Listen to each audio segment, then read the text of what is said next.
EPARTRADE is a digital platform that we've created basically to make life easier in the business community of auto racing. EPARTRADE, there is no e-commerce. It's literally a connection just like at a trade show. So now, any time of the year, a buyer could reach out to a supplier. When you see a product that you're interested in, all you need to do is click on request more information, and then from there it is forwarded directly to the buyer or to the supplier. EPARTRADE really eliminates having to travel, closing down your shop. Now you have a place to showcase globally your racing product and technology.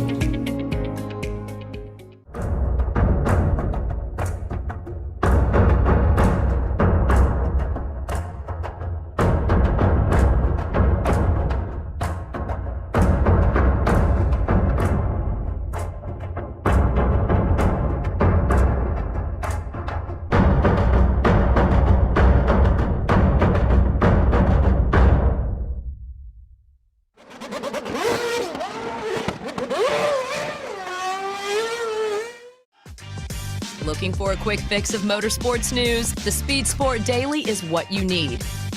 It's a free racing newsletter delivered directly to your email every day. We'll cover the winners and the losers and tell you who's making news off the track. It's NASCAR, NHRA, World of Outlaw, INDYCAR, and so much more. Go to speedsport.com today and get signed up for America's free racing newsletter and get your daily motorsports fix. The Speed Sport Daily.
Land speed record holder George Poteet's Speed Demon rocketed 481 miles per hour at the Bonneville Salt Flats. You don't go that fast without ARP fasteners. There is no way that we could go the speed that we've gone, the number of times we've gone, with a lesser quality bolt than ARP supplies to us. And we absolutely wouldn't be where we were today if it weren't for ARP. When failure is not an option, it's ARP-bolts.com. We're Performance Plus Global Logistics. Our team of dedicated performance industry and logistics experts get valuable cars and components to the track on time in top condition. We provide expedited logistics solutions for the performance industry using direct routes instead of deferred options, and communicate all necessary information to the appropriate resources to meet regulations and ensure a smooth transit and secure delivery, both domestically and internationally. And we exceed customer expectations by providing best-in-class service with an efficient and cost-effective system in place. Contact us today to book your next shipment. Scott Lewis & Associates, the sales, marketing, and branding specialist for the automotive performance industry since 1988. We get our manufacturers on track by opening an extensive distribution network, providing product training to sales staff, creating fully integrated sales and marketing strategies, building successful industry partnerships, attending trade shows, events, and races, offering first-class support to customers. SLAI delivers solutions that win you sales. To get in touch with an SLAI representative, call 516-378-6100. Go to scottlewisinc.com or email info@scottlewisinc.com. With roots in the Midwest that date back well before the Model T, Fifth Third Bank has a long history of serving the needs of automotive companies. While much has changed over the years, our passion for helping businesses put cars on the road and on the track has not. Today, we are more committed than ever as a member of SEMA, a founding member of PRI, and a sponsor of multiple race teams across several racing series. For over a decade, Fifth Third Bank has been a staunch supporter of our industry and a great partner for many companies in the motorsports field. Our business has been growing extremely fast, and really we could not be where we are today without Fifth Third. They provided amazing strategic advice, the capital we need to support our phases of growth. They are true partners for me now, and what they do with their involvement in motorsports is untouched in this community. Where can we take your business? Fifth Third Bank. You work as hard as your truck, and you have no time for downtime. That's why more truck owners trust Blue Def, America's #1 diesel exhaust fluid brand. Each batch is guaranteed pure, so you can avoid costly repairs caused by inferior DEF. Demand America's best for your truck with Blue Def and Blue Def Platinum. Put trust in your truck. When it comes to pushing the limits of performance, the pros know there's no room for compromise. At Crowler Cams, we don't just engineer camshafts and valve train components, we redefine what power means. Since 1955, Crowler Cams has been the name trusted by racers, engine builders, and gearheads around the globe. Whether you're building a street machine, a dragster, or a track car, Crowler Cams provides the muscle you need to dominate. And with Crowler, victory is within your reach.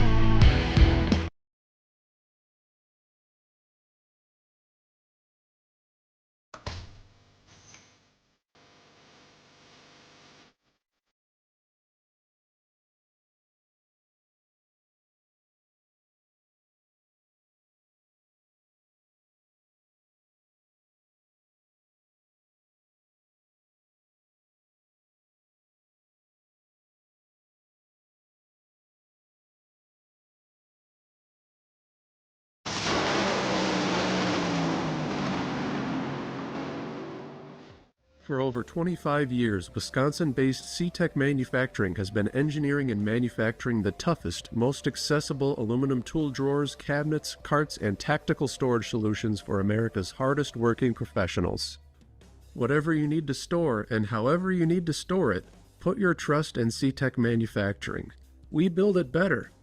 Visit our new website at ctechmanufacturing.com or give us a call at 715-355-8842. If you're watching this video, you might be wondering, what is WPC? WPC is a surface treatment designed to reduce friction and increase the strength of metal parts. As much as it might seem like a coating, WPC is actually a surface treatment. Think of it like shot painting, but the media is much finer, like talc. So what you're left with is a super hard, smooth surface that actually has some proprietary dry lubricants embedded within it. For more information, visit WPCtreatment.com. Good morning and welcome to Race Industry Week 2024, brought to you by EPARTRADE, Racer, and Speed Sport, presented to you by ETS Racing Fuel, Penske Racing Shocks, PIC, Fifth Third Bank Motorsport, Scott Lewis Associate, and Crowler, sponsored by ARP, C-Tech Manufacturing, Performance Plus Global Logistic, and 3P Performance Racing Sensors. I am Francisque Savignan, the founder and CEO of EPARTRADE, the racing industry, every minute, every day. This is day 3, and we have an amazing lineup of speakers with us today. To view the schedule and the list of speakers, please visit epartrade.com.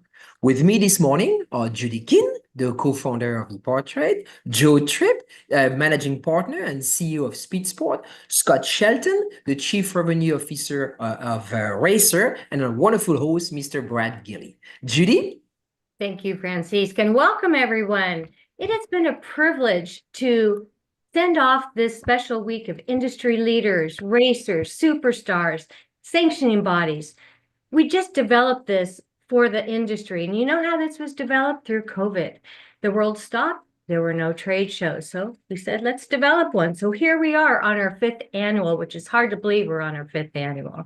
So we created this week with our good friends at Racer and Speed Sport. And speaking of Speed Sport, on to you, Joe. Hey guys, good morning. Welcome to day 3.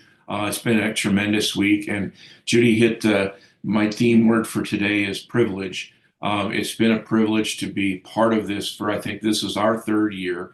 You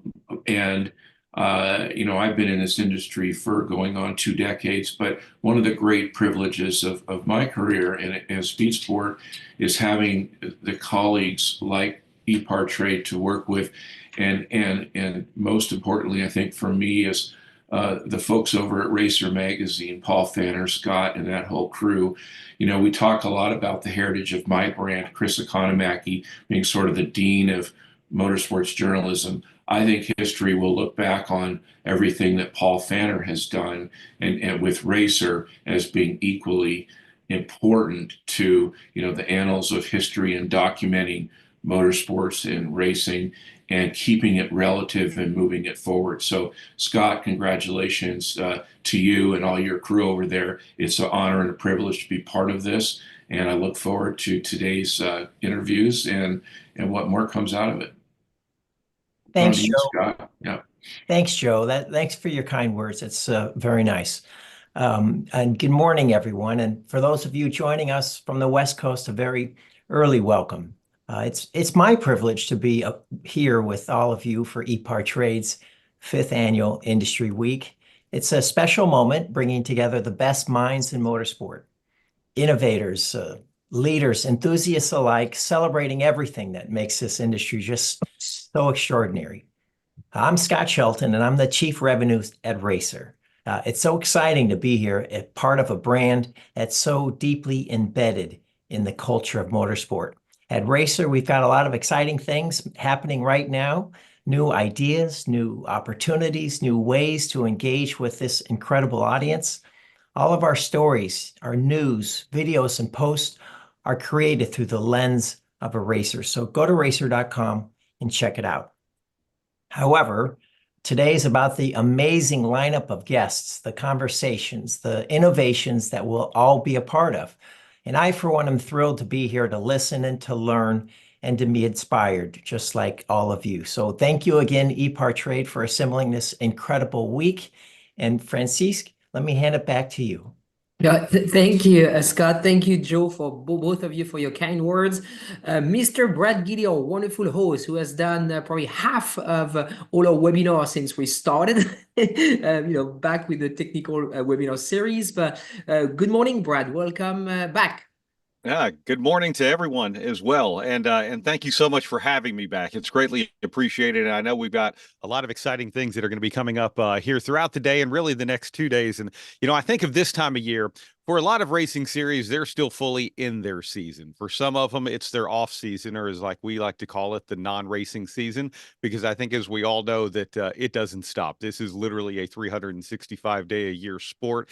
And for many of us, when you make your season in the off season, this is probably a busier time of year than actually when you start the grind of week in and week out, going to the racetrack and all of that. But it's nice to be able to gather everyone together and talk about so many different things, from on-road to off-road, from 4 wheels to 2 wheels to boats and everything else in between, and different styles of racing like Dakar to NASCAR and IndyCar and Formula One and all of the different people that we've had. I know we've got Trans Am coming up today, among some of the other things. So it's a true pleasure to be a part of this, and thank you, Francis and Judy, for inviting me, and obviously Racer and Speed Sport for everything you do.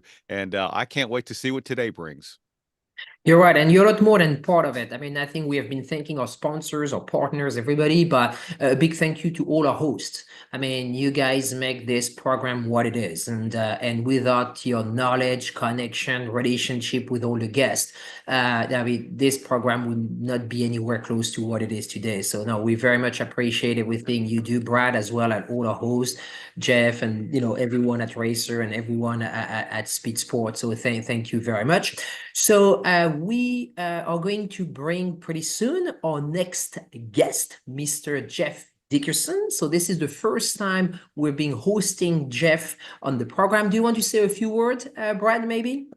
Yeah, what we bring Jeff on? Yeah, absolutely. I'm really excited about this because you know, a lot of times we talk about some of the heritage teams in racing and a lot of the things that are going on. You go back 7 years ago, if we would have had Jeff Dickerson on, if there was an EPARTRADE at the time, we would have been talking about driver representation and sponsor representation. We wouldn't have been talking about them being a race team. And you know, once they started that, once they got their charter and you know, started growing what they've grown, it's incredible to see where they are now. And I'm more excited to talk about that and where they're going into the future because they've certainly made their mark when it comes to NASCAR. And here's Jeff. On to you, Brad. Awesome. Thank you, everyone. We'll talk to you all here in just a little bit. And Jeff Dickerson, welcome. We appreciate you coming on with us here and starting the day with us. It's pretty cool to have you. Thanks for having me, Brad. I thought the invitation was sent to the wrong address, and it's just an honor to be part of the amazing panelists that you guys have put together this year. Yeah, it is really cool. And again, it's great to have you a part of it. You know, I want to spend a lot of time, obviously, talking about Spire Motorsports and where you guys are today and, you know, everything, the climate of motorsports and NASCAR and all of that. But I do want to spend just a brief amount of time. And I guess if you could give us maybe the short version of the origin story of Spire Motorsports, because like I was saying before you came on, 7 years ago, we'd have been having a different conversation with you, not one as a team co-owner. Yeah, I mean, such as it is, Brad. I mean, you know, we got into team ownership by accident, right? I mean, you're obviously speaking about the our agency roots. So you know, our agency, Spire Sports and Entertainment, we were kind of at the intersection of teams, drivers, and sponsors. And one of those teams we were working with was Furniture Row Racing, right? And so when they won the championship, they were looking to sell their charter, and we were trying to sell it for them. And we were just really excited about that opportunity because we were like, man, we're going to get this commission, and it's going to be awesome. And it was a different time. It was really difficult to sell one. We had obviously brokered plenty, but it just felt like that one was just hard to move. We almost had it sold a couple times, and then Barney and Joe met with Ty Norris, who was the president of our company then, and TJ Pusher, my partner, in Vegas, and said, hey, maybe you guys should do it. And it was like, man, that's crazy. Like, how are we gonna do that? But you know, Brad, it was just another instance of, you know, we're just so lucky, right? And so like our old office was on top of the old Aquesta Bank building, you know, in Cornelius, and the bank guys used to always come up, and they walked in. It was, you know, deathly quiet. They thought something was wrong, and we just they were like, "What are you guys doing?" We're like, "Oh man, we got this opportunity. We just don't know how we're going to do it." And that, again, I give Ty and TJ and those guys a ton of credit because really within 15 minutes we had the president of the bank, the vice president of the bank, director of credit. We had everybody up there, and we had we were in the race business 2 days later. So that's kind of how it started. It's obviously grown a ton. In some ways, it was a lot simpler. You know, then we were just trying to get to the racetrack, but you know, here we are. It's the 5th annual Spire's going to improve off season, so here we are. Which is awesome. Improve and grow and all of that. You know, throughout this time, you start as a race team with no race team assets, and then you grow to running a car and having another car as a satellite, trading more charters than I think any owner has traded since the system has started to where we are today. And let's talk about that. This time last year, you had bought Kyle Busch Motorsports. You were getting ready to move into a new building. Now here we are today. You've won Rookie of the Year with Carson Hocevar. You've hired a new driver in Michael McDowell. At the end of the season last year, you brought a familiar face back and one that took you to victory lane in Justin Haley. Some great crew chief moves and all of that. So what are we looking forward to? What does Spire look like moving into 2025? Yeah, the big difference, Brad, is expectations, right? I mean, you know, all the moves that you just spoke of, I don't think we can make and not try to, you know, and not win a race. You know, obviously we've been close. Which was, again, it's just amazing to me, Brad, that, you know, you see what we did last year and, you know, just the evolution of our race team, right? Where you start at Daytona and nobody expects anything, you know, then all of a sudden it's just like, oh my God, these guys are running up front. And then by the end of the year, it was just like, yawn, nobody cares, we're up front. You know what I mean? It's just kind of expected, right? So it's like it felt like we did 3 years in 1 year. So the amount of improvement that we had for I would say 23 to 24, we almost need to double that to go to 24 to 25, and all those moves that you made. It's one thing to just say, hey, we're going to improve, but all those moves that you just talked about are meant to, absolutely, make it more than words and make it actions. But that's for us, and bringing in Rodney and those guys, it's just like you don't do all those moves and not win a race. So that's absolutely the goal for next season. You mentioned Rodney Childers, and I want to ask you about this because it brings me back to a conversation we had with him on Sirius XM whenever it was announced that he was moving over to your team in 2025.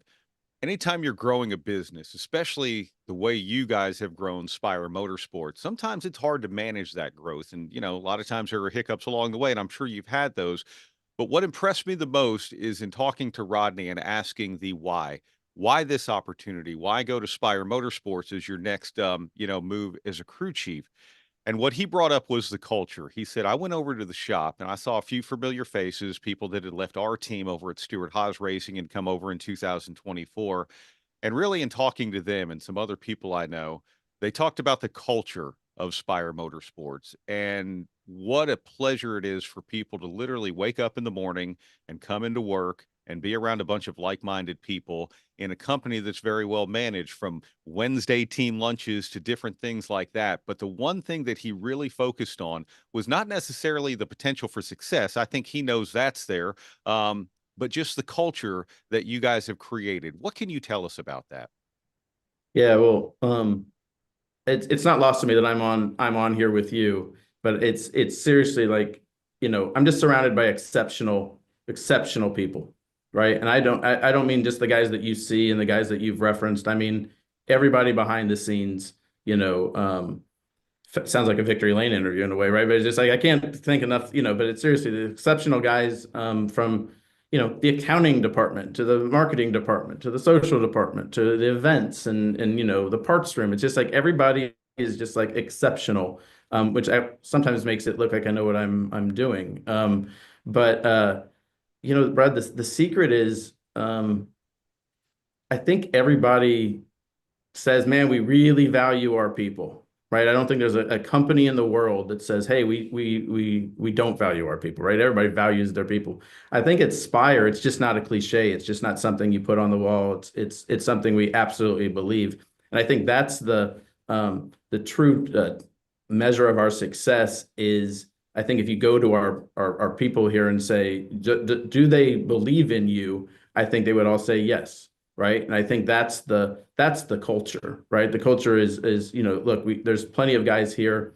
We've talked about this, I think, in the past. There's plenty of guys in here that got discarded along the way, right? And I think sometimes that's the connective tissue is everybody here's been broken up with, right? Everybody's been, fired or told they weren't good enough and things like that. And that's the foundation of it. But I think, but we believe in them, right? And so when we see the complete puzzle, we look at a group and we're just like, this is us. This is you belong here. But I don't think it can be faked, right? I think maybe that's what Rodney's kind of talking about. It's just not, it's not faked. We absolutely believe in our people, and I think they feel it. Mm-hmm. It's interesting as you look back at the growth of Spire and everything. And this is this question is more framed in the what advice do you give to people? Because a lot of people might be at a crossroads in where they are in their motorsports, whether they're a team owner, sponsor or driver or whatever.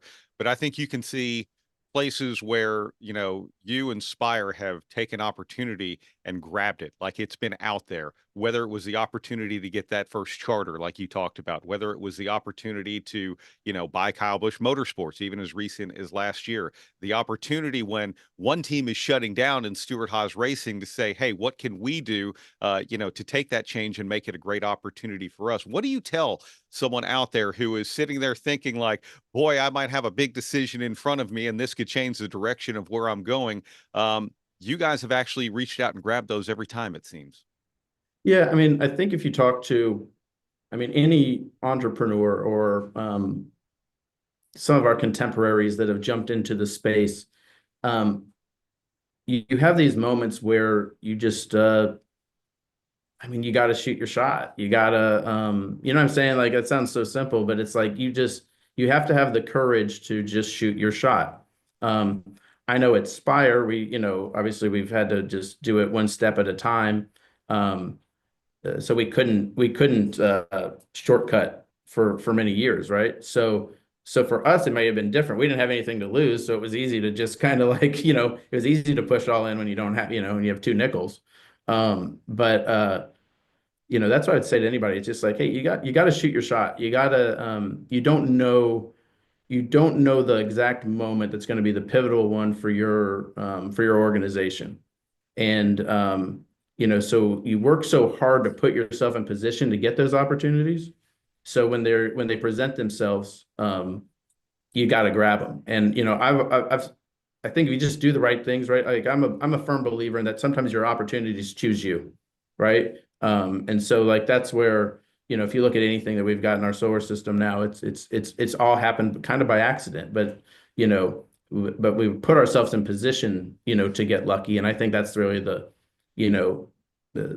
biggest thing. And the other part here is, you have to do it the right way, right? And you have to believe in yourself. You have to, and all that is true, but you have to do it the right way. You have to do it the right way when nobody's looking, right? When you're not, because that's the recipe, right? Because it's, I mean, at least to me, right? So it's like, everybody out there that's like, hey, should we do this? Or, hey, do we expand? Do we do this? Do we do that? It's just like, if you're doing all the right things, sometimes it'll just come back your way.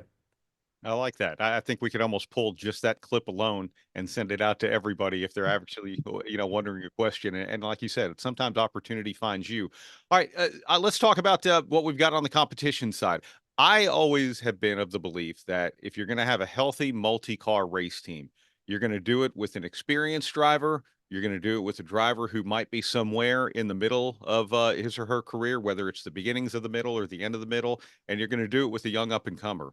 And from Micah McDowell, Daytona 500 winner, multi-time winner in Cup, to Justin Haley, who you guys just brought back, to Carson Hocevar, Rookie of the Year. It seems like, at least in my model, that you have an absolutely healthy race team of everything that runs the gamut from experience to future potential.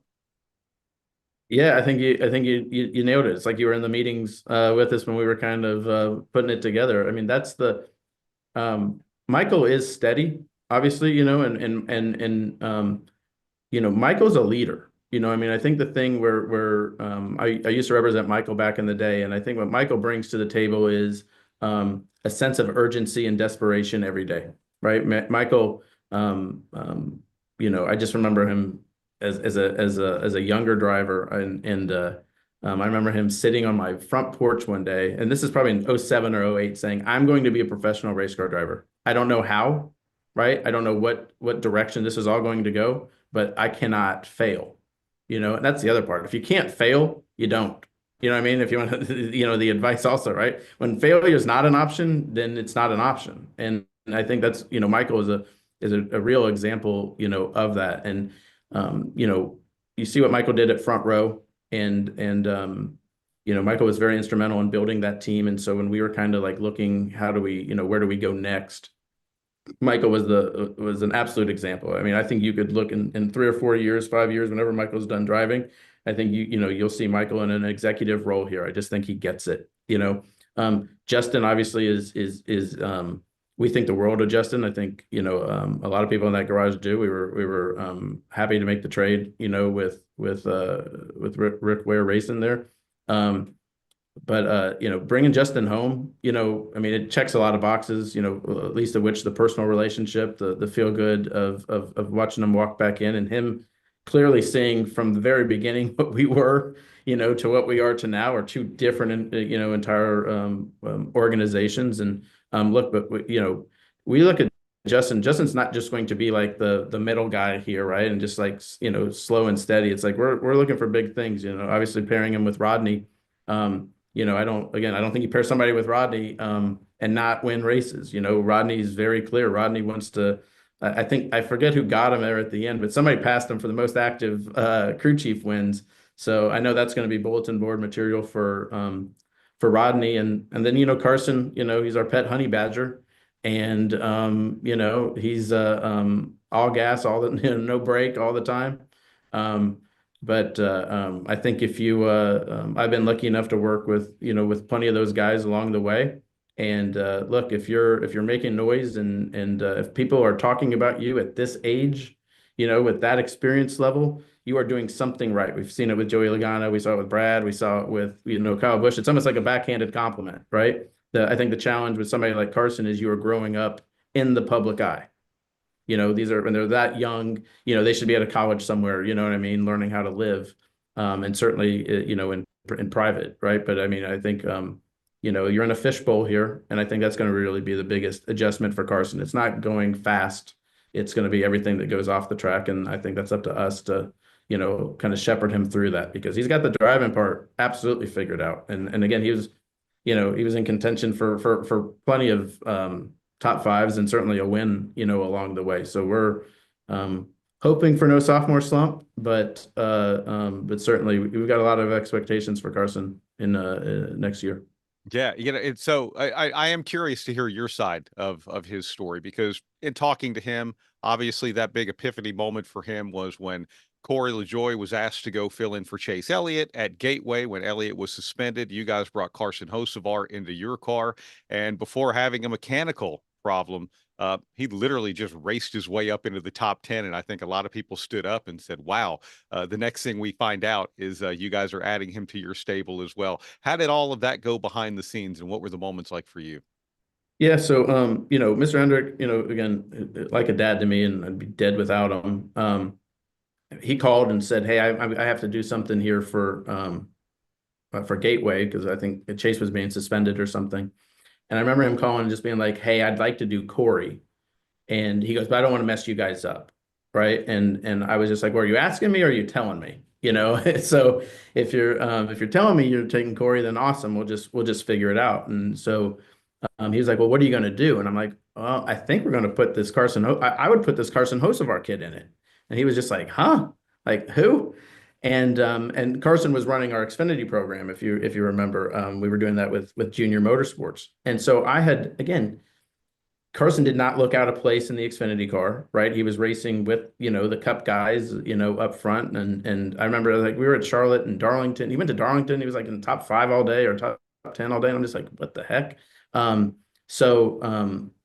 It just kind of, we were like, hey, he was fast. He had done a lot of simulator work. We were just like, let's just see how it goes. I mean, what do we have to lose, right? I mean, again, in those days, Brett, as you know, it's just like you can go all in on things because it's like, what do you have to lose? So when we put him in there, and I remember, like, I don't like sitting on the box, watching these races, right? I like to go up top from, spotter days and all that. And so I had a seat in the grandstand in 1 and 2 at Gateway, and just watching him pass all these guys, like he was not scared to run 4 lanes up. And truly, man, I was just giggling. I was absolutely just giggling in the grandstands, because it was like, what am I watching? And obviously we had a brake failure. I don't know that any of our brake parts had been stressed that hard up to that point. And so immediately, like, Sparks and I were like, if the opportunity ever presents itself, we should look at trying to get this guy in here. And so when we made a change on the 77, into 2024, he's top of the list. And so it's just when they're fast like that, man, it's just like I'd rather slow them down than speed them up. Yeah, it's a great opportunity. Another example of opportunity found you in a lot of ways, and you guys also found it as well. All right, the crew chief lineup: Luke Lambert, great, very steady veteran, a winner on the Cup Series level, a very smart racing mind. You got Travis Peterson with Michael McDowell. They came over together from Front Row Motorsports. Travis Peterson, I love the fact that he is willing to take a chance, especially when it comes to strategy, and a lot of times it's paid off. And obviously, Rodney Childers, his record speaks for itself, even beyond Stuart Haas Racing when he was over at Evernham, and then later Michael Waltrip Racing, has done so much. The driver lineup is strong. The crew chief lineup is equally as strong. Yeah, it's the same thing. They check every box. I think, Rodney been there, done that, the one thing I'll tell you, Brad, that I'm more impressed with Rodney now that he's here is, I think, everybody looks at Rodney and you're just like, you can obviously count the trophies and you can, and you see him and there's kind of like this aw shucksy, thing. Like there is a real competitor inside, Rodney Childers. And what I'm super impressed with is just his ability to connect and lead. Like you can already see it, on our shop floor. He's just able to connect with everybody. Luke, all-American guy, right? I mean, just the, good-looking guy, very smart. Him and Carson have a ton of chemistry, together. He's just a super nice, he's a great human, but also knows how to lead that group, right? And he leads by example and this like this quiet steadiness. And then, you look at Travis, right? And I look at Travis and I'm like, everybody can't be like this, nice guy, right? I mean, Travis is a good guy, but he'll tell you exactly what he thinks, right? And so I don't think it's bad to, kind of have a rusty nail every once in a while and help push the, the program forward. So, when I look at those three guys, and then with Ryan Sparks and Matt McCall and Dax Garinger, I'm like, man, I think we got 6 crew chiefs, right? Now, that'll either be our biggest strength or our biggest weakness. But when I look at those 6 guys, I'm like, man, we've got something here. We got to continue to have the principles that we've had for years, right? Which is always like our strength has been working together, right? And that's how we kind of outkick our coverage a lot. But if we can get those 6 guys with our core principles, I feel good about next year for sure. Yeah, and I like that you brought up the depth of the team. Ryan Sparks, who was a crew chief, competition director, now just gets to be a competition director, and Dax Garinger, who came over, as well as Matt McCall, who came over from RFK. I think that the depth is pretty cool. Jeff, you mentioned Rick Hendrick a couple of times throughout this conversation. What can you tell us about the partnership there and what it means to a growing team to have an alliance?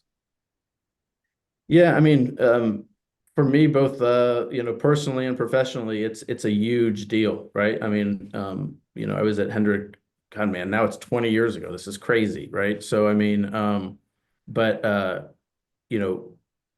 when you're a small team, kind of like moving forward in the garage, and I think we're firmly in the midfield now. It's a new car, but I don't think we can call it the new car anymore. I mean, I think we've I don't know what year it is with it, but it's the big teams are just able to develop and kind of push these things to the the nth degree. Certainly some of that trickles down to us, and so what that allows us to do is kind of be more nimble. And but we don't always, in these alliances also, like for many years, like seriously, we were just takers, right? I mean, we for the last couple of years, I would say we were just takers of the alliance. I think one of the big things that me and Mr. Hendrick talked about a lot over the summer was how do we make this a true alliance where we're also giving, and I think that lineup that we talked about is kind of the reaction to those conversations where it's like, how do we do this in a way where it's reciprocal and not just us taking. But certainly as a small team in NASCAR, or what we were for the last several years, you have to have it. I think you have to have it. And but what really warms my heart, I guess, Brad, is like the ownership that those guys take about our program is as humbling as anything. When there is something that is, if we're not running great, Chad Knaus is calling on Monday saying, what happened? You know what I mean? And it's like, Mr. Hendrick's the same way. You're just like, man, don't you guys have anything else to do? Then be, you know what I mean? But it's just like, then be worried about our small, outfit over here. But it's like that level of ownership is Jeff Andrews and Jeff Gordon. I mean, I could go on and on about, it's just like the amount of ownership that they take in us running well is everything to us. So, but again, I think our goal this year is to be contributors to the program, not just takers. Yeah, and look, they've got a long history of helping build championship-winning race teams. Joe Gibbs Racing started as a Hendrick affiliate. Obviously, Stewart Haas Racing was there as a Hendrick affiliate before they switched manufacturers. Now you guys are there. I am curious, Jeff, what do you see in the longer term version of that? I mean, it's great to have that alliance. It's great to have a partnership. Is that is this something that this is just another step in Spire Motorsports, and maybe the next step is for us to be, I guess, a much more independent team, for lack of a better term? Do you see a long-term goal there? I don't know that that's the goal.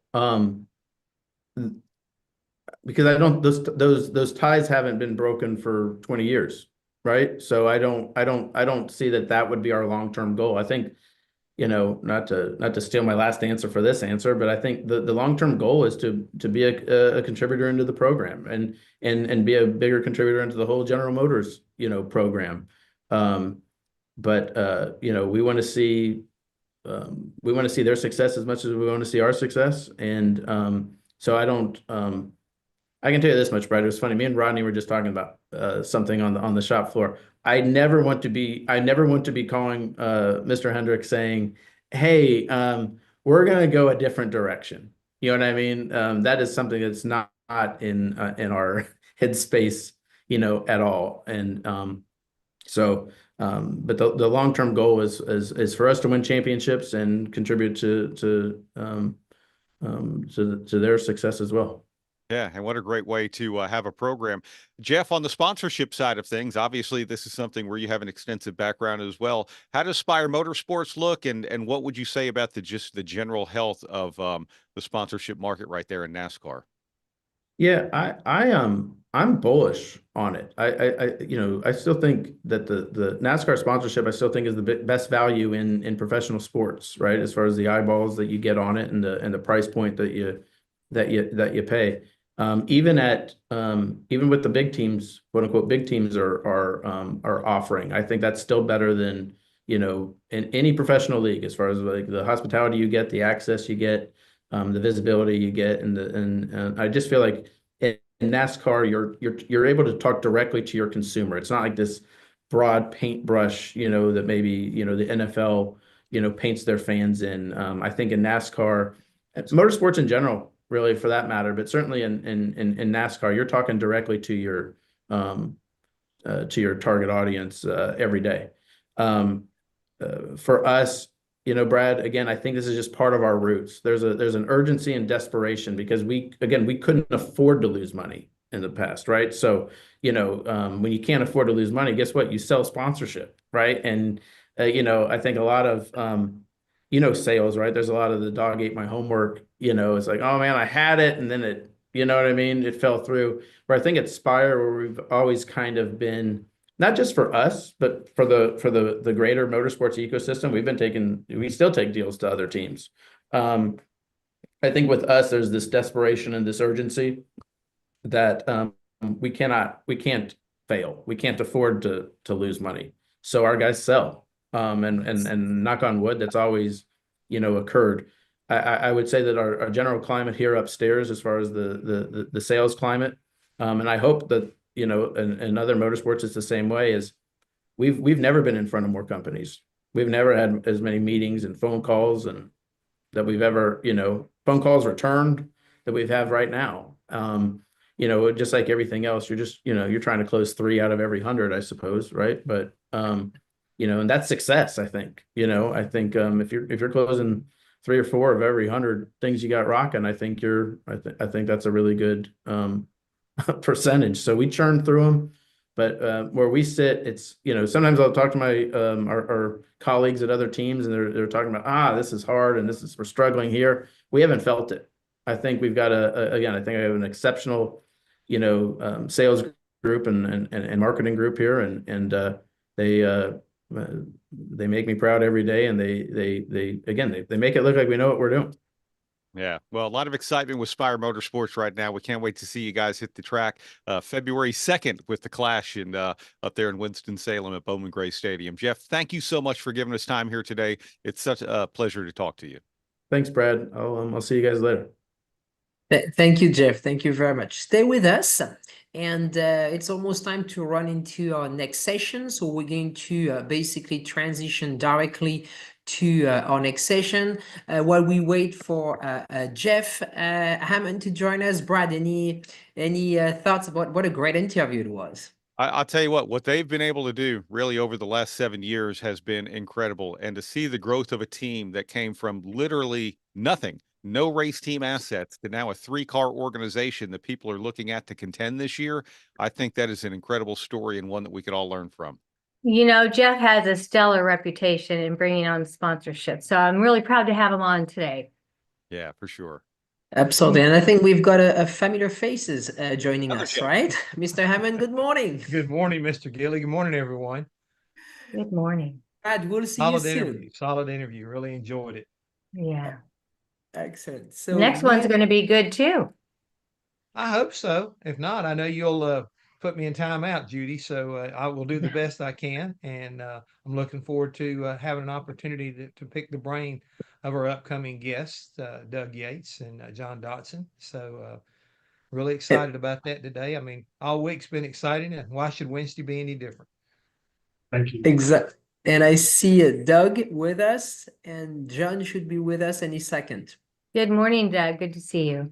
Hey, good morning, Jude. Thank you for having me on. Good morning, Jeff. Good morning, Doug. Always a pleasure. And I know we're going to discuss a topic that's close to you, so I'm excited to have you guys on. Absolutely. Yes, thank you. So John Dodson is with us. We're going to wait for him to appear on the screen, and then Jeff, you can take over. All right, sounds good. There he is, Mr. Dodson. How you doing this morning, John? You're muted, my friend. How about that?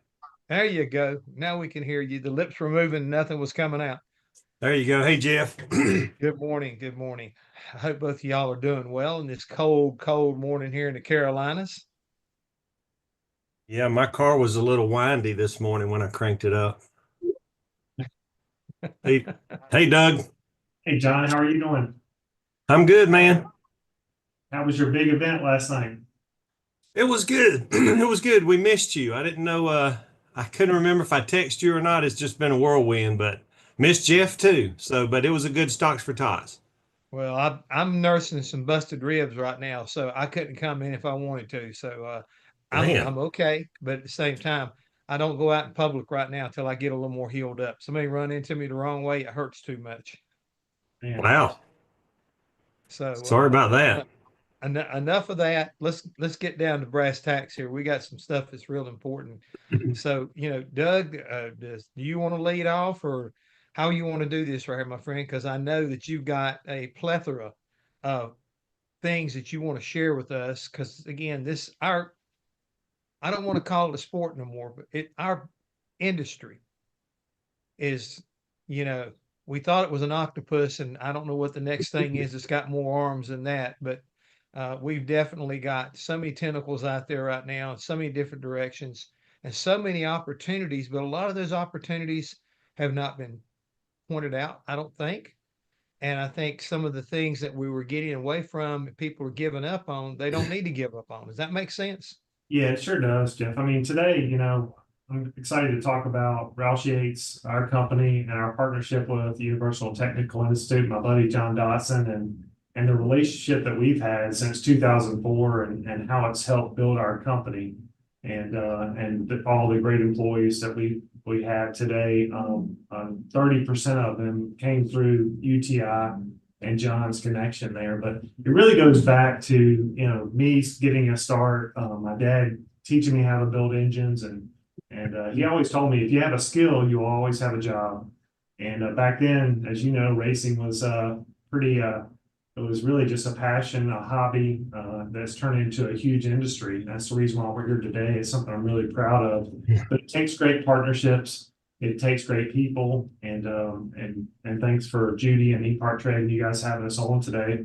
But our relationship started way back racing with you guys, and then ultimately here at Roush Yates with our buddy Jack Roush. We put this together in 2004. My dad and I had our engine shop with Robert Yates Racing and the 28 car and the 88 car, and Jack Roush had his cars that we were competing against.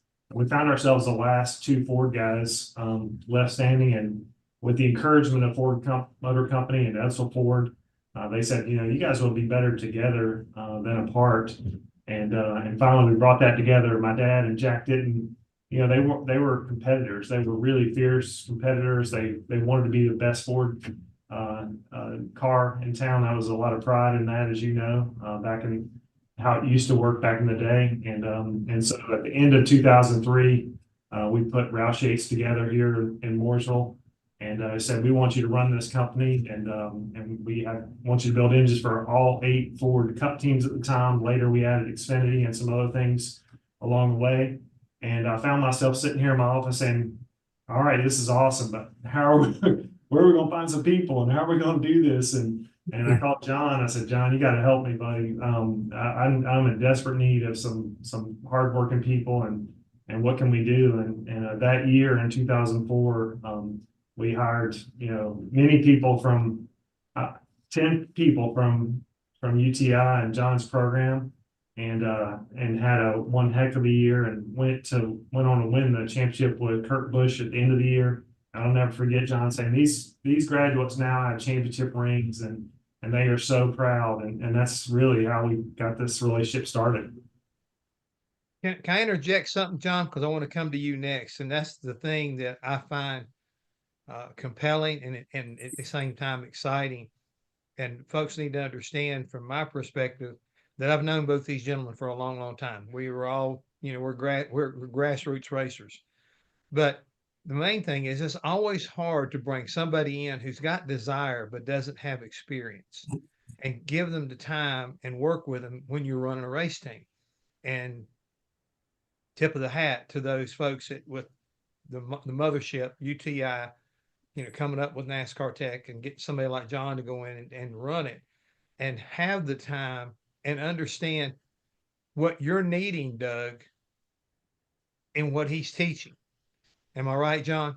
You're absolutely right. And I think the advantage that we have there is me being in the racing industry for 25 years before we opened this school. So you guys are all my extended family, and having those relationships, and for me, being shop foreman and running a shop, I know exactly what Doug wants to hire, and Tim Cindric over at Penske, I know what they want to hire, and Joe Gibbs, I know what they need. So we need those thoroughbreds to come in, ears open, mouth shut. We've all given that speech over the years and had it given to us, and just kids that are ready to come in here and give themselves and do all the right things. I tell them here at the campus, if you want to put on that Pennzoil uniform on race day, you got to be a professional. And that's what Roger Penske expects. That's what Doug Yates expects with Roush Yates engines. And they come here and do it.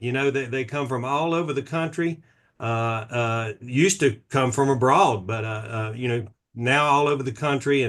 And when someone packs up from New Mexico and moves across the country to come to NASCAR Tech, they're pretty serious about what they're doing. They leave their family behind and they want to go racing. And just last night at Stocks for Tots, as a young man from Arizona transferred here, and he told me he wanted to work at Roush Yates Engines. He was at the Stocks for Tots volunteering, clean cut professional young man, and he's going to make it. And that that's what we're looking for, and that's what Doug's looking for.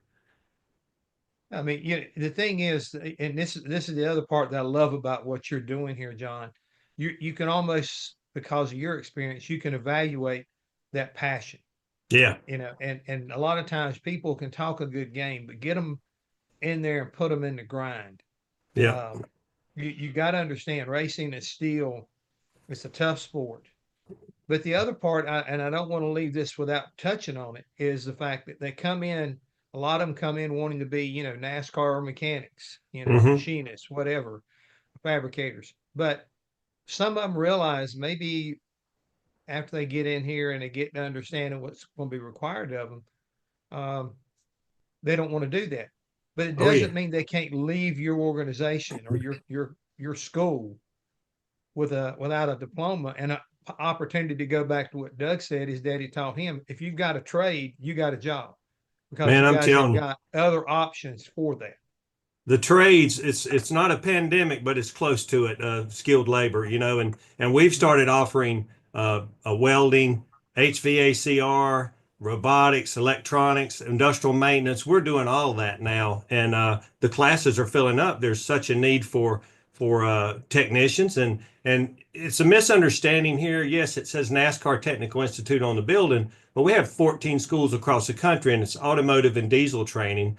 Here we just have the NASCAR program where we're feeding the race teams, the manufacturers like Doug and Doug's Engine Shop. We're feeding them with the right prospects. But when you leave here, you've taken the automotive program, and you can go to any dealership and become a technician there. Of course, there's different levels of students, but there's lots of jobs. We have 3 jobs on our job board for every student in our school across the country. So the jobs are there.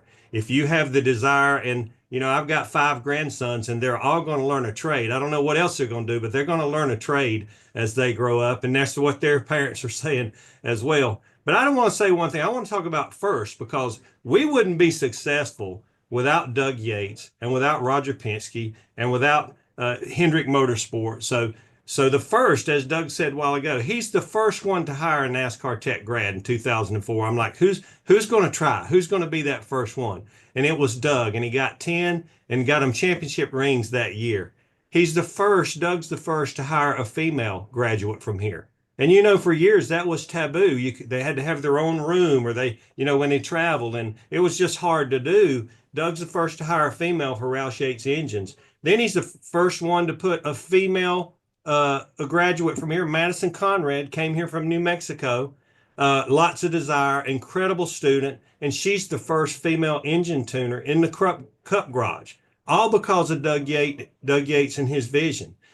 He's reinvented his business. He's the first one to start a manufacturing business with all his equipment and reinvent that. He's the first one to hire one of our CNC graduates, Darren Rand, that's over there now. So that's what makes us successful, is people like Doug taking a chance with us back in the day. And then now I think we're up to 170 to 75 graduates at Roush Yates Engines. Am I right, Doug? Yeah, absolutely, John. And thanks for the props there. I mean, it's just been a great partnership. And like I said, it goes way back. But from those first 10 employees that we hired, and a lot of them are still part of our team today, 30% of our workforce came from UTI. 200 employees, over 60 employees started at UTI. And to build a great company, it takes great people with dedication and passion. And what a great resource. I mean, the number one thing I hear from business owners is, I can't find employees. Well, go see John, go see UTI. And we do a lot of things with those guys, which I'm really proud. Today, we have 28 of our FR9 engines on their campus. So their students get to learn on our engines, and whether they come here or another engine shop or another CNC shop, like you mentioned, we've diversified the company, have a lot of CNC equipment that we need good, talented people to raise there as well. But it's just what a great resource and what a great partnership. But all businesses come down to great people. And that's what we've done together. And it's something that has really powered our success. The thing is, and I think John will back me up on this, Doug, the one thing that I have been always admired about you is that when you decided you wanted to be like your daddy, you accomplished that. You have that personality, but you also, a lot like your daddy, he had a vision, because he was an engine builder, and he decided to become a race team owner. I mean, he took a leap of faith, and it produced, and he grew that idea, and you came along with him. But when you guys, you talk a lot about your partnership with Roush, that is also shows to me the type of businessman, and at the same time the type of futuristic vision you've got in working with Ford at the same time, and understanding how is the business going to be, what's going to be the business model, not tomorrow, but 10 years down the road. And you guys have now set yourself on a path of, now you have resources like with John at UTI or NASCAR Tech to draw from, but it also shows your willingness to take a chance, as John has pointed out. But it really wasn't taking a chance. It was a fact, I think you did your homework on UTI and realized the program was going to be what you needed, and they had it already in place, and you didn't have to replicate it, correct? Yeah, that's exactly right. I mean, it's, the credit goes to my dad. I mean, he took the chance, and we were downtown Charlotte in a small shop where, he took over at Rainier, and really ended up owning the race team because they decided to get out of the sport. And Davey Allison was our driver, and Davey looked at my dad and said, "Robert, you can be a car owner." And he said, "Are you serious?" And he's like, "Yeah, you have all the skills. You're ready for it." My dad went home that night, told my mom he was buying a race team, or they were buying a race team. They sold their house, moved in an apartment, and that was 1988. I was in college at NC State trying to figure out what I wanted to do for my career. And my mom called me and said, "Hey, look, we just bought this race team and we need you to come back to work for us when you graduate." 1990, I graduated from NC State. Showed up and we owned 3 engines and about 6 race cars and had about a dozen people working for us. And look, in 2024, NASCAR has just really taken off and exploded. And I'm proud of all the things we've accomplished all through those years. But it was taking that chance to buy that team and putting everything on the line and betting on himself and what he had done and with Davey's encouragement. That's the reason why we're here today as Roush Yates. And then Jack Roush, I mean, you know Jack really well, Jeff, and Jack is just an incredible man. Having Jack Roush and Robert Yates as my mentors and business owners, I mean, I just, couldn't ask for anything better. And my goal was to make them proud.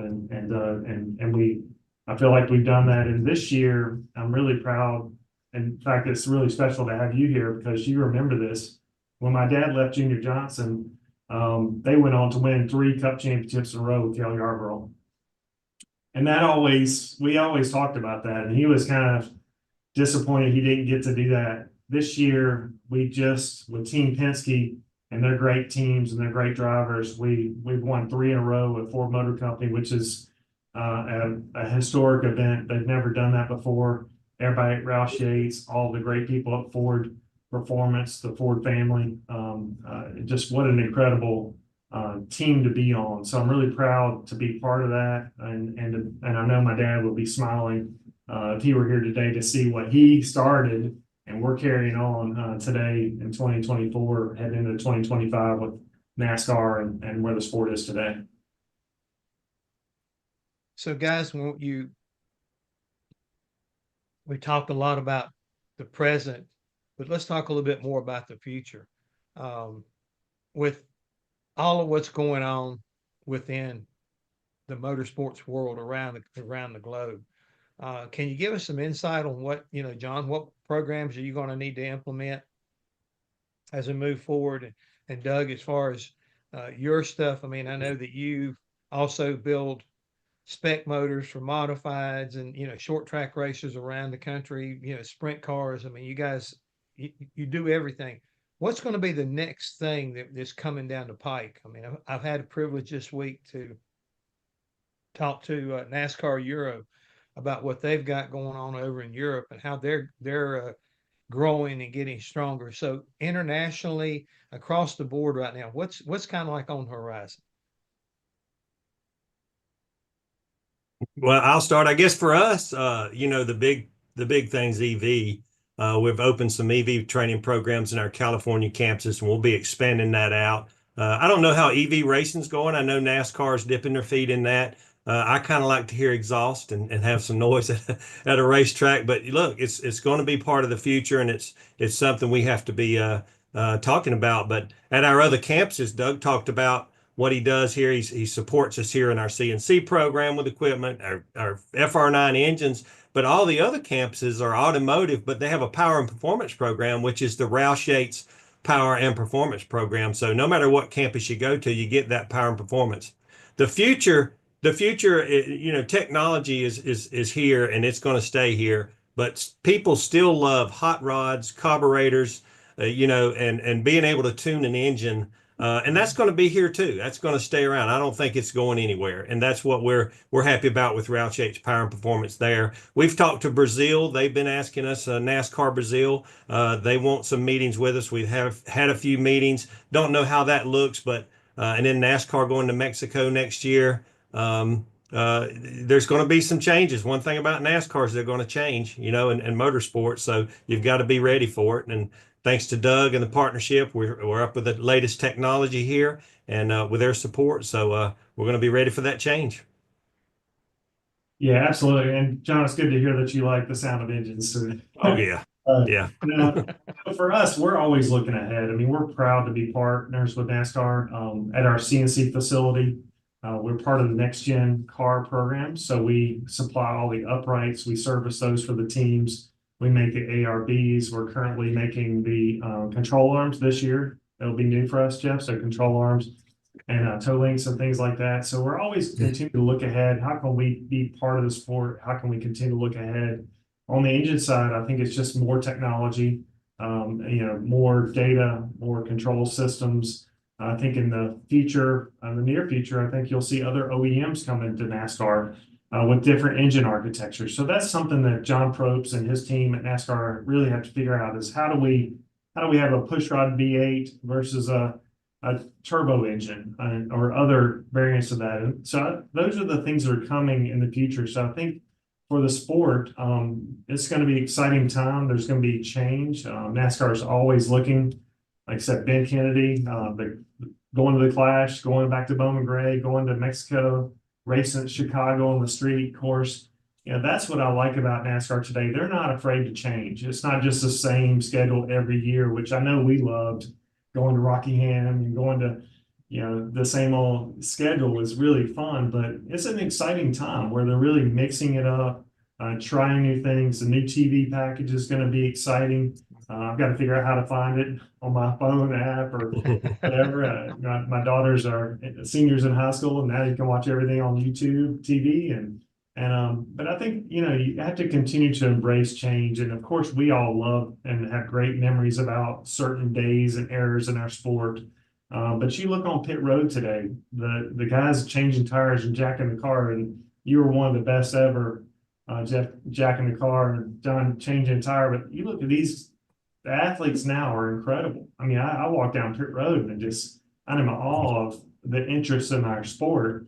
And that alone, I think, brings different people and different involvement in our sport. So to me, it's an exciting time. And I think if you embrace change and you embrace the future, you have a better outlook on life. And all that we want to do here at Roush Yates is be part of that, be part of Ford's program, be part of NASCAR's program, and continue to just be part of the future of the sport. And that's something that I pride ourselves on here, and we're always looking ahead.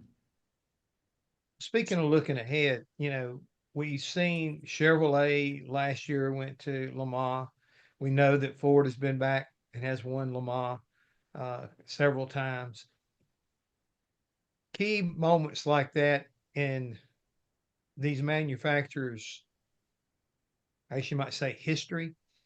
How does that affect y'all? I mean, as far as, is that something that you embrace to be a part of? Because again, when you talk about the championships, the 3 in a row that Ford has won, those kind of nuggets, whether it's the 24 hours of Daytona, the 24 hours of Le Mans, it doesn't matter. When you win, especially one of these prestigious events, what it does for your organization as well as the people who work for you. I mean, they take a lot of pride in that. I mean, I don't care which manufacturer it is, but when you guys have the ability to kind of help shape or be a part of and encourage that kind of stuff, I mean, how do you view that?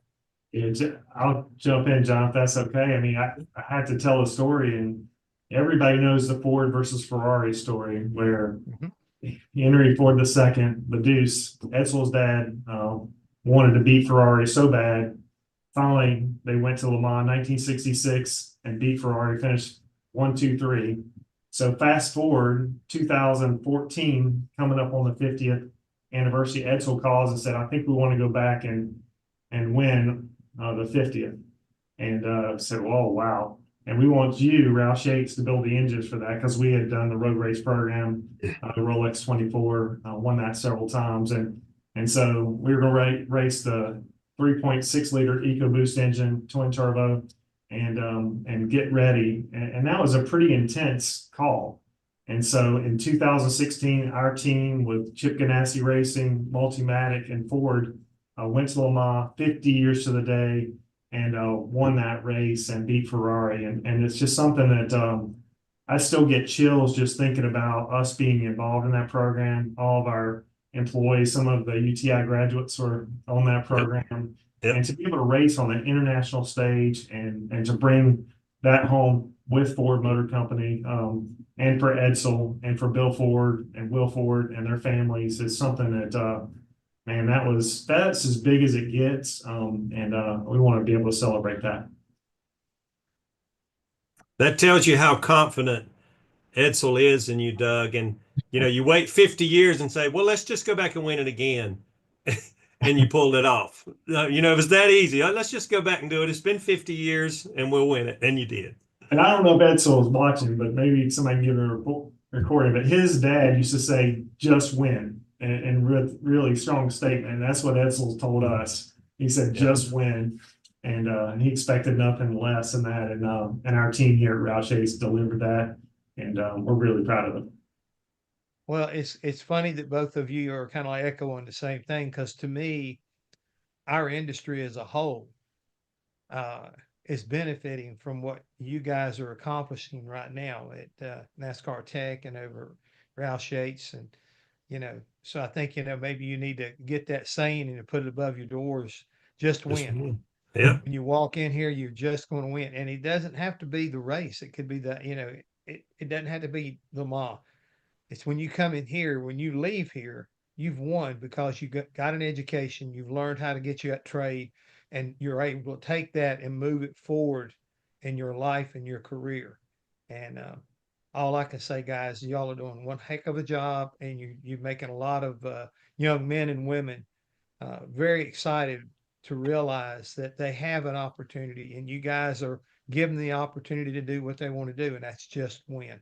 So great job. And again, appreciate you spending some time here with us this morning, and keep up the good work. Yeah. Thank you very much, Jeff. Thank you all for having us on. Thank you very much. Stay with us. We're going to run a little short video from our partners and sponsors, and we will be right back with you. Thank you very much.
Land speed record holder George Poteet's Speed Demon rocketed 481 miles per hour at the Bonneville Salt Flats. You don't go that fast without ARP fasteners. There is no way that we could go the speed that we've gone, the number of times we've gone, with a lesser quality bolt than ARP supplies to us. And we absolutely wouldn't be where we were today if it weren't for ARP. When failure is not an option, it's ARP-bolts.com. We're Performance Plus Global Logistics. Our team of dedicated performance industry and logistics experts get valuable cars and components to the track on time in top condition. We provide expedited logistics solutions for the performance industry using direct routes instead of deferred options, and communicate all necessary information to the appropriate resources to meet regulations and ensure a smooth transit and secure delivery, both domestically and internationally. And we exceed customer expectations by providing best-in-class service with an efficient and cost-effective system in place. Contact us today to book your next shipment. Thank you, and welcome back to Race Industry Week 2024. Lawrence Foster is with us this morning. Good morning, Lawrence. Good morning. Good morning. It feels early over here. It is. And we're going to be talking about a topic that you love, World Rally, right? Oh, always love my my date with the WRC on Race Industry Week. So yeah, we should have a good half hour ahead. Absolutely, and so my understanding is we have a short video from the WRC that we're going to be running as a little intro. So when I get the signal from our producer, we'll start with the video, and then we'll bring Peter Tuol, who I believe is participating for the 4th or 5th time. So I think the WRC has been, oh, there we go, there the video.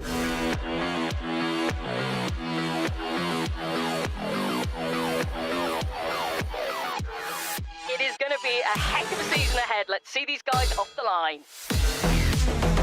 Look at that. That is amazing. Class, isn't it? Thierry Neuville takes his 20th WRC victory here at Rally Monte Carlo. Bit of snow and ice this weekend. It's beautiful. And that marks victory for SCCA Lappi. Japan Airlines, go on that! Did you see those stones? Stones like this? Either I left them or someone's nicked them. You are now the most successful driver ever at one of the most iconic events on the calendar. Yeah, it's a good feeling. 1/10 of a second overall victory for Foyt Tanak. That is second quickest, just unbelievable. What? You know the movie Talladega Nights? Shaking back, baby. Rally should be like this always. It is a first stage win for Sami Pairi. Aye. And that, Bex, is a pivotal moment for this year's World Rally Championship. Maybe you should stop crying and learn driving first on the road. You're not going to let him get to you. Nothing to say. Ah, it's a disaster. It's a 21st career victory for Thierry Neuville. That is really thick fog now. That's mad, isn't it? Yes, it is. Oh no! That's going to change things around now. It is a 21st career victory for Foyt Tanak. The Drivers' Championship will go to Japan.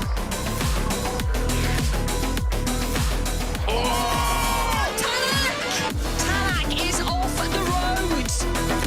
Toyota are the manufacturers' champions. They retain that title. Thierry Neuville is champion.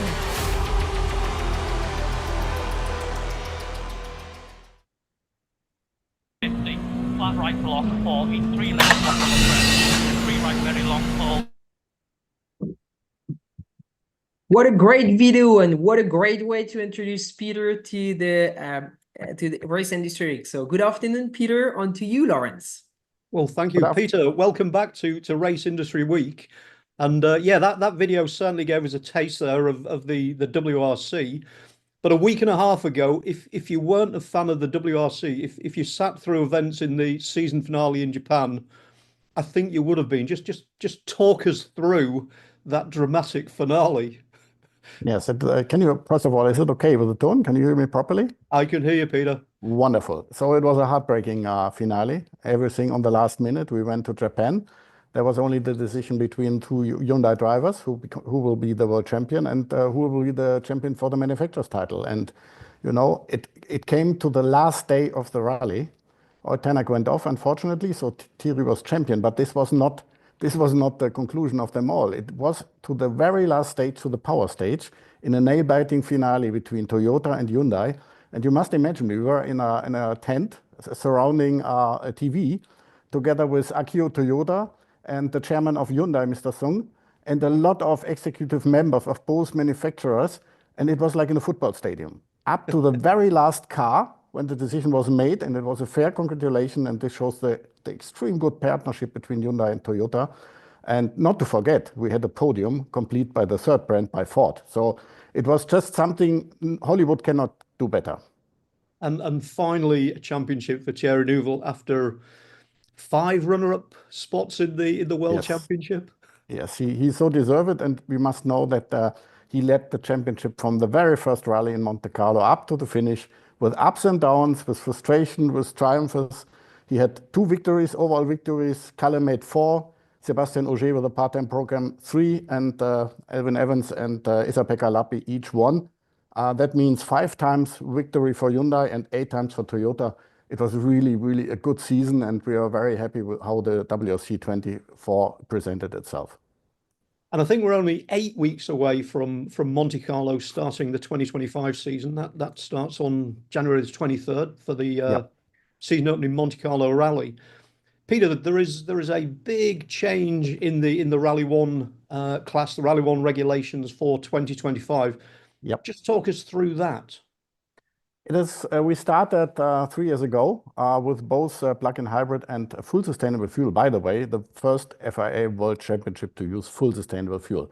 And after this successful period, it's a more strategic move now to get the full focus on full sustainable fuel, which makes also the technology less sophisticated, which allows us to have more cars, especially also to bridge the gap to young drivers. And as we are 100% still full sustainable, and the automotive world, also in Europe, is moving a little bit more in the direction of full sustainable fuel, I think we're on the right track to have the right technology for this fascinating championship. And in terms of the performance, taking off the hybrid, removing that weight, slight adjustment to the engine restrictor, but we should see cars that are comparable in performance to the 2024 spec Rally 1 cars, correct? 100%. There will be a lot of spectacle. And let's say the engine mapping has to be revised a little bit, because in the low revs, the hybrid gets some extra boost. Now it's gone. So they just changed the ratio of the gears a little bit. But you can be sure these cars will be ultra spectacular and performant as they were. And please remember, we did an experiment in Rally Poland when Martin Zesk was entering, just with the removed hybrid. And in this car, the software was not adapted. So, and even though he was on the very first proper stage, just a glimpse slower than the fastest car, and finished 5th overall. So nobody should fear that it's less spectacular. I think we will have amazing rallies again. Now, you mentioned Martin Zesk and the fact that you had a good dress rehearsal for this with his performance. So young drivers and local heroes, in terms of bolstering the factory ranks, is that a real possibility for 2025, seeing an increased Rally 1 field? We do this with the manufacturers. You must know that we cannot cover the full program for a young driver in Rally 1. This is not what we can do. And also we have to be neutral on that.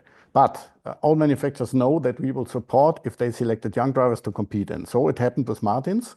So it happened with Sami Pajari. We also gave some funding to Toyota. Now Sami is on a full-time next year.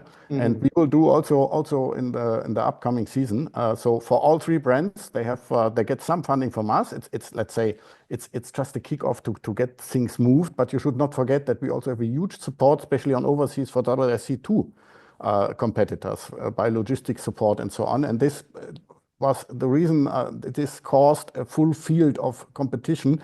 And also, I nearly forgot it, the decision in WRC2 also was in Rally Japan on the last day of the rally. So nothing can be better, and we are working on it that at least this tense and this spectacular fight will be the same in 25. You mentioned WRC2 there, and obviously an incredible strength in depth in WRC2 at the moment.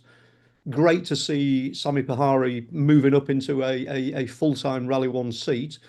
Fingers crossed that maybe there is opportunities for Martin Zesk beyond just one-offs. But looking at WRC2, is that optimized and working the way you want it? I mean, 7 events, as you say, a title that went down to the wire in Japan, but with one of the title contenders sat back at home on his settee, kind of watching rally TV. I mean, is there a way of sort of getting more head-to-heads between the top guys in WRC2? Not putting you on the spot there, Peter, but yeah, I would love to do so, but you should not forget, if we say WRC2 is open to 13 events, then the guy with the biggest pocket, with the biggest budget will win.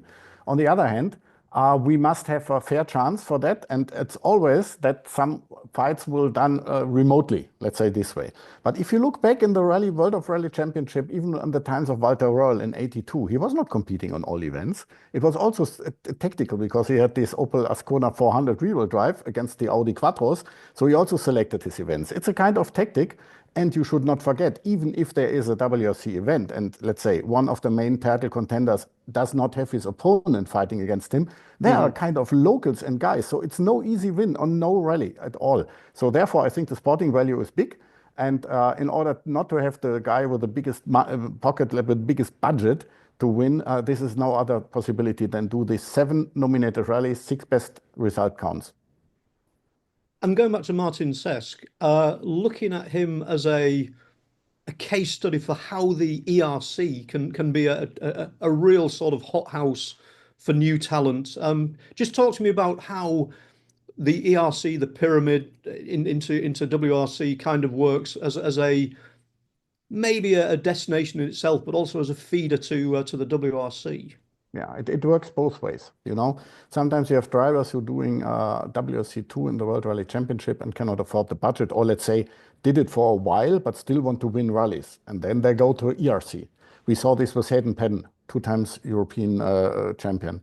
We saw it on the other hand, people coming out of the ERC like Robert Wirves, another shooting star, going to WRC, performing super well in Rally Poland. I remember that. And there are much more examples. So that means even if a driver has not the budget to do WRC2, he can do ERC and win overall rallies. And on the other hand, if he gets his partners, his sponsors, his budget together, he can move up to WRC and go for the big title in WRC2. So for us, it's a clear benefit. We see this on the number of entries. We had on some WRC events, we had 40 entries in the WRC2.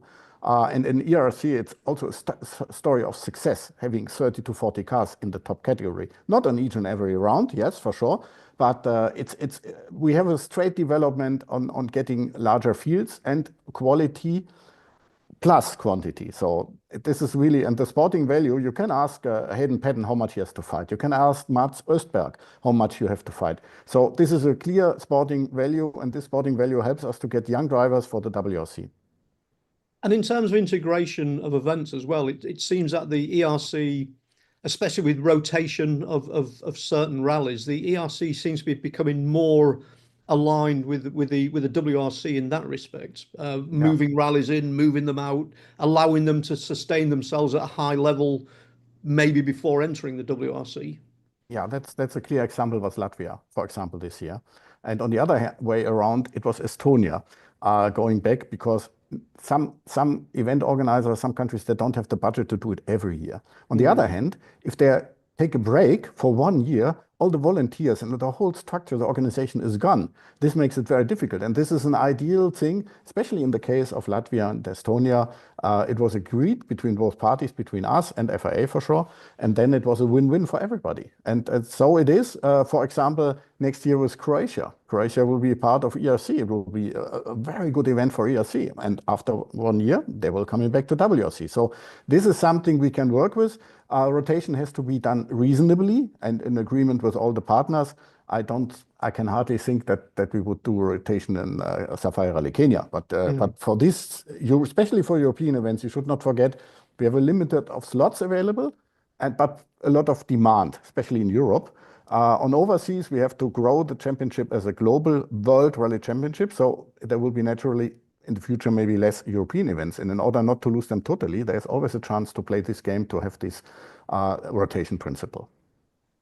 And looking at the 2025 calendar, a couple of interesting additions and a different spin on 1 or 2 rallies. The return of Estonia, Spain's round moving to the Canary Isles, which I guess technically maybe that means we've got a second African round next season. And also this interesting there with the South American double header where we have Paraguay and Chile. 2 events in the same region within a couple of weeks with it. Is that a blueprint for the WRC in terms of sustainable travel, in terms of how you kind of see the global footprint developing? That's exactly the point. But therefore you have to have 2 markets, 2 event organizers who are professional and very much committed to do so. And luckily with Paraguay, it was amazing. Simon Larkin, who is doing our calendar and is our event director, he was there and they created a video and it was looking like the rally already started with the president of Paraguay. sitting with him in a Toyota with rally stickers on, driving through crowds, everybody cheering. So I cannot wait to see this event to come. On the other hand, we have Chile. They now delivered, again, a stunning event. So you transport the cars there, and then you have truck transport. You have time for go from one rally to the other one. It saves budget and it saves footprint for sure. So this is going to work. Therefore, these back-to-back events is an ideal situation. And also, obviously, now that the Central European Rally has matured and proven itself, 2 years, it's on the calendar for the third time. Is that a blueprint for maybe potentially more WRC events running across multiple countries? This is let's say a very ambitious project, and it runs quite well. But we should not forget it's very complicated. And I can only praise the organizer, which is a common effort between ADAC in Germany, OMTC from Austria, and the Czech Republic, the Czech Federation doing that. There will be next year, so far as I've heard from the organizer, a little bit less complicated because we had a long days, long transport roads between the stages and so on. And let's say blueprint, for the moment, it's a unique event, but we are not against that we are covering borders. And by the way, not to forget, when we're in Paraguay, you cross the bridge and you're in Argentina. Yes. So this is something also, because we still in love to go to Argentina one day, but we can get all the spectators, all the fans already in. And there are some talks ongoing, but I cannot release everything. Otherwise, next year I have nothing to talk about. Well, another 2025 change as well, moving from Japan as the season finale and an all asphalt rally into a new event in Saudi Arabia. So maybe the roughest of the rough when it comes to a gravel event. That's a change in tack. I would not say it's a rough on the rough. It's variety. As far as I learned, I was not there, but Simon Larkin was there, and our team was already there. We have 3 rallies in one, 3 different surfaces, all kind of gravel roads, but not that I was told that it's a very tough, a very hard event. For us, it's a strategic move. Should not forget these countries. They do a lot in growing. They have a middle society who are fighting in the car passenger market for sales. For example, Hyundai is very strong in car sales. Ford is very strong in car sales. Toyota is very strong there. And this is an ideal possibility to make advertisement for the manufacturers to be presented. On top of that, we also think about to move the Middle East Rally Championship again, because I remember in the 80s, we have so much good drivers with the former Group B cars competing. We kind of lost them. And we hope that we can reignite the passion for rallying, having this rally there, and boost also a little bit that we have more participants from these countries. And by the way, do not forget, our FIA president comes from this area, super successful at his time, and something like this we are missing. So moving it on to 2026, you mentioned Simon Larkin there being the prime mover in terms of bringing in new events. He has noted that a priority for 2026 is a US round of the WRC. Yes. It seems that is, well, I wouldn't say locked and loaded, but can you just describe to us the sort of like the route through 2025 and into 2026 to make sure that a US round is on the books and is ready to go? Ready to go would be a little bit optimistic at the moment, but we are exactly in our plan. We will go there for 26. This is our commitment, and this is nothing we are discussing anymore. So therefore, there will be a test event in 2025. This is also in the books. Details has to be put out. We are also now getting close to the rallying community. We have support and we have good talks and coordination with our ARA, with local championship organizers and the local federation in every step of the planning. And at the moment, it's too early to discuss the details, but we are on a good way. And it's also no secret that the mountain roads of Eastern Tennessee are very suitable for our event. They are epic, and they will add really a sporting challenge. And you know what my colleague Mark de Jong, who is in the project, told me that we are using original roads of the bootleggers. And the moonshiners. Runners, yes, and by the way, you had just before the session with NASCAR, and as far as I remember, with my limited knowledge, that NASCAR also came out of this kind of smuggling very nice whiskey and so on. And by the way, I have been in Tennessee, and I really loved what they produce there, and especially the area of Chattanooga. So it's another more reason to go. But let's say, don't drink and drive. On the other hand, we know that we have to offer something different. We have to offer a show. So therefore, we are now really have a white piece of paper which we are drawing out our ideas together with our US partners, and we think having good spectator access to limited areas and to get was not overcrowded by spectators, let me say it this way. Now we would like to really make an impact. That means also that we have to offer a good program. Let's say in Finland, the traditional guys are used to walk hours through the forest to be at the crest and stay there for the whole day and walk back in the evening. This is, I think, not what American spectators are used to, because they're used to go to NASCAR, have a full day party and so on. Okay, we cannot offer that, but we are in contact with NASCAR to learn from them. We are still able to learn, but we must create a good opportunity for easy access, and that is a family experience. And this is what we want to do, not losing DNA of rally, but do it different. This is our plan and our ambition. How important then is it for you to have that sort of the strong links with ARA and know that there is a fan base to build from? It's very important. And I have a huge respect of the whole organization, how they do their championship. It's driven by enthusiasm. There's a lot of good drivers there.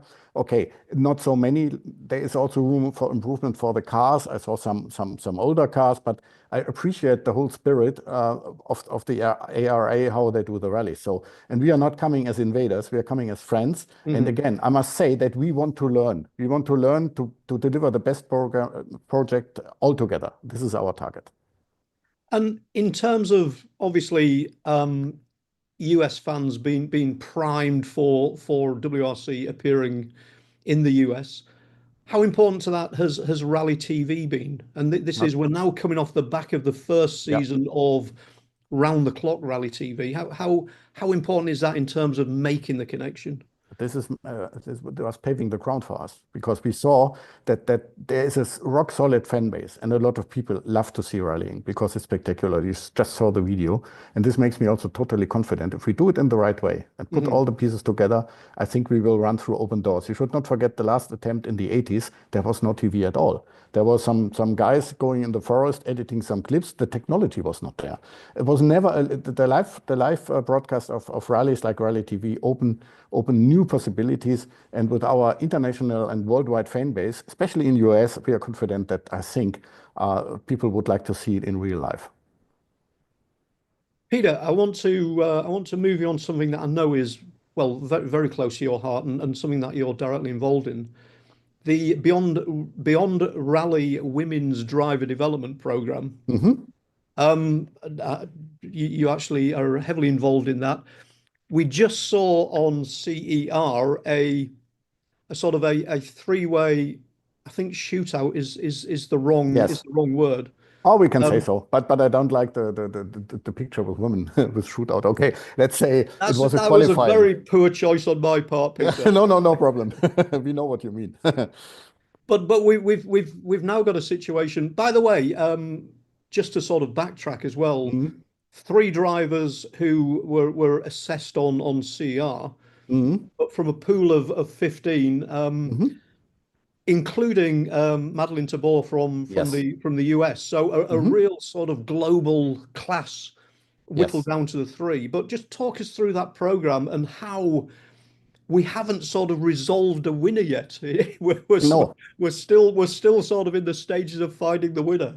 It was so not planned what we are now doing, but you must see that the rally starts and the German lady had a fuel pump failure. So the first day was gone. So no direct comparison, just some stages.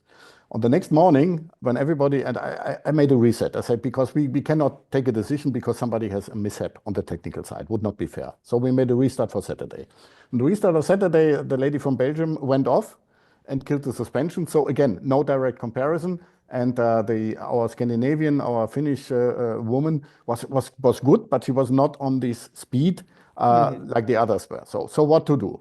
So we drove it on the last day and let them fight again against each other. And then there was a separation by 1.1 seconds, and one of them has to overtake a car. And then we were discussing back and forth. And at the end of the day, nobody felt comfortable to make a decision for full WRC junior WRC program based on this day. So we say, okay, Now we have again a finale in Sweden, which is for both women. The place, they have the less experience at all. But on the other hand, they are fighting with the same weapons. Okay, now I do this with weapons. I should not say that. I've started. Okay. No problem. But we will prepare them properly. They will have a training camp with John Hawkland, who is also globally known. We will also contact the second driver, and they will have some days driving on an ice lake and on the stage that they are not coming totally, let's say, helpless on the snow. But it will be for them a unique experience. And after that rally, we will have the one who will do the rest of the program. This is the idea behind. As I said, it was not planned. This discussion was done between the jurors. And by the way, not my own decision. We had Burcu Çetinkaya for the women's in motorsport from FIA, Pernilla Solberg, I think I must not introduce her, and Maciek Woda from M-Sport. And we had Rita Hemmerlein, who is the co-driver in the WRC2. And we were discussing, it was nearly a fight before the podium. And at the end I say, okay, if we cannot make a decision, let them go for another round. The women were quite surprised to get that, but now they are quite looking forward to it, to have their second WRC round in Sweden. I think this is something a lot of young drivers would love to do. And as you say, Peter, the overall winner then gets a serious program as the prize. I mean, that along with things like the FIA Rally Star, how important do you think they are to nurturing talent and bringing it on? It's a very important thing, and I think FIA did a big step with this Rally Star program. We are aligned with them, but we decided to go on women's participation. So it's an add-on. No secret that the winner of the FIA program, who was last year Romet Jürgensen from Estonia, who won his first season, who is now going to WRC2. And there is also Taylor Gill from Australia, who's doing another round in the junior WRC. These are really good and fast drivers. And I must say, if I look on our women's, we selected the one did her third rally overall. The other one from Belgium is doing national championship event with a front-wheel drive Renault. So we could not expect that they go at this speed like the others do. Yeah. So therefore, I would say we should be fair. The expectations is not that one of them win the championship, but we have some expectations that they are able to match the speed. And I must say, when we had this Sunday, let's say fight, they come closer to the fastest time in the category. At this time, Central European Rally was not a round of the junior WRC, but it was a round of the WRC3, and there were really good guys fighting. So it was good to see. At the beginning, they have 2 to 3 seconds, sometimes 4 seconds per kilometer, and at the end, they close the gap to 1.5. So I'm confident there is some potential. Maybe we are surprised in Sweden. We will see. Well, Peter, Sweden is the second round of the 2025 championship. Yes. Before that, we have the grand prize of the Monte Carlo Rally, January 2020, January 23rd to 26th. I believe that our time is at an end. I can see that the panelists re-entered the room, but as always, fascinating. A lot of ground covered. And Peter, you've got like 7 or 8 weeks before it kicks off again for real. Absolutely, and we're looking forward to that. I think 26 will be again a fantastic journey to 14 events, not 13. One more. Guys, over to you. Thank you, Peter. Always a pleasure to have you on. I'm a big WRC fan, and I grew up watching rally, so big. And I didn't know you were a 3-time German co-driver champion. So I learned that recently. So congratulations. Who was your driver? It was Dieter Depping, who was afterwards the test driver for Volkswagen in the WRC project. And yeah, it was a good time, but it's now a very long time ago. but still, still my heart is still also on the emotional side connected to rallying. Excellent. But thank you very much for joining us. Please stay with us. We'll run a short video from our partners and we'll be right back with you. When it comes to pushing the limits of performance, the pros know there's no room for compromise. At Crowler Cams, we don't just engineer camshafts and valve train components, we redefine what power means. Since 1955, Crowler Cams has been the name trusted by racers, engine builders, and gearheads around the globe. Whether you're building a street machine, a dragster, or a track car, Crower Cams provides the muscle you need to dominate. And with Crower, victory is within your reach.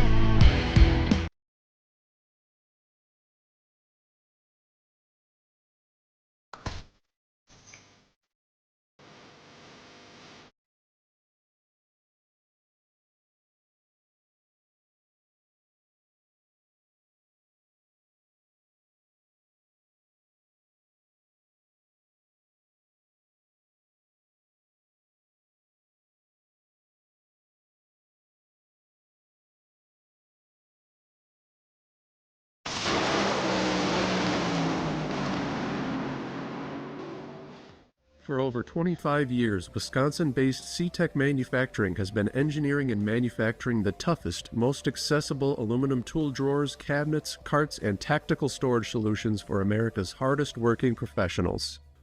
Whatever you need to store and however you need to store it, put your trust in C-Tech Manufacturing. We build it better. Visit our new website at ctechmanufacturing.com or give us a call at 715-355-8842. If you're watching this video, you might be wondering, what is WPC? WPC is a surface treatment designed to reduce friction and increase the strength of metal parts. As much as it might seem like a coating, WPC is actually a surface treatment. Think of it like shot painting, but the media is much finer, like talc. So what you're left with is a super hard, smooth surface that actually has some proprietary dry lubricants embedded within it. For more information, visit WPCtreatment.com.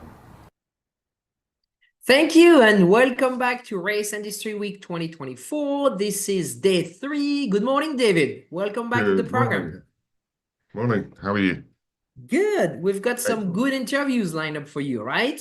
Yeah, apparently so. Yeah. No, eager to go. Excellent. So we should be bringing Larry on any second. And as soon as Larry is on screen, we'll let you take over, David. So I am getting a signal from our producer. Everything is looking great. And Larry is on. We're waiting for his camera and sound to start. And we'll be right back with you. So excellent. Good morning, Larry. Hello. Hello. How are you? Hey, David, how you doing? Yeah, not bad. Yeah, we're in the middle of this damn thing called the off season, but I realize there's no off season for you. No, and especially when we're doing a few projects like moving the Texas team to Indianapolis and getting everything under one roof. So all good things, but definitely busy. Right. Well, you brought it up. Let's start with that. What's behind the move? Because I mean, we all found it logistically eye-opening to consider that, you know, for the last several years, you've been operating out of 2 different shops. What have been the upsides and downsides of that, and why are you bringing the 2 halves of the team together? Sure. Well, and it was an interesting progression on how it kind of took place. When we grew from 1 cars to 2, and at that time we were operating everything out of Texas. And I just struggled to get the mechanics that knew how to work on IndyCar, get the engineers to commit to moving to Texas, because the engineers, they obviously like to walk out on the floor, look at their race cars, touch their race cars, all that good stuff. And so I just really struggled to get the personnel. That's when we ended up buying the race shop up in Speedway, Indiana. Moved 1 car up there at the time, because still, you know, as this has happened, AJ was very hands-on. We still had a lot of loyal people. We try to be a very loyal company. We had a lot of people that have been with us a long time down here. So that's kind of how that transition toward Indianapolis started to happen, and slowly just things continued to move up there. Next thing you know, the gearbox department's up there, the shock department's up there. And we got to the point where last year we had about 6-8 mechanics in Texas, and that's really all we had. So it was time. And AJ knew, he was on board. Everyone was on board to get everything under one roof. I think we felt like, hey, we had an awesome year with Santino getting us in the top 10 in the championship. And what's the next step competitive wise? And I think that was just to consolidate, get everything under one roof.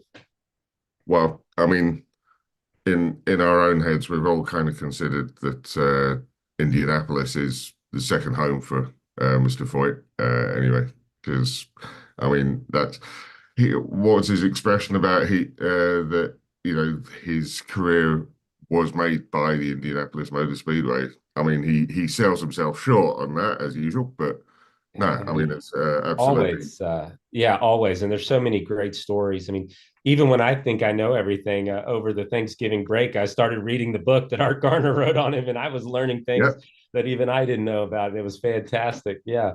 Never far from my grasp, I assure you. So, quite a story, and just reading a lot of the history with him and Tony Holman, which obviously I'd heard a lot of it, but Indy always holds a special place for our family. And AJ, I mean, I'm excited. We're going up next week. We're doing a Christmas party for the guys up there, and even AJ's like, I want to go, and and that was great. So, it's exciting. We're still going to keep, a lot of our kind of our bookwork and things down in Texas, and some of our people here that handle all that. But I think it'll be nice to have all the mechanics and engineers in one place. Yeah, I've always kind of seen two sides of the coin as far as having a race shop outside of Indy, in that you're less likely to have your staff poached, but it's also harder to poach stuff yourself. There are definitely pros and cons, and I kind of had a laugh with some of the Penske guys. Obviously, we're working together with Penske, and I said, "Are there any shops available down in North Carolina right now? Maybe I'll come down with you guys." So we kind of had a laugh, but that is the negative about Indy, is you're competing with all the other teams. So that's just for personnel and for things. It's very easy for someone to make a switch, but that's okay. I mean, that falls on me and our management team to make sure that we have a place people want to work. Now, Santino Ferrucci obviously produced, a very, very consistent season. I think there are only like three finishes outside the top 20, and most of them all inside the top dozen. We haven't seen that kind of consistency from one of your drivers before. How special was last season? Did it feel like the big step forward? Well, it really did. And I think it was just, it felt like when we got to the racetrack, we were more prepared, and we just, IndyCar, the weekends happen quickly. The practice sessions fly by. You maybe get 3 or 4 changes in a session. So you just really have to unload in the ballpark. You have to unload and know where you're at. So having those other Penske cars as quote unquote teammates or whatever, at least where we can see the feedback from them as well, super helpful. And it just, I don't know, everything was just really clicking. I think Santino and I got along well. I enjoy working with him, and me being on the radio with him. I think we just enjoy racing together. We have fun, and the kid's a racer. I mean, I'm not mad at him, but I also get nervous when he goes and runs his midget and stuff like that. I was like, come on, Santino, I've got a lot invested in you, bud. And we laugh about it. But he says, I'll be safe, boss. I said, I know you will. But he just loves to race. And he's really, I think, maturing as a driver. He's come a long way with his craft, especially I think on the qualifying side. He would always say, I'm not a good qualifier. And I said, well, you got the pole at Portland. You can't say that anymore. You know how to qualify. So really enjoy. I'm glad we're continuing with him, and want to just keep it going forward. Right. As far as your second driver for 2025, David Malukas, does it, there's a lot of speculation, and I try not to put you too much on the spot here, but there's a lot of speculation that you guys are kind of like Penske B team, and that you're prepping David Malukas for the long term for joining Team Penske. How much has that been discussed, and how hard is it to start building a team around him if you think, the main team might want to grab him soon? Well, look, I think obviously there's the Penske organization has a lot of people that have a lot of success in this industry. So when I'm looking at drivers too, I certainly run things by them because I want to know their feedback and what they think. So obviously they were very high on Malukas. But no, I'll try to keep him, right. I mean, that's Yes, exactly. if we're going good, certainly I would try to keep him. But of course, some of their, they've got drivers, I think, coming up in contract years and things like that. But I don't think they've made any decisions that they're certainly moving on from anybody. I think everybody's just going to see how things shake out. But we're just excited. We're excited to have two young guys that can really know how to push the pedal. I think that'll push each other. Yes. And it'll be fun. So I think if we can, no, I'm really excited about David. His comeback from his injury was just awesome. I mean, the speed he showed, and we're just going to try to put a good car under him and have him and Santino fighting for wins, hopefully. Yeah, absolutely. I mean, he's a real tough cookie because he denied that he was in pain at Laguna Seca to greater or lesser extent, but I can't think of a worse a worse track to try and come back from a wrist injury. But no, I think you've got a good gritty one there. As far as the short ovals are concerned, do you feel that he is going to? Well, I'm not sure how much you need to add because Santino is just a sensation on short ovals, but so too is David. I mean, can we predict a 1-2 come Milwaukee? Well, that would be wonderful, and especially with all our history there. But yeah, exactly. Yeah, I mean, look, we all know, we all talk about it, how tough the IndyCar series is. My goodness, the drivers in this series are just also good, and the teams are also good. Everything's so tough that, like I say, you just really have to unload fast on the weekend. I think we've got some great starting setups to start from. And man, no, with the two drivers that we have, I'm very excited. I mean, you don't want to go over the top and say, oh yeah, we're going to be fighting for 1-2. This is just, man, I mean, no one does that in this series. It's just that tough, and any weekend can be your weekend, and everything just has to go right. For us, obviously, we're putting a big emphasis on pit stops because that half a second, you can't lose that in the pits. It's just too competitive. So we've started a new training program and new stuff on that side to really try to get that next half second there on the pit stops. Let's talk about Indy, because last couple of years, Santino's qualified in the top 10, or well, in the second row, actually. And, third place and eighth place finishes. Do you, I mean, I know it's the greatest dream in the world for any racer, but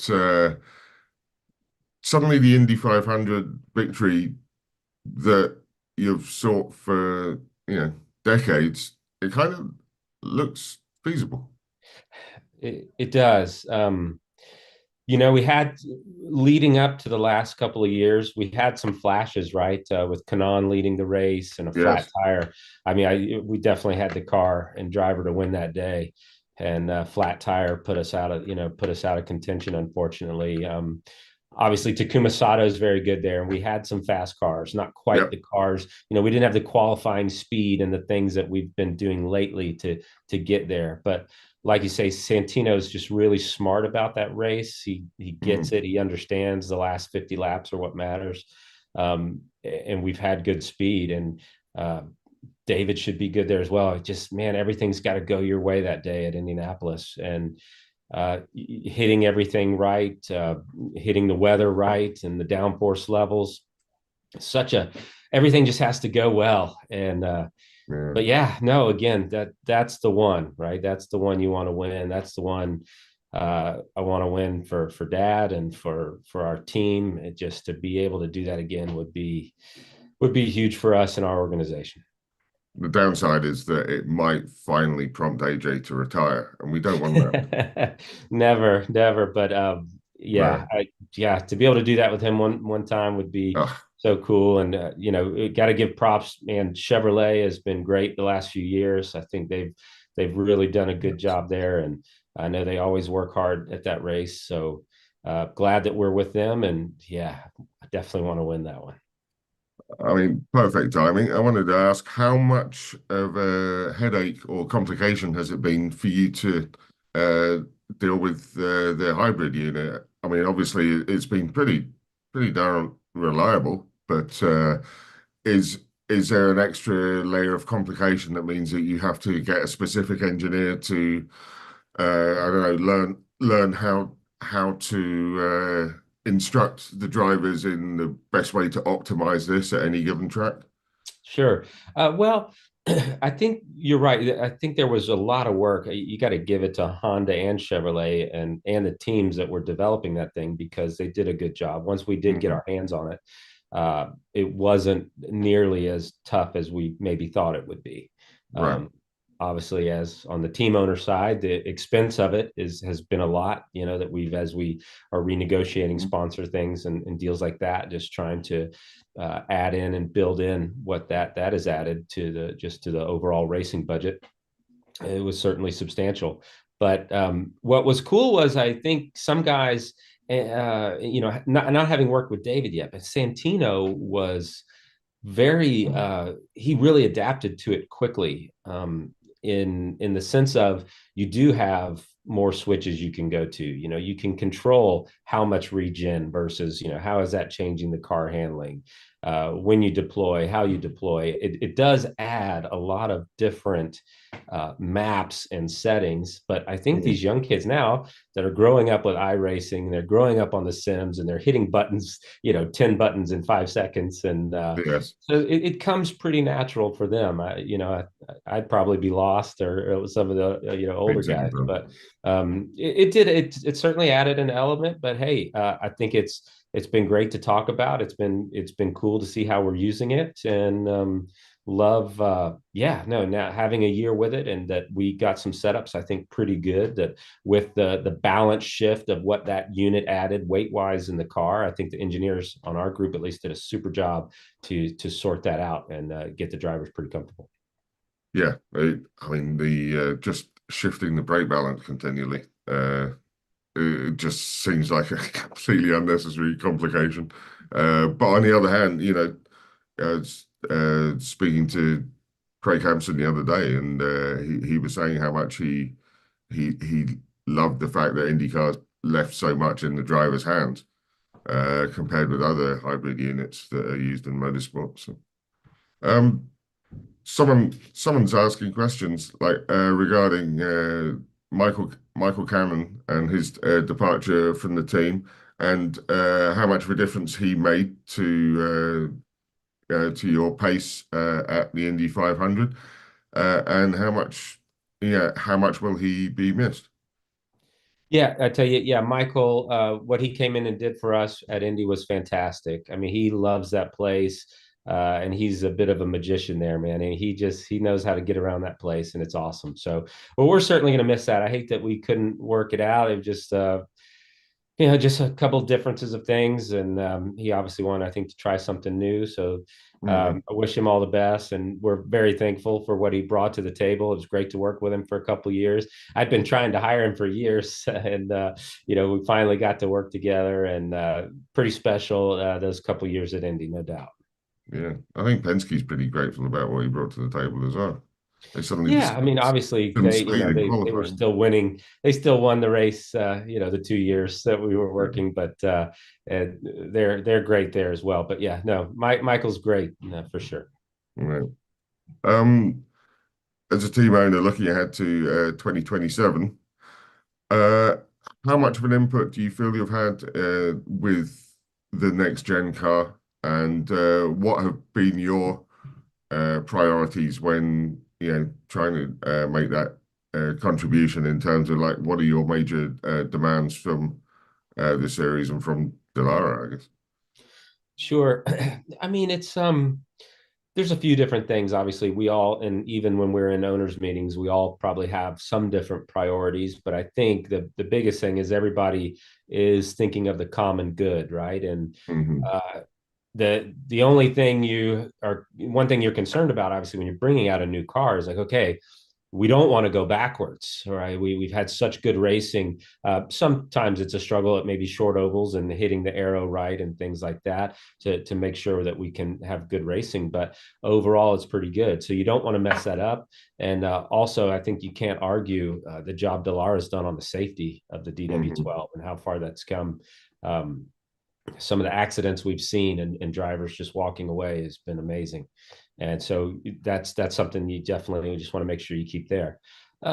As a team owner, you're just always hopeful that you've got enough places on the car that you can sell and get your partners out there and make sure they have good visibility, but that the thing is safe and raceable, and also that it's starting to look racy and it's a step forward from that aspect, and that it's good for the fans. So it's a bit of everything, and they've got really, what I would say is there's some really good people working on it.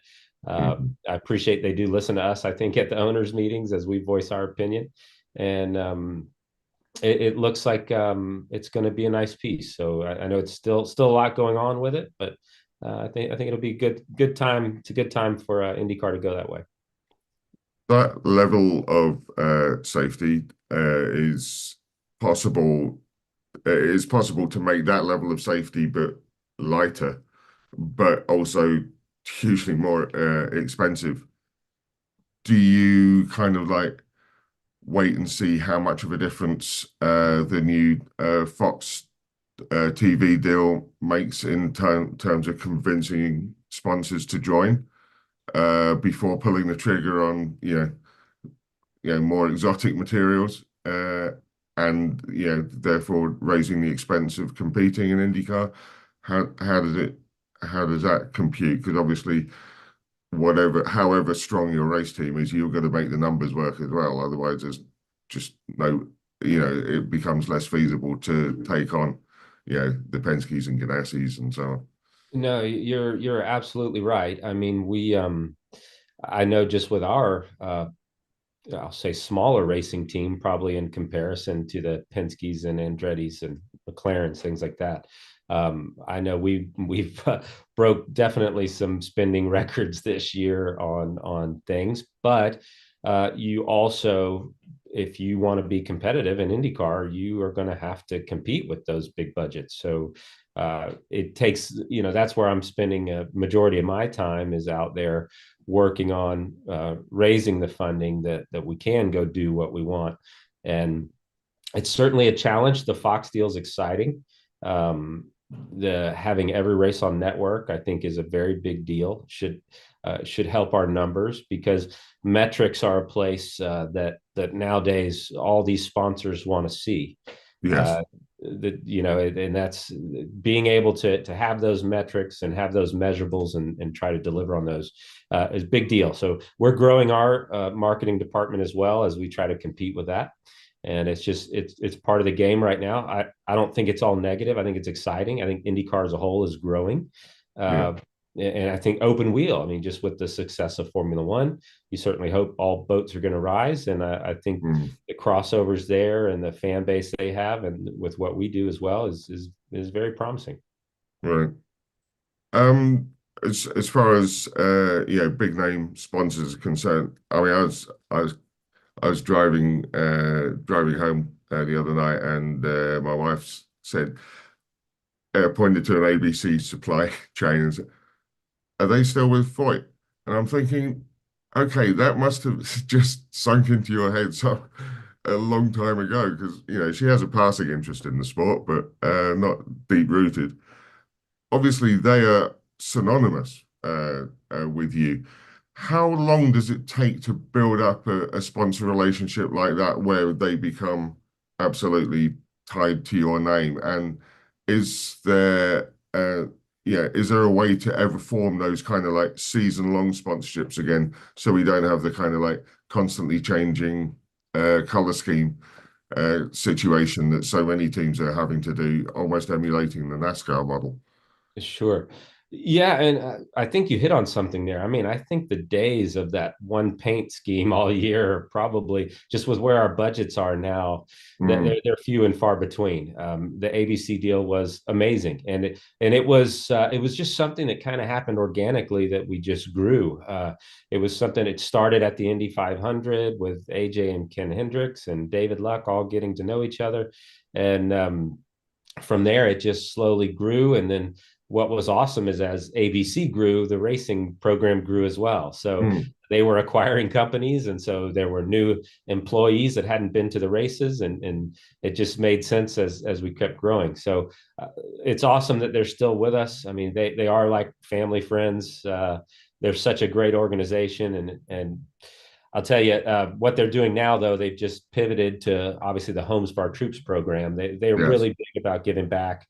And that is such a cool car and program at the Indy 500. The money we raise to help build homes for post 9/11 veterans. What a cool program and touching. I've been to some of the home giveaways, and wow, I mean, it just really hits you deep. And the car's so beautiful on Memorial Day weekend, and it's been a great program. So yeah, there's nothing more patriotic looking actually than that car on the grid. Hey, as far as the third manufacturer, I've had a few discussions the last few days about how important that is kind of to both Chevy and Honda to get a third manufacturer in. Is that something that team owners can help make happen? And do you think it's feasible in the next couple of years? So, I don't get too involved in it. I listen, it obviously comes up at the owners' meetings, and we discuss those things. But I know if anybody can do it, Roger and his group will make it happen. So I know I think it is a priority for them, and they're working on it. So yeah, that's I don't get too involved in that, but I think it would be great for the sport, and we'll see. I know I'm sure it's very hard when you've had Honda and Chevrolet getting everything out of this package for so many years to come in. That's got to be a daunting task for somebody, but we'll see. I mean, I trust that Roger and his group and IndyCar, they'll figure out if it's the right move or not. Right. I had another question posted here.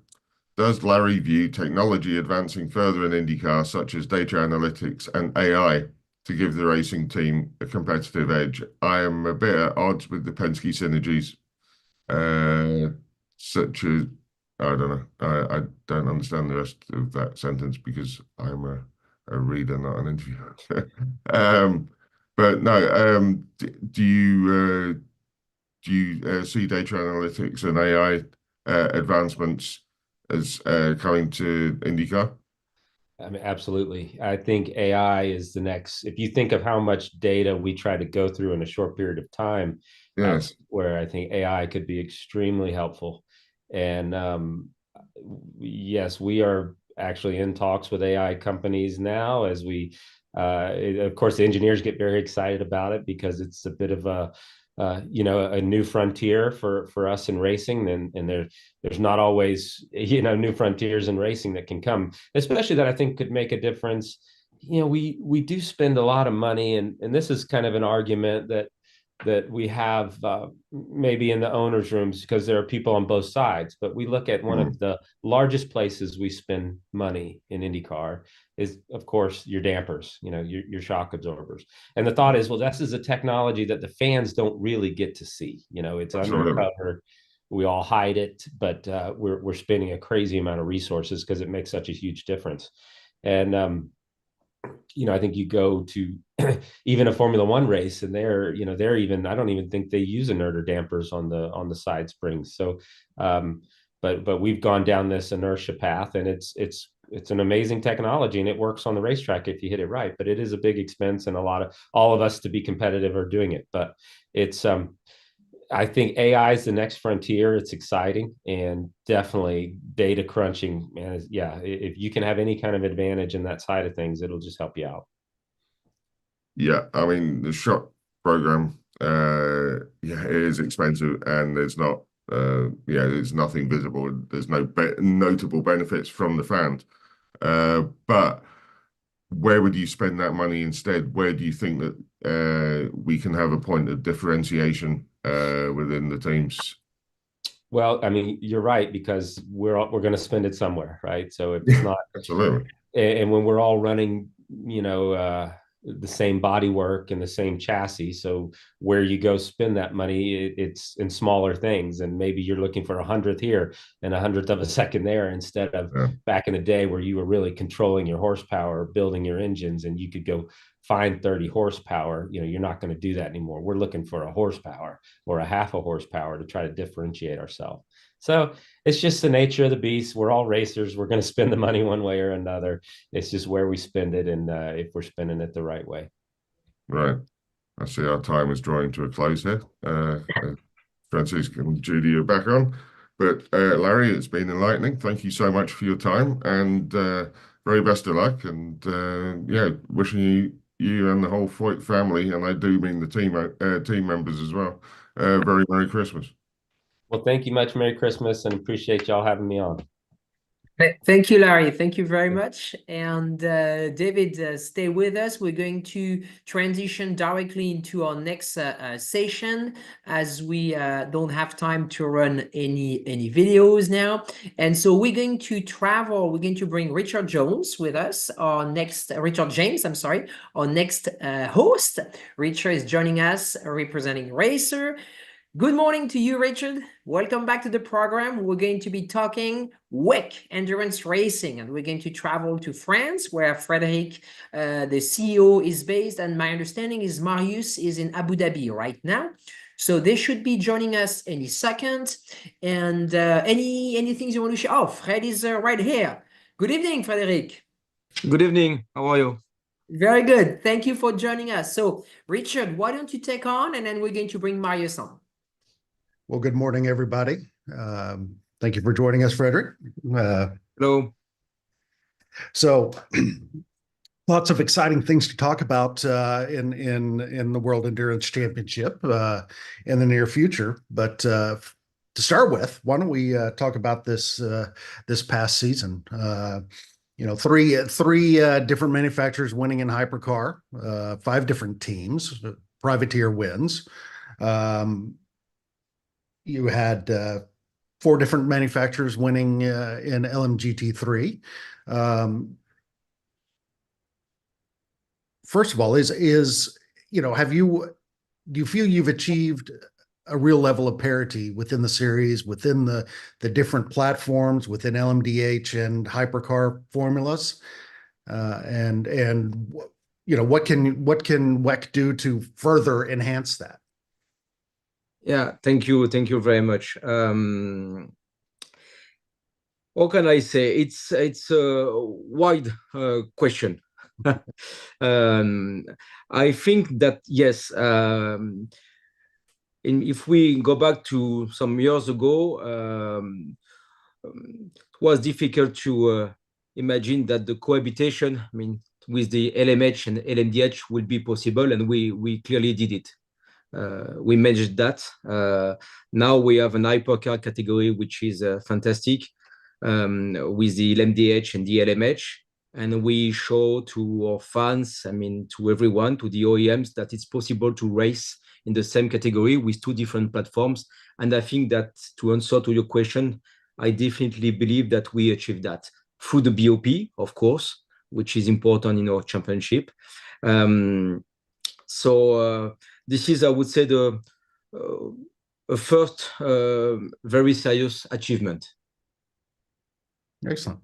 Well, how do you feel about the introduction of the LMGT3 category and its success in the first year? Has it all gone according to plan and expectation? Yes, definitely. We welcomed 9 different brands, marks, with the most prestigious one. The battle on the grid was absolutely amazing. I was saying, a few weeks ago with John Doonan that we all, with IMSA and WEC, we had a kind of dream season. I think that LMGT3 is quite a success at the moment. We have to be careful. It's fragile. we have to take in consideration the situation with the OEMs, especially in Europe. But I think that those brands are a little bit protected because they are super premium. The drivers are fantastic. I mean, we can see, I mean, through some surveys that the fans are, of course, very interested into the hypercar category, but also the GT. This is really our DNA. I mean, this is the DNA of endurance racing, sport car racing. It's a mix between prototype and GT. So I would say that, yes, it is a success both on the World Championship, but also on the European Le Mans Series. The demand is quite huge for the GT category, which is good at the moment. But we need to pay attention to the global cost of this category to maintain at certain level, and we need to protect ourselves and the OEMs to let's say the desire to spend more money. Well, yeah, you use the word fragile. Now, is that in relation to the costs and trying to contain them, or is that in something else? No, not. I mean, let me be really direct and transparent, if I may. It's not only about the cost; it's also linked to the geopolitical situation, to many different factors. I think that we need to keep our head very, very cold. The FIA WEC is now at very high level. Let's consider that we have done a big part of the job, but we still need to continue to work very, very hard to pay attention to the teams, to drivers, to the business model. That's something which is important. We still have some privateers in the championship, some bronze drivers who brings some budget on the table to race. So we need to be still close with them. You know, I work in the motorsport industry for the last 25 years. I'm 52 years old, and I have seen that many, many times. You know, you reach a very high level, the success, and then you don't know why. 2 years after, I mean, it's the situation is totally different. So my job is to prepare, let's say, everyone, including my team, not be arrogant, not be pretentious. Let's continue to work. I think now the WEC is probably one of the biggest motorsport championship in the world, and if we continue to be serious, to respect our competitors, I think we can continue to grow. Excellent. Well, some new manufacturers coming in for 2025 and beyond. Is there anything that you can do to help, one, attract new teams, new manufacturers, but one, keep the ones that maybe haven't found success yet interested? Yes, it's a very good question. I mean, that, I think that if you want to attract some new manufacturers, I mean, I do believe there is two key points: the regulation, the technical regulation, of course, the sporting regulation, and I mean what you can offer in terms of marketing platform. I mean, today the return of investment for the OEMs is quite good on the WEC, and we need to maintain that. Then I think that you can still have a good ROI, even if you do not, if you are not on the podium every weekend. If you race close to Ferrari, it means something in terms of marketing. Mm-hmm. So I mean, the diversity we have on the grid brings something to all the OEMs. Of course, as you mentioned at the beginning of our discussion, the gap between all the cars is so tight at the moment. So everybody can expect to be on the podium, but it's not necessary to win to get a good ROI. Excellent. Well, speaking of return on investment, obviously a big part of that is eyes on the product. Are you happy with WEC's worldwide audience in terms of viewership? Especially for the races outside of Le Mans. Yeah, I mean, you got the point. I mean, our job is to be sure that the audience except of Le Mans, will be good. And this is the case at the moment. I mean, we are growing in on television, on social media, on all the platforms. What we can see today is that the consumption of the image switch from let's say linear TV to digital TV. It's clear. It's clear today. I mean that. So we still focus on television, but we have to take in consideration the fact that the audience, and this is something which is very good for motorsport in general, is younger, and this is something which is super interesting for all of us. You know, I'm used to hear that motorsport is for all people. It's not true. I mean, if you look at the surveys, this is completely wrong. I mean, our audience, the majority of our audience is between 24 to 44 years old, which is quite interesting for the OEMs and for everybody. But we can also see, meanwhile, that the consumption of the WEC image is now, I would say, the balance is maybe something like, I mean, Marius can give you the right figures. He's my marketing communication director, but the consumption is much more on iPad, I mean, telephone, even on smart TV, but still on TV, but on smart TV, on YouTube, and so on. And this is something we need to really follow. I mean, this is something important. What do you think is driving that younger audience? Is it the platform that you're broadcasting it on? Is it the manufacturers? Is it just the quality of racing? And perhaps that's a question for Mario. No, it's a super interesting question. I would say that sorry. No, we have the best diversity of cars, of engine sounds, with a lot of action on tracks. For example, it is a figure we don't talk about a lot, but during Le Mans, you have 12,000 overtakes during.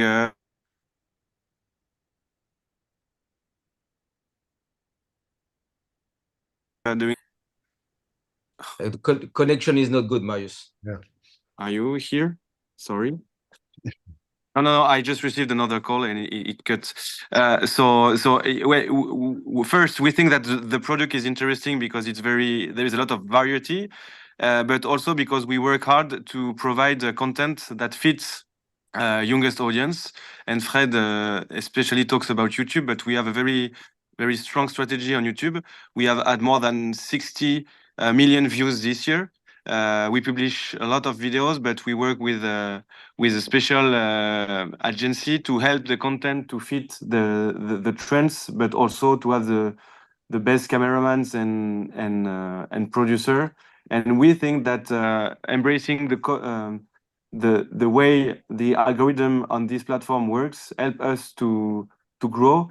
And as TV is growing but slowly, we see a very, very fast growth on socials.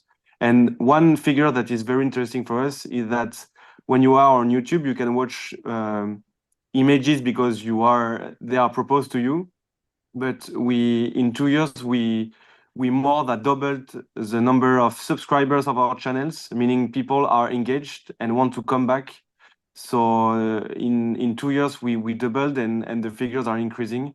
So this is a good reason to believe that our content for our YouTube panel, which is 55% under 34 years old, likes our content. That is different from TV. Excellent. Well, I know that's certainly been a point of pursuit for motorsports in general, and is the social media channels.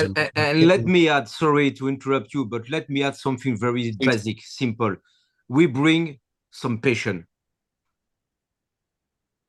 It's something which is very, very simple. I mean that we do live in a world with you cannot drive fast. I mean, people need to dreams. They need some dreams, and we deliver that.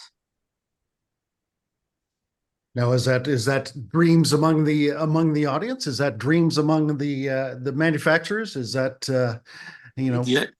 What has absolutely. Yes, what has changed in 5 years is not the number of drivers or cars or races. It is just the manufacturers, and it creates a dynamic where we then are able to export the spirit of Le Mans around the world. And Le Mans is not only a race; it's not only the biggest race in the world, but it's also automotive fair. It is.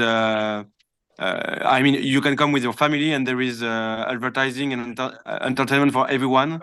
So the manufacturers helps us to shine, and then we propose such an experience that helps to drive everything. How much of growth did you see, for example, obviously with the LMGT3 category, you had a pretty big explosion in the number of manufacturers involved, you know, especially from the end of GTE. How big a driver was that for new audience to have twice as many manufacturers? And I mean, you had 4 manufacturers win in 2024, which is more manufacturers than you had the year prior in GT. Richard, let me step in 1 second because Frédéric had a last-minute emergency to deal with, and so we want to accommodate him. So, Fred, thank you very much, Francisco. Of course, my pleasure. I will step in. We'll continue the interview with Marius, but Frédéric was kind enough to did everything he could to you know, allow us 15 minutes. So, Frédéric, if you need to go, we understand, and we'll continue the interview with Marius. Yeah, very, very sorry. Always a pleasure to be with all of you, and thank you very much once again. Thank you very much. Of course. Glad you could join us. So, Marius, carry on, and we'll continue. We'll continue. So your question was about LMGT3, right? Well, and how can you repeat, please? Yes, how with the introduction of LMGT3, you've had a big explosion in the number of manufacturers involved in WEC, especially on the GT side. How big a driver was that for new audience? Actually, I will be completely frank. We can't really measure it because it is not yet part of our surveys or to understand better. But what we think is that hypercar category is fascinating because it is car that no one can drive except the pro drivers, because it is very good, very fast cars. But GT3 helps us to, and the brands also takes this opportunity to create a link between their cars and the market and how the people can buy the cars.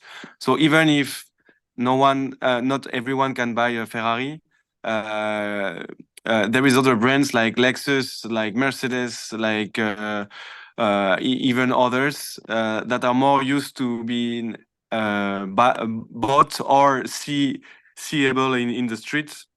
So for us, GT3 is very important because it creates a link between a fascinating world and the real world where you can see this car in your streets. So we can measure it for the moment, but for sure we will never have 40 cars of hypercar in the same category, because we need GT3 to create this special environment of overtakes and different speed, but also to help the brands to create a story around marketing and communication of their brand. And what we see is an explosion of the investment in the activation of the brands. Like this year, we were 300% more than last year in terms of fan zone activation, in terms of hospitality and stuff like that. You can hear me, but it looks like your connection's a little spotty. You don't hear me right now? I do now. Okay, sorry. I'm sorry. That could be me. So yes, we see. So the manufacturers understand that it's not only about performance and a very special car, but once again create a link. And I think the audience is very appreciate this. Excellent. Well, new manufacturer in hypercar next year. Aside from Aston Martin and Mercedes-AMG coming into GT3, what's most exciting you about 2025?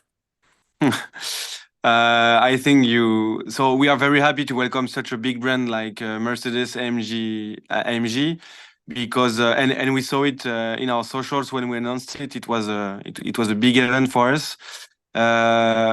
What is exciting for 25, and I think many people in the room here understand why, but first, it may be the sound of the new Aston Martin Valkyrie on the track, because it will be a very singular sound. And for motorsport fan, it's amazing to see all these different brand engines and sounds at the same place. So, and of course, all these brands and the new brands have a relationship with Le Mans.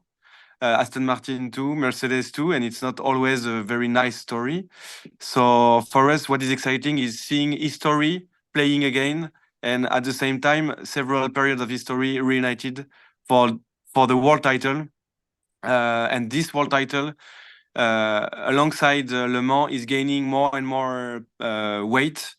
And I am currently now in Dubai for Genesis Endurance Program. Announcement, it was 1 hour ago, and what we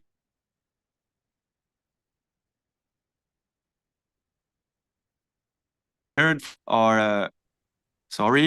what we heard from the team principal or the drivers like André Lotterer is like the World Championship has never been such exciting, even for a guy like him winning already 4 or 5 times Le Mans. Well, obviously, the Genesis announcement was going to be a point of discussion today, being on our minds. You know, the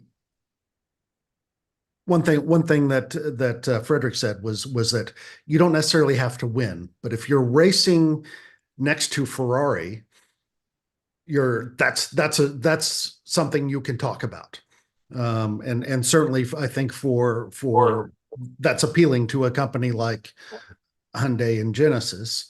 But also, I think the fact that we have rule stability through 2029 probably plays a huge part as well. And there's even some manufacturers talking about coming in 27. Yes. How important is that to the championship and to WEC's success, is the stability of rules and schedule? Yes, of course. And through the rules, there is something that don't say its name. It's cost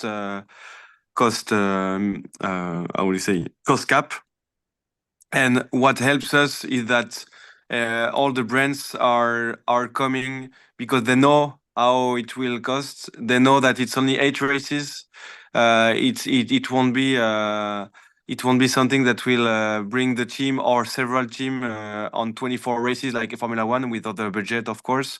So what helps us for sure are the costs, are the rules and the visibility for 5 years now, maybe more, we don't know, but for the moment it's 5 years.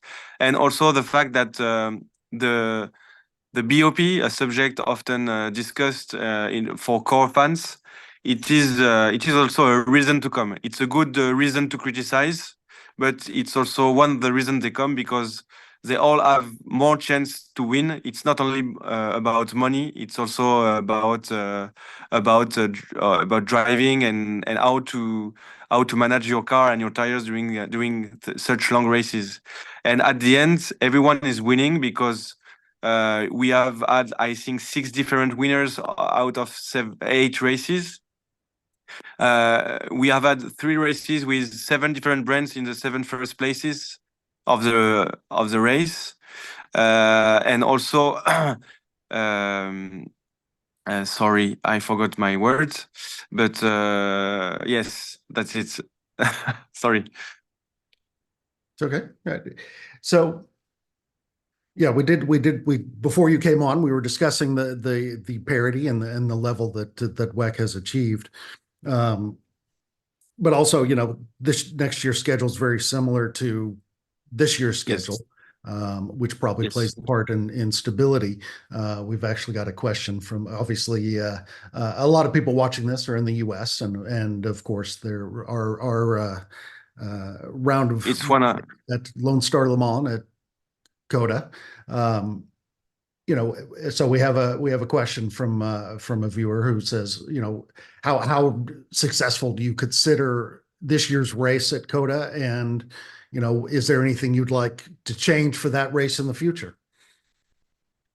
Yes. So COTA was a surprise for us in a good sense, because there was some reason to believe we won't have a lot of people coming.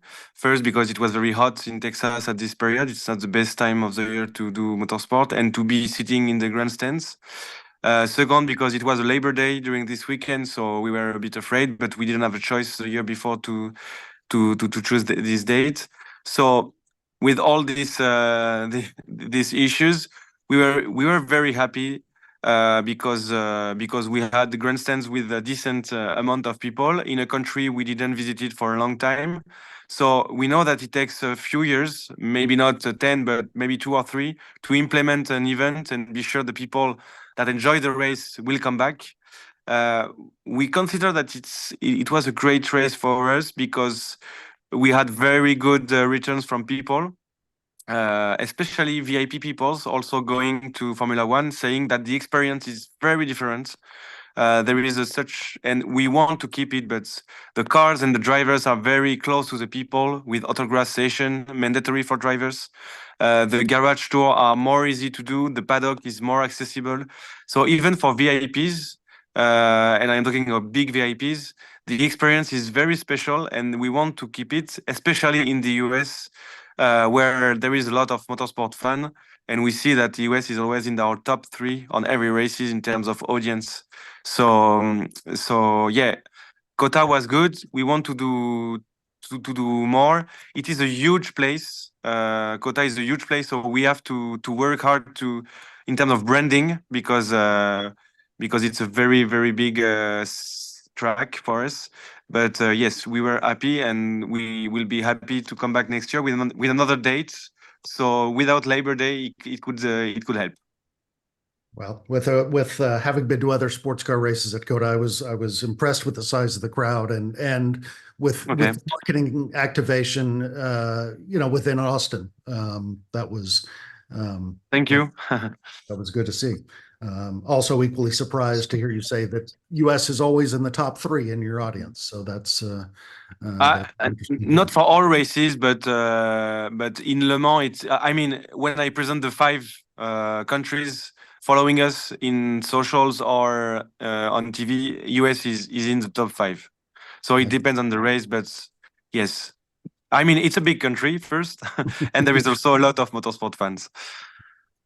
Well, Francis and Judy have joined us again, which means our time is up. So thank you and your perseverance through the connection and from Abu Dhabi. So thank you very much. And I am sorry for the 2 minutes delay, because I am on my phone in the middle of Dubai. Sorry. Yeah, no worries, Marius. And we understood that there was an issue with Fred, so we're able to get the first 15 minutes with Fred, and now you guys are doing a great job. And I really enjoy your comments about how much you have developed your YouTube channels, etc. I mean, when we launched Race Industry Week the first year, we were only on Zoom, and then year after year we have starting to stream on YouTube, on Racer.com, on Speedsport.com, on all social, and the audience has grown tremendously. And this year we're also on TV with Speedsport 1, and it's about finding new avenues and new tools that help you reach a much wider audience. And you guys have done a beautiful job at WEC. So thank you, Marius, for being with us today. Send my best to Fred and the entire team at WEC, and maybe I'll see you in France at Christmas. So thank you very much, and stay with us. We're going to run a short video from our sponsors, and we will be right back with you. Scott Lewis and Associates, the sales, marketing, and branding specialist for the automotive performance industry since 1988. We get our manufacturers on track by opening an extensive distribution network, providing product training to sales staff, creating fully integrated sales and marketing strategies, building successful industry partnerships, attending trade shows, events, and races, offering first-class support to customers. SLAI delivers solutions that win you sales. To get in touch with an SLAI representative, Call 516-378-6100. Go to scottlewisinc.com or email info@scottlewisinc.com. With roots in the Midwest that date back well before the Model T, Fifth Third Bank has a long history of serving the needs of automotive companies.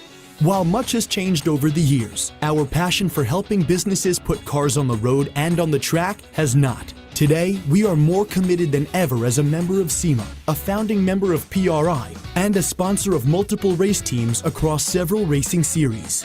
For over a decade, Fifth Third Bank has been a staunch supporter of our industry and a great partner for many companies in the motorsports field. Our business has been growing extremely fast, and really we could not be where we are today without Fifth Third. They provided amazing strategic advice, the capital we need to support our phases of growth. They are true partners for me now, and what they do with their involvement in motorsports is untouched in this community. Where can we take your business? Fifth Third Bank. You work as hard as your truck, and you have no time for downtime. That's why more truck owners trust Blue Def, America's #1 diesel exhaust fluid brand. Each batch is guaranteed pure, so you can avoid costly repairs caused by inferior DEF. Demand America's best for your truck. Blue Def and Blue Def Platinum. Put trust in your truck. Thank you, and welcome back to Race Industry Week 2024, Day 3. George Tamayo is with us. Good morning, George. Good morning. How are you guys? Very good, very good. So you have, quite a few sessions again in the next 2 days, and any thoughts so far? I enjoyed this previous session with Richard and just hearing about WEC's WEX plans, and like Richard, happy to hear that that WEC is popular here in the U.S. Yes, they have done a beautiful job, and Le Mans. It's just part of the history of racing. So always had American teams, American spectators there. So we're going to be bringing Michael from Trans Am, and while we bring him, we have a short video from Trans Am. So why don't we roll the video, and then we'll bring Michael on. Great. Speed Tour has been described as a complete assault on the senses, starting with the Trans Am Series presented by Pirelli. Always bringing the loudest roar of the ground-pounding music on the track. Founded in 1966, Trans Am is the longest-running professional road racing series in North America. The excitement of the original Pony Wars is alive and well in Trans Am. The Trans Am Series in itself is an eclectic mix of cars and classes, with the Cube 3 architecture TA2 Series providing a large single-class race group, while the TA and GT classes provide the best in multi-class racing. The minimalist rulebook of the TA class allows for a lot of innovation with 850 plus horsepower and no driver aids, making for an interesting combination for drivers and team alike. The semi-spec nature of the TA2 class and the accompanying cost controls make TA2 the most competitive and cost-effective way to go pro racing in North America. Additionally, with the TA2 cars being similar in functionality to those used in short track and other pro racing feeder series, TA2 has now become the de facto development series for that next star of stock car. Then we have the Grand Touring classes, the 3 GT classes, Extreme GT, Super GT, and GT, offering a place to race a wide range of popular production-based race cars, both factory-built and custom-built. Trans Am has been growing rather quickly in the last few years with its live broadcasts and Trans Am Thursdays on MAV TV, but also the ever-growing reputation that TA2 is the most competitive and cost-effective road racing series, period. The inside, three-way into Andretti. Merrill will take the lead brilliantly. Wow, Morning, what a Michael. video we had there. We're going to leave it in your hands, George. Thanks Thank you. for coming on, Michael. Thank you. Hey. Good morning, Michael. How are you? Good, George. How about yourself? I'm doing well. Thank you. Thanks for asking. Exciting video to watch there, and coming off the back of a very exciting 2024 Trans Am presented by Pirelli series this year. You had in the TA class, a new champion for the first time in a few years. His first championship with Paul Menard in TA, and TA2, which we heard a lot about in that video. Rafa Matos becomes the winningest TA2 driver and a 3-time champion in that class. Your thoughts on this past season? Well, it's been a great one. Watching that video wants me to go racing next weekend. So yeah, that was awesome. This past season was great. It was a great learning. It's my first year with Pirelli Motorsports, and handling the whole gamut of what we draw to our sports. But the Trans Am and TA2 teams are just incredible. It was so much fun to learn, the intricacies of everything that's going on, coming from track management into this sport. I mean, not that I was shy of this at all. I spent 23 years with NASCAR, but having these cars and the partnership with Tony Pirella and our ownership group in New York, it was just a great season. And it was great to see Paul. Nothing against Chris Dyson. I love Chris. He's a great guy, but Paul really took it out there. And Chris just had a couple bad luck races this year that set him back. But like you said, with Rafa just cleaning up, I mean, he's a rock star. And then, we had some other great winners too, like Kaylee Bryson. She's our young female out of Oklahoma, and just having a lot of fun this year. And I think that's the best part is just, I spend so much time in the paddock. It's just fun to get to know everybody, whether, personalities, owners, shops, drivers, mechanics, whatever it might be. So great year, great 24. Can't wait till 25. Yeah. We saw, and you mentioned here, but we saw a big emphasis in the video on TA2, which I think that when TA2, just look at the way it's called, it's TA2, right? TA is the marquee class, but is it almost now, are you guys considering TA2 the joint marquee top class for the series? And again, it was mentioned in the series about cost effective and all of that stuff, but tell us more, because there's got to be more to the success of TA2, which has been really phenomenal. Yeah, I mean, with these cars, with the XGT class, the SGT class, and the GT class, there's definitely more of those cars out there. When you look at the whole population of cars, just in North America alone. So it's really something that we're going to keep doing. We're going to keep parallel path in both of these. Yes, we may get some more on the TA2 side just because of the availability of some of those vehicles. But the TA cars, with Dyson and Menard and these guys running those vehicles, Amy Ruman, it's providing a great series. So we want to build both. There's no dominant feature here. We want to be able to take both of them into 2025 and keep growing both of the populations on both of those.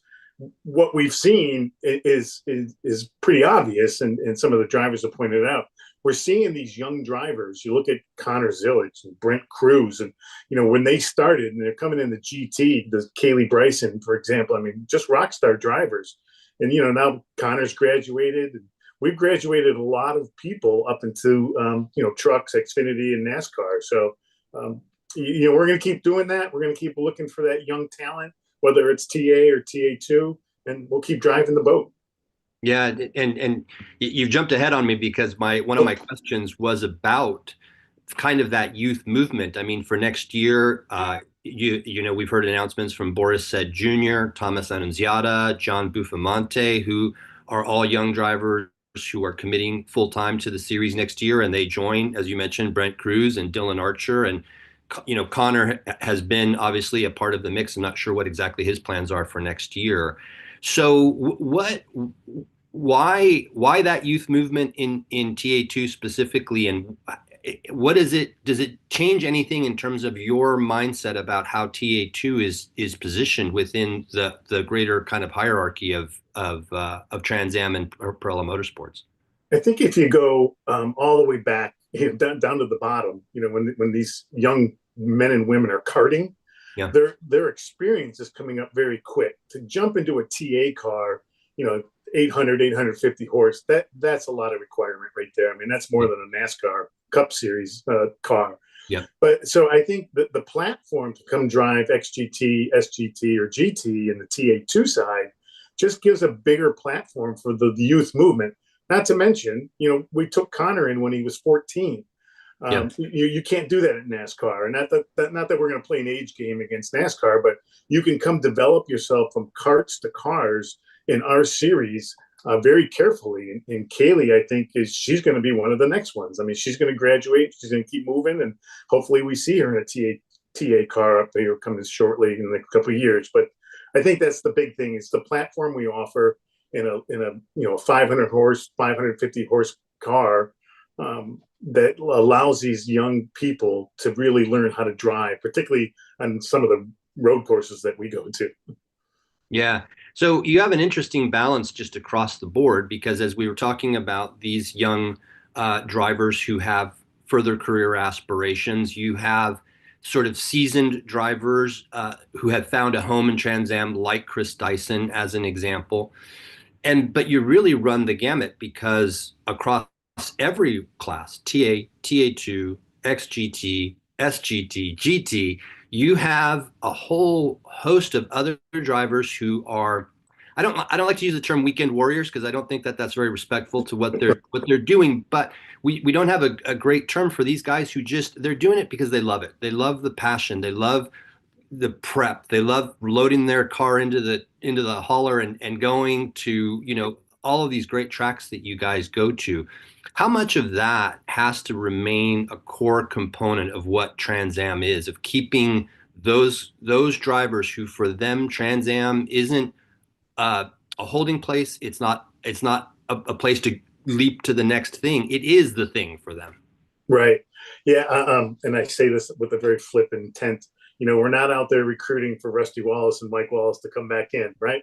But we want to develop those drivers to be there. So it's 100% equal on us, that we need to make sure that we're developing, again, not to use your words, but again, gracefully and respectfully, the weekend warrior. But when you look at this, and you got Paul Menard coming to our series this year, that was a big boost for us. I mean, we need people like Paul, and that are going to come out and run our pro races and compete at the very high level. And then you've got other young guns out there like Annunziato and things, and those guys that are working their way into the bigger part of this series. But it's very important for us. Let's definitely stay focused on that to keep that and to try to grow that. So we have to, and me, everybody on our team, we need to start really marketing that. It's something that we haven't done that well, marketing to competitors. We market to the fans, we market to sponsors, we market to TV, but marketing internally, and I say we don't do it, we do it, but we just need to be better at it, and how we garner more attention in those other series and have a platform. And PRI's next week, and that'll be one of our platforms. We know that we're going in there, we know who we're going to talk to, and we hopefully can get some people over there to join us. But the series has, I will say, I'll give you credit, because the series has done over the years a lot to maintain a reason for being for those drivers who are there as a destination, right? There's always these kind of, every year there's a creation of, like, for this past season, for instance, you had something called Pick Six, which enabled a sort of a mini micro championship within the overall championship for those drivers who, I mean, I'll face it, a lot of these guys have lives outside of racing, right? Their racing is a hobby for them, and they've got work obligations, or they've got other things going on, and maybe a full season isn't in the cards for them. But to give them the opportunity to have a kind of a championship within a championship and not have to commit to a full season is a big deal for a lot of these guys, I would think. Yeah, there's no question about that, because like you just said, you can pick six and go from there, and you can be that champion within that champion. And you're not Chris Dyson, you're not Paul Menard, and you're not Tommy Dreese, where you're racing every race, no matter where it is, or Amy Ruman. And so we're not lost in that. That was a great thing that Tony came up with to do that, and it was to exactly satisfy that. And it was, again, good feedback from the paddock that Tony took prior to me coming in on board, and something that we're going to continue to keep growing. So we saw the platform, we saw the success of it, and if we can gather more people and more drivers to come in, because let's face it, going to a race, whether you're a top 10 or a bottom 10 car, it's not cheap. Yeah. Even in our series, you're gonna $25 to maybe $50,000 a weekend, depending on what your platform is. So, it's not an inexpensive drive. Let's put it that way. Yeah. And I mean, and just time is a big deal. And especially when you've got, races where you might have just 2 days of hauling the car on the interstate to get to the track from where you come. So time is a big deal as well for a lot of these guys, I know. Yeah, especially when, like you mentioned earlier, I mean, some of these are executives. Tommy Dreese's got his business rolling. Chris Dyson's got his business rolling. Everybody's in a business somewhere. So, and it's not lost upon us that time is important. It's important to us too. So we got to be careful about when we do the schedules, and this has come back from feedback from the paddock to me and to Tony, is, hey, can we have a couple races that are only 2 days? Come in Thursday or come in Friday morning, race Friday, race Saturday, out Saturday night. And so we started doing some of that this past year. We did it at Watkins Glen. We did a Friday, Saturday, came in Thursday, raced Friday, Saturday. Part of the group was out, like the TA2, where they were gone.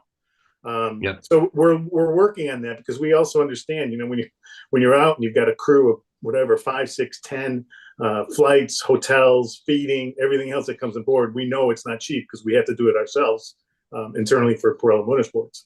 Yeah, definitely. Well, speaking of which, next season kicks off at Sebring, as it always does, in end of February, beginning of March. Tell us about the schedule next year. I know there's a new track that's a new venue for next year. There's a California doubleheader, if you will. Tell us about next year's schedule. I tell you what, it almost makes me tingle a little bit when you bring up 2025 schedule, because I know the paddock was super excited about it. And look, we're going to the biggest racetracks in the country. Outside of Daytona is the only big racetrack we don't go to. And that West Coast swing with Laguna and Sonoma and the doubleheader, having the West and the National compete all at the same time. The schedule is by far the best that we've put together. And it took a lot of feedback from the paddock. We had to lose a couple races. We lost St. Louis, we lost Pitt, and we lost NOLA out of the TA family, I'll call it.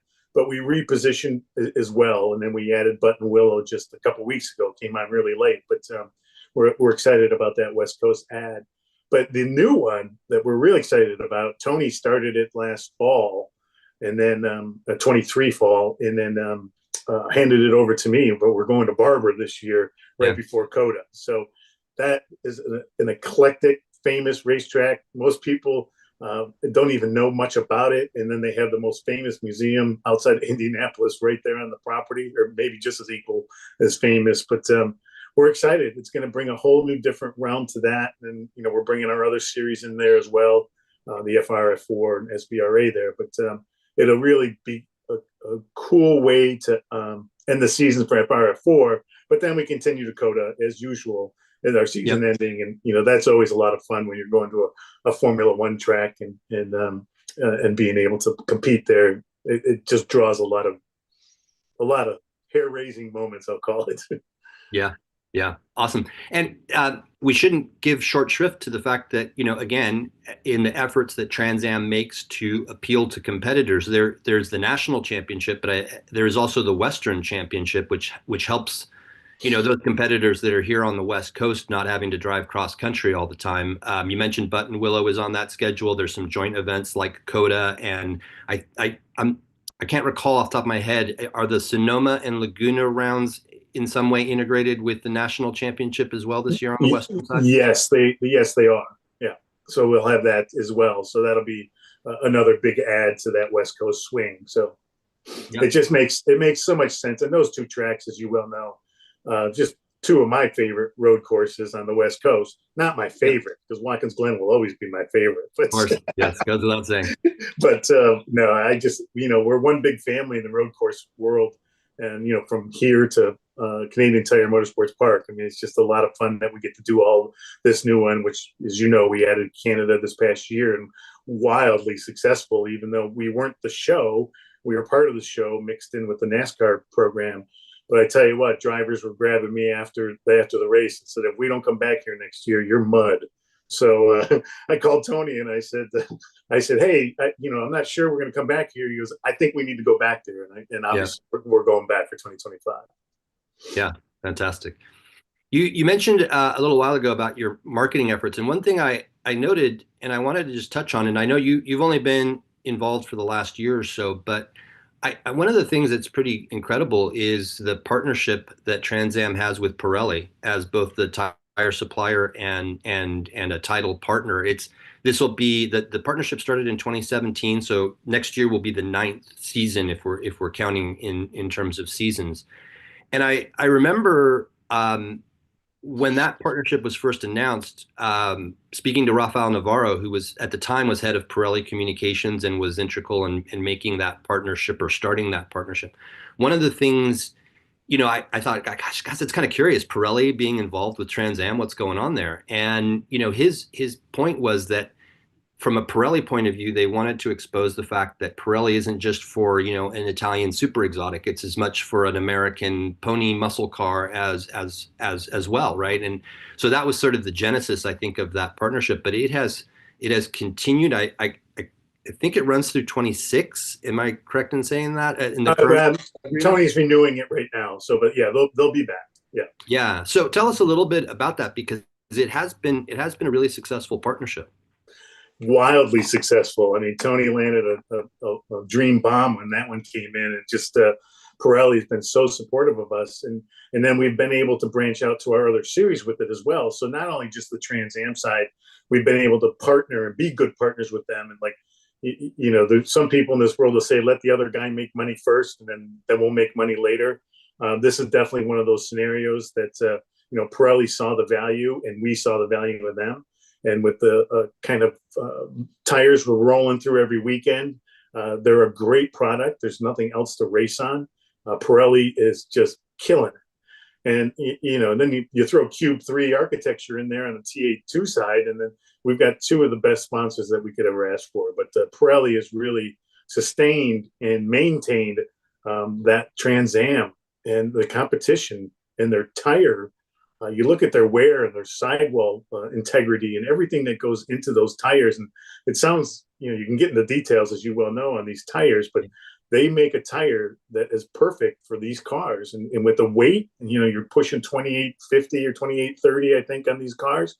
That's a lot of weight on those cars and the tires and the balance. And, you don't see a lot of blowouts. I don't think I've seen one this year that somebody blew out with just a regular sidewall blowout or something. Of course, there's contact blowouts, but they really make a tire that's full of integrity, and they're a great company to work with. And Orazio, who is our contact on a day-to-day basis, has really upheld his end of the game, and we want to keep holding up ours for them.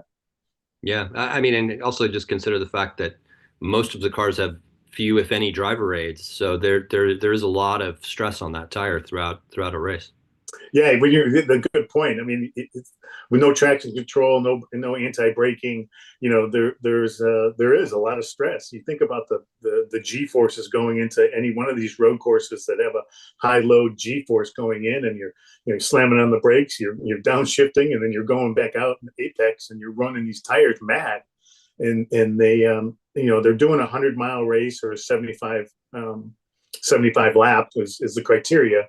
And they're doing it on one set of tires. Yeah. And they're beating the heck out of them, but these tires uphold. And I think, like you said, that's the best thing about the Pirelli relationship. It's just, there's not another tire out there that's made as good as the Pirelli. Yeah. Nice. Changing gears a little bit, I know that there are more announcements to come, but you guys did announce this year that Trans Am is going to start a Hall of Fame next year, and we're anxiously awaiting to hear who's in the inaugural class. Tell us a little bit more about the Hall of Fame, and where that idea originated, and just some of the backstory behind that. Yeah, it's funny. I try to keep up with Tony on a day-to-day basis, and meaning, like, I'm already working on 2026. And I think he's already working on 2027, so he's already ahead of me. But it was Tony's idea to come up with this Hall of Fame. And it was like when we looked at each other and he brought it up to me, we were both on the board at the Watkins Glen Research Center up in New York. And we sat on that board for a long time. I sat on it for 14 years. I think he sat on it for 7 years. And there's a lot of material up there. SCCA has their entire all their components of their history up there and documents. So when we started thinking about it, because we're going to have a little special place inside of that research center that honors this Hall of Fame. But when Tony brought it up, and we can get the documents and we can digitize some of the materials coming out of Trans Am, going all the way back to '66, it really was just like when he looked at me and said it, I'm like, wow, what a no-brainer that was. And so it was definitely Tony's idea. The class is coming together. It's going to be pretty exciting to celebrate that in Sebring at the end of February. Can't wait. Almost can't wait to get there already. And we just came off of COTA. So, but we're all ready to go back to work and start the racing again, as you well know. Yeah, well, there are no shortage of legends within the Trans Am history. So you got a lot to pick from for those Hall of Famers. Yeah, you look at, obviously, there's, unfortunately, we posthumously have to induct some of them, like Mark Donahue and some of these others. But when you look at Parnelli Jones and Dan Gurney and Sam Posey and Tommy Kendall and Bob Tilius, I mean, the names just go on and on and on. AJ Foyt in the original, it's pretty cool to look at some of those names and be a part of that organization. Like, I always used to say at Watkins Glen, and I now say it here, it's like, we're at Watkins Glen, it's such a long storied history, just like Trans Am and just like Trans Am. We're only caretakers for the future. We need to make sure that we market the best product that we can, inside, outside, and keep carrying on this torch, because that's what these drivers created for us and owners way back then. They didn't know it, but some that are obviously still around now, they know it now. That this was quite a program that they in racing series that was developed. And then Tony, just like you said, he came up with this harebrained idea one day. Let's do a Hall of Fame. I was like, duh. So it's on a roll. Everybody's in the planning session. We're getting ready, and we're picking entrees already. So we'll go from there. Nice, very good. We only have about a minute or so left, but if you would, Trans Am is part of the Pirella Motorsport Holdings umbrella, and your events are called Speed Tour. They also include other things like F4. Formula Regional, SVRA. Tell us a little bit just about the Speed Tour concept and how Trans Am fits as a part of that puzzle. Yeah, it was a big picture think tank that we went through last year with Tony and I and Kim McCullough, our CMO. And like you said, you got Scott Goodyear running FR/F4. I mean, he was a legend driver, a good big fan of mine. I'm a big fan of his. Excuse me. You got SVRA, you've got IGT, International GT, run by Ken Fangler, and Rob Elson running our PSSA, our prototype series. And then you got Tim Ricker and Aaron Colwell running the Trans Am side. So it's fun. I get to mix in all of those. I don't have to pay attention much as the COO of obviously Ken Fangler, Scott Goodyear. I put my fingers in a lot with SVRA and the Trans Am side since John Claggett stepped aside, so that's been a lot of fun, as you well know, as I've told you. But it's been it's a big family, so it's fun to play in that family, and it's fun to goof around with all these guys and gals and just keep promoting what we have. Yeah, it's a great just diversity of car. I mean, I'm not really sure you can go anywhere else and see the gamut of cars that are and drivers that are participating in a Speed Tour event. But anyway, Michael, thank you very much for your time this morning. I see Francisque and Judy have joined back in, so our time is done. Thank you very much. Appreciate it, George. Thank you, Michael. Great pleasure to have you on. Thank you. Thank you. George, stay with us. We're going to run a short video from our sponsors, and we'll be right back with you. EPARTRADE is a digital platform that we've created basically to make life easier in the business community of auto racing. EPARTRADE, there is no e-commerce. It's literally a connection just like at a trade show. So now, any time of the year, a buyer could reach out to a supplier. When you see a product that you're interested in, all you need to do is click on request more information, and then from there it is forwarded directly to the buyer or to the supplier. EPARTRADE really eliminates having to travel, closing down your shop. Now you have a place to showcase globally your racing product and technology. One last question for all of our guests. Yeah. What's your creative drive? I wanted to be a writer from the age of 13. That's all I wanted to do. I heard this name, Clay Ragazzoni, and he drives a Ferrari. And I thought, that is the most badass thing I've ever heard. Part of my creative drive is to promote the advancement of motorsport and the advancement of transportation.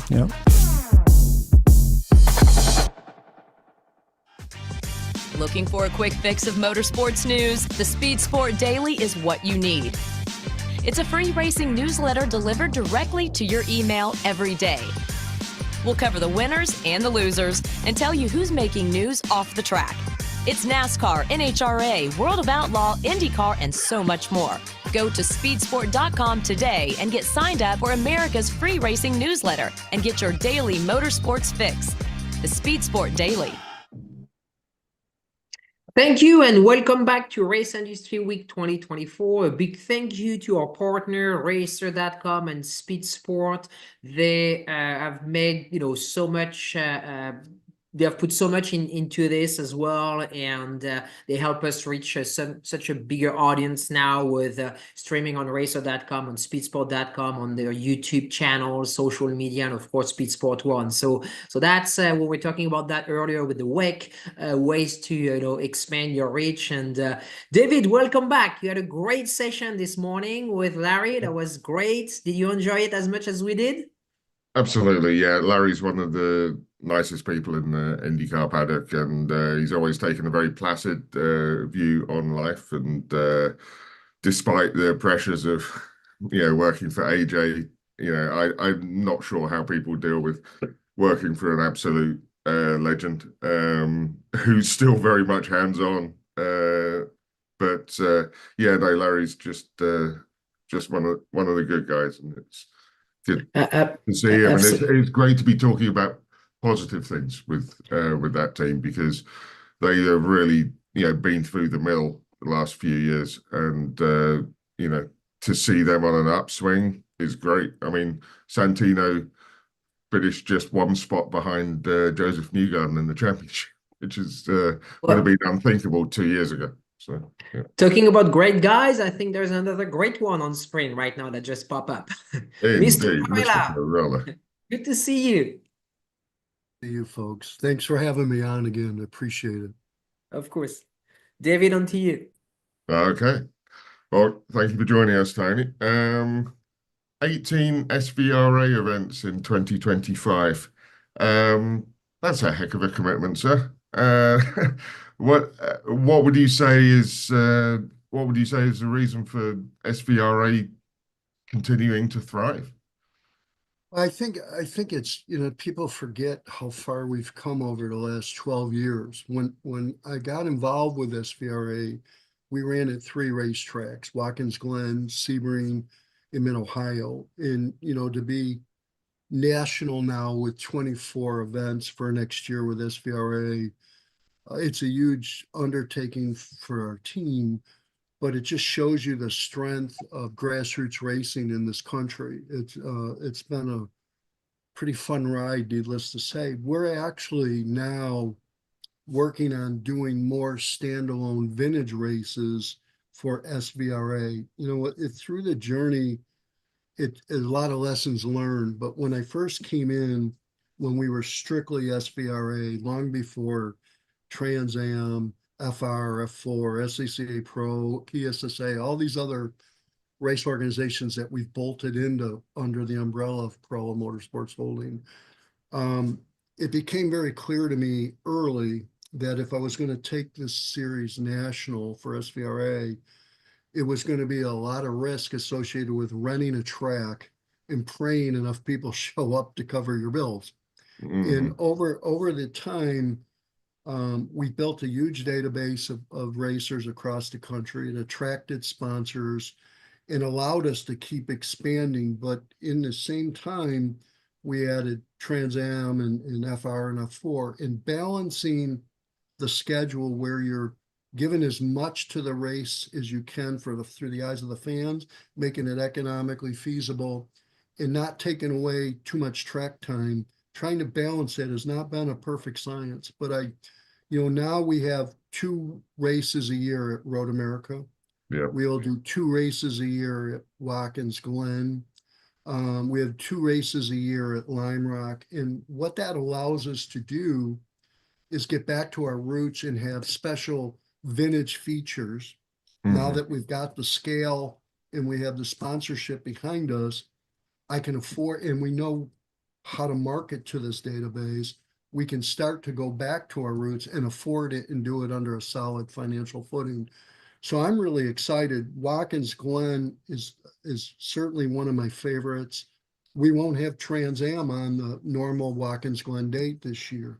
Road America, as I said, in May, we won't have Trans Am on that date. So we're able to really pay tribute and grow the vintage side again the way I had originally had hoped. And so we're a work in progress. We probably always will be, but it's nice to see it come together. When you think about, we had in excess of 6,000 entries last year, or this year, still 2024, nationwide. It shows you the scale behind this thing is just enormous, but it's a handful to manage, as you would expect. Absolutely. I'm delighted to see Barber Motorsports Park added to the schedule. That's just a wonderful venue and so pretty. And coming from the publishing world, I'm delighted to see it as well, because it means that we get the opportunity to run really pretty pictures, because that track is so photogenic.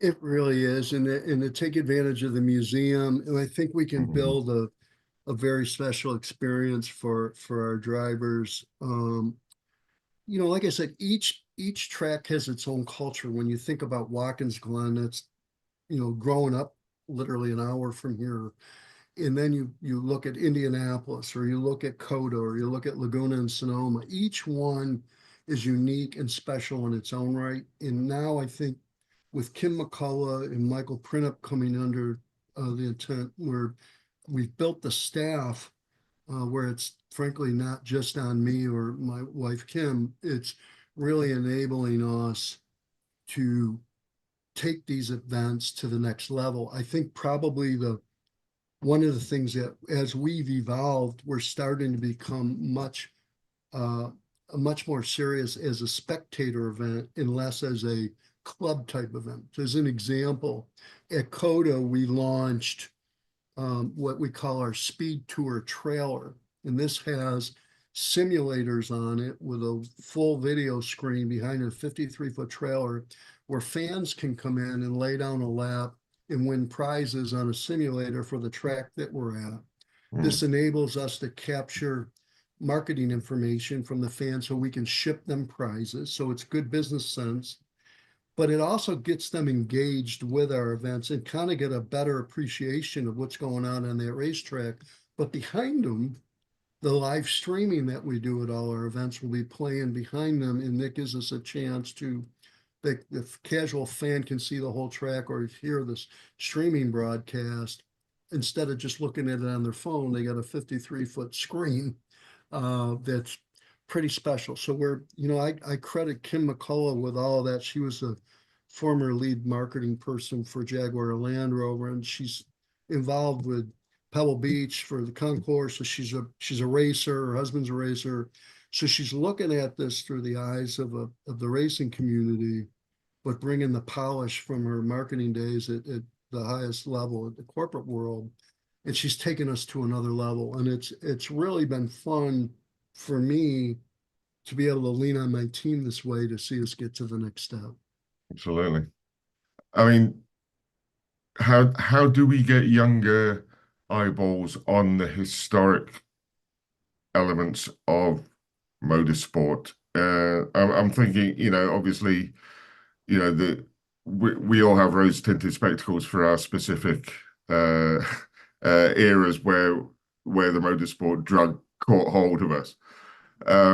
But I'd love to be able to take my son to an event and say, well, the reason that this car is so important is because it did X, Y, Z. And it needs to capture his imagination, despite it not being what he grew up, loving. How do we get those younger people through the gates at these events?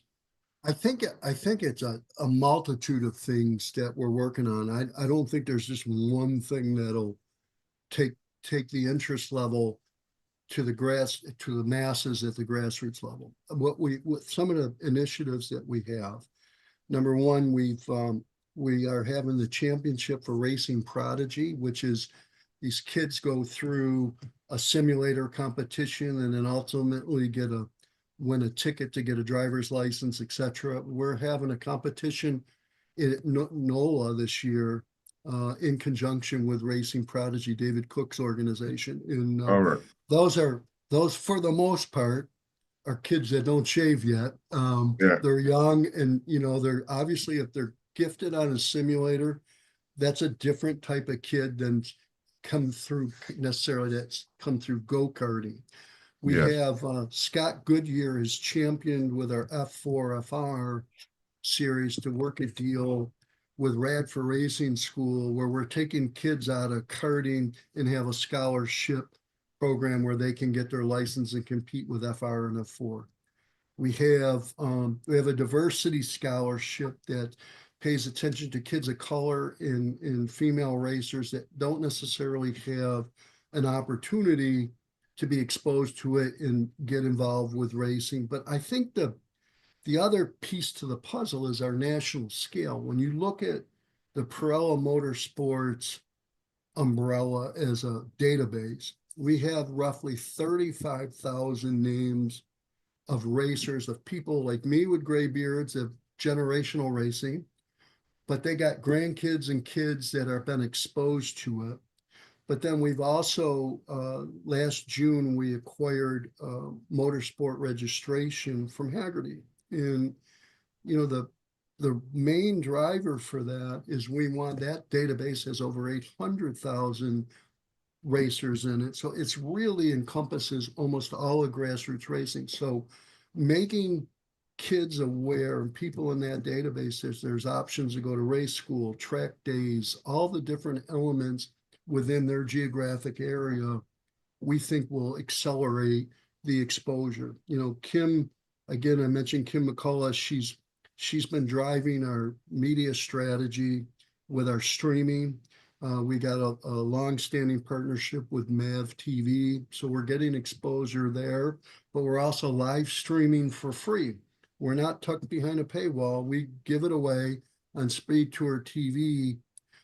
Kim came up with stories in the paddock that are short 1 or 2 minute videos about someone in the paddock that's racing to make their awareness.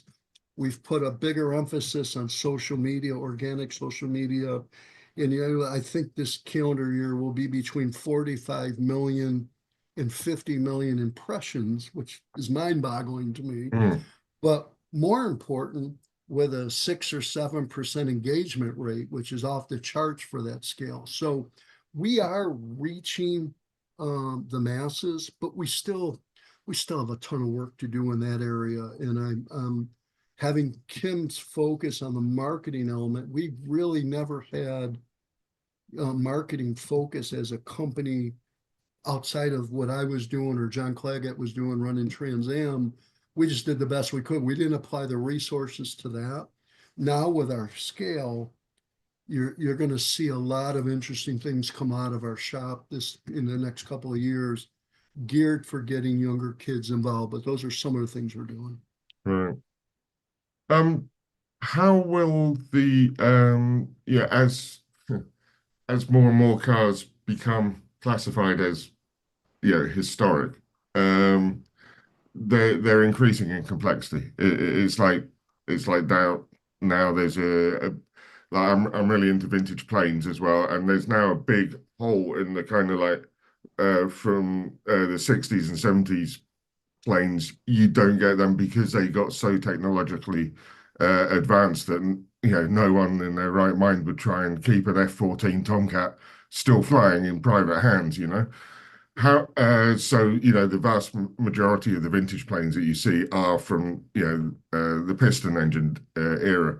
How do you see the technology develop, or how do you deal with the more complicated cars of the 90s and 2000s as they become historic, and you need like historic laptops to kind of like carry on operating them.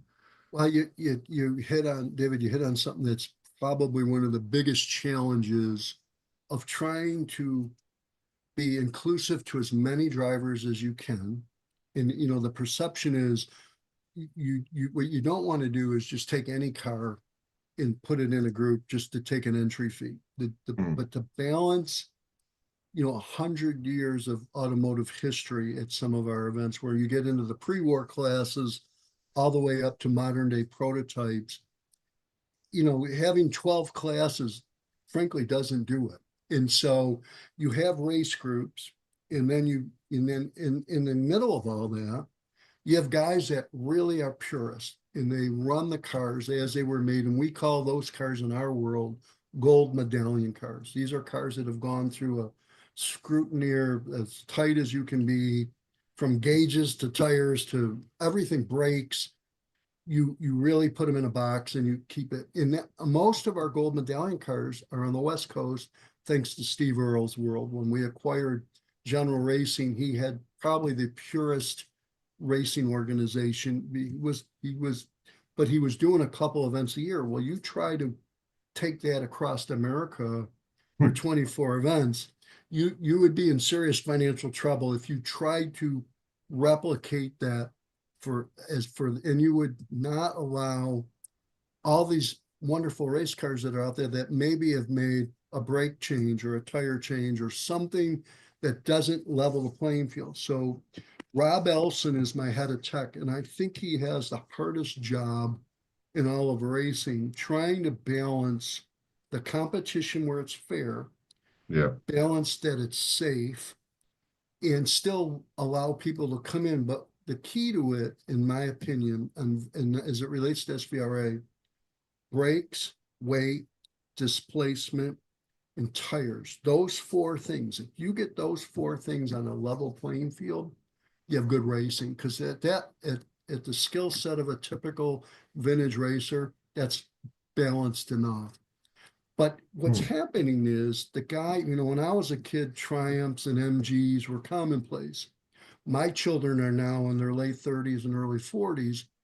They don't even know what the heck a Triumph or a MG is. They know what a Miata is. So evolving with the space, evolving with the demand of cars, evolving with what people relate to. You know, I grew up in the late 50s and 60s, so the muscle car era, big V8s in American muscle was what I was attracted to as a fan and as a racer. My kids can still relate to those because Mustangs are still made and they understand those cars. But the cars that have fallen by the wayside over time, it's a challenge. And now as we evolve, we've rolled out the prototype series. We've rolled out TA2 Club, where it's a purpose-based race car.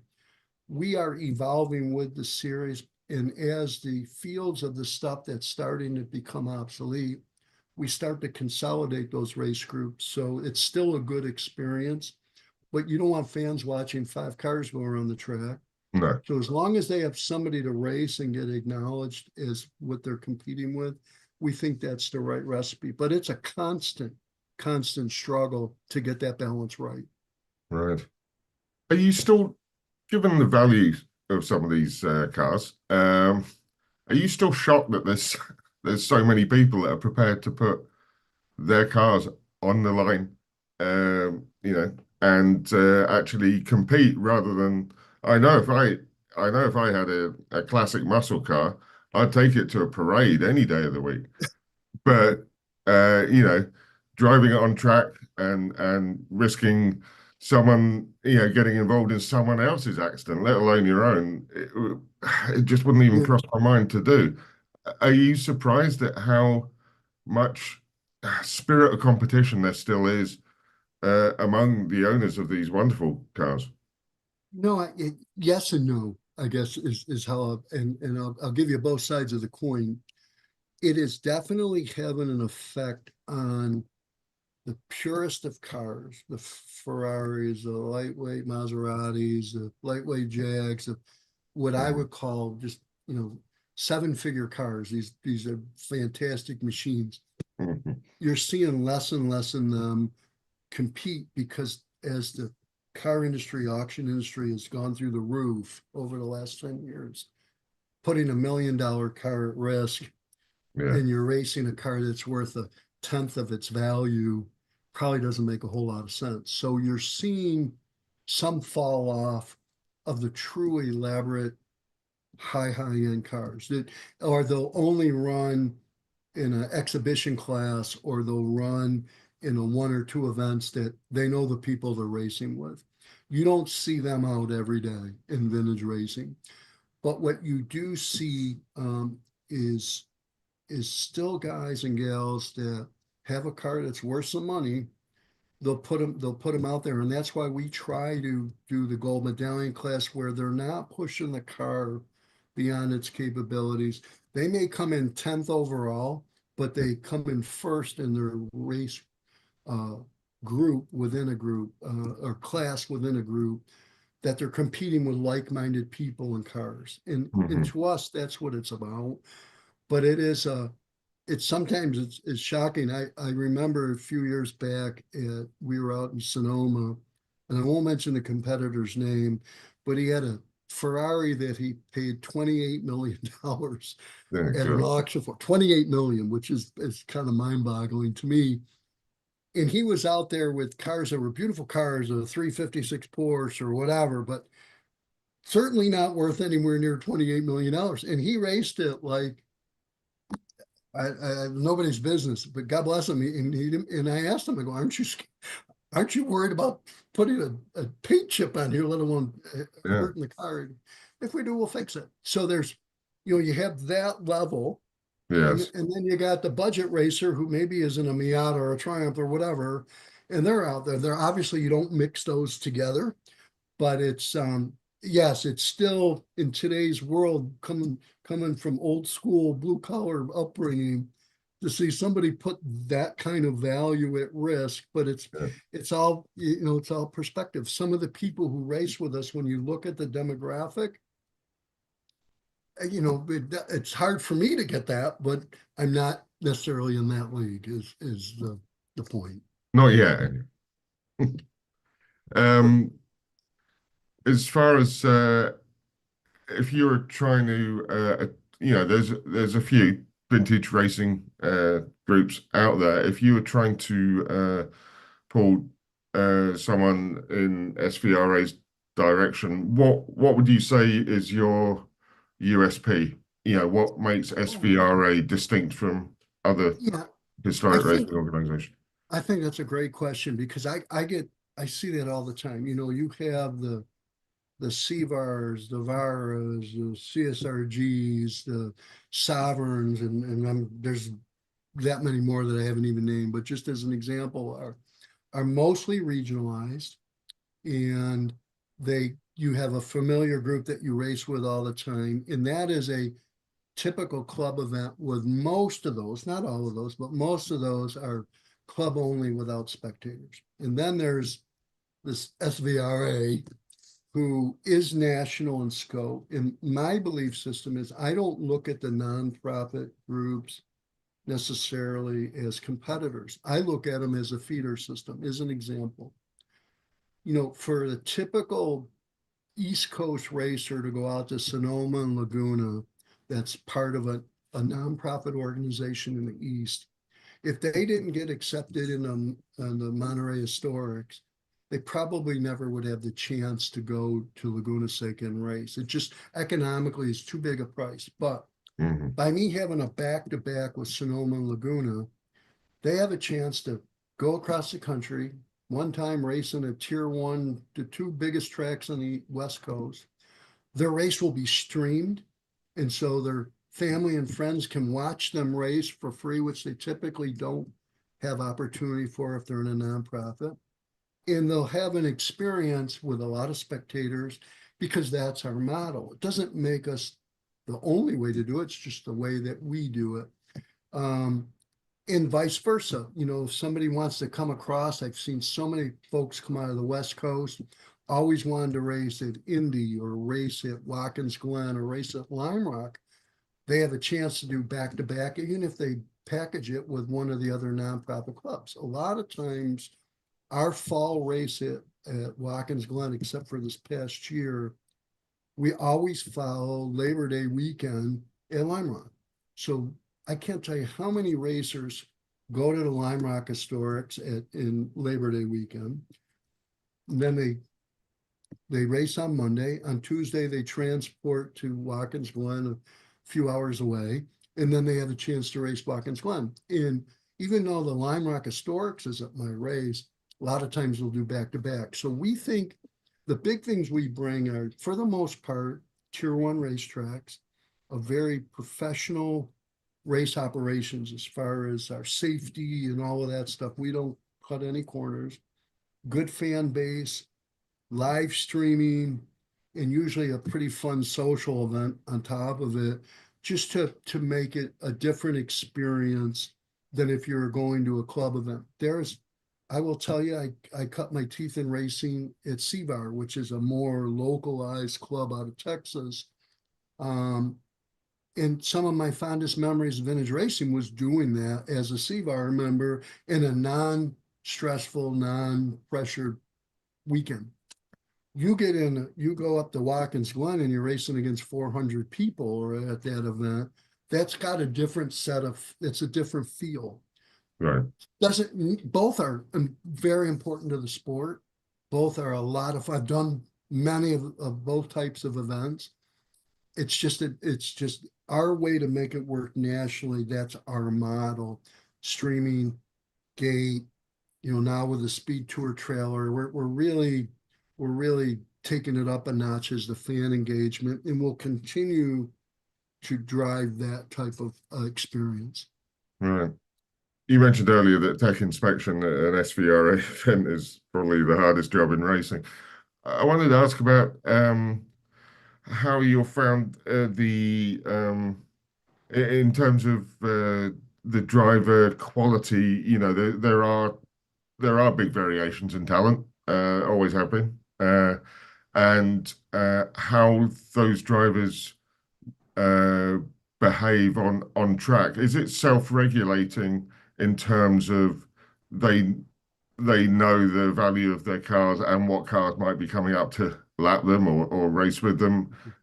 Is that a difficult balance to achieve? I mean, do you end up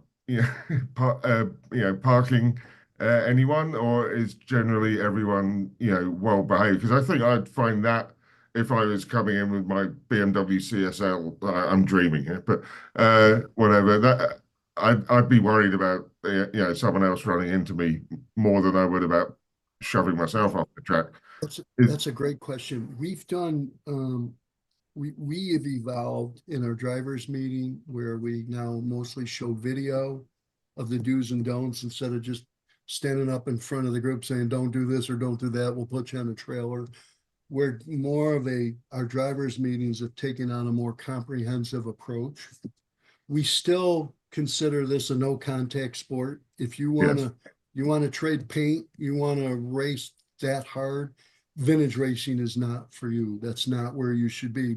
We have you want to push and shove a little bit, that's a NASCAR Trans Am IMSA. That's more, even then it shouldn't be pushing and shoving, but it does happen. You take a more aggressive approach to racing professionally.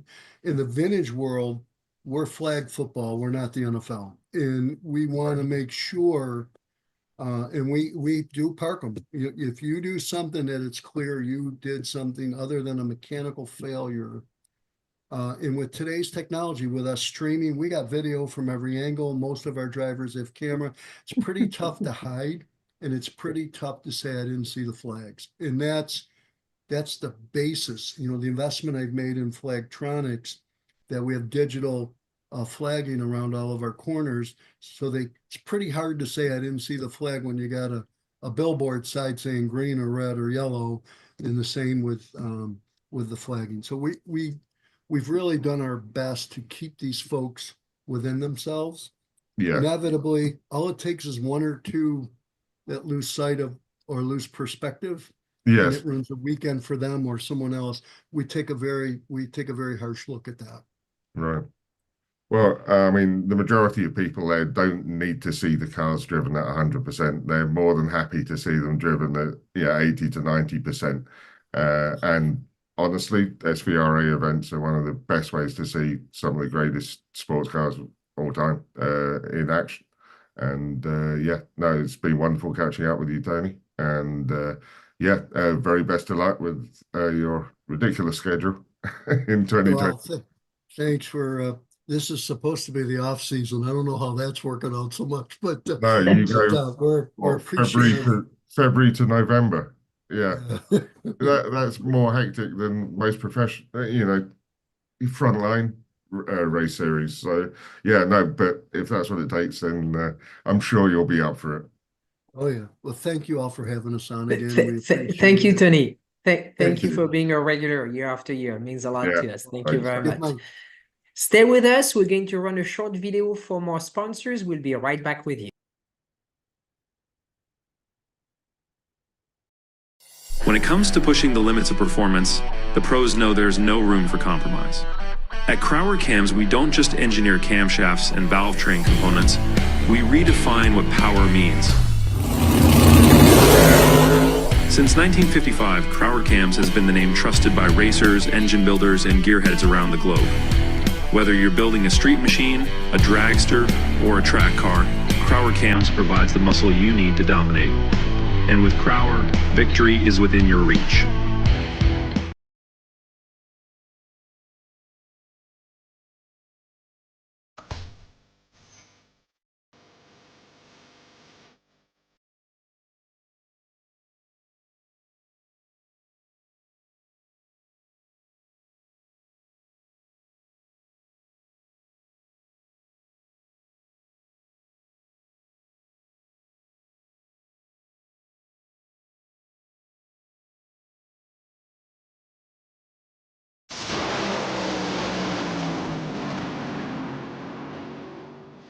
For over 25 years, Wisconsin-based C-Tech Manufacturing has been engineering and manufacturing the toughest, most accessible aluminum tool drawers, cabinets, carts, and tactical storage solutions for America's hardest working professionals.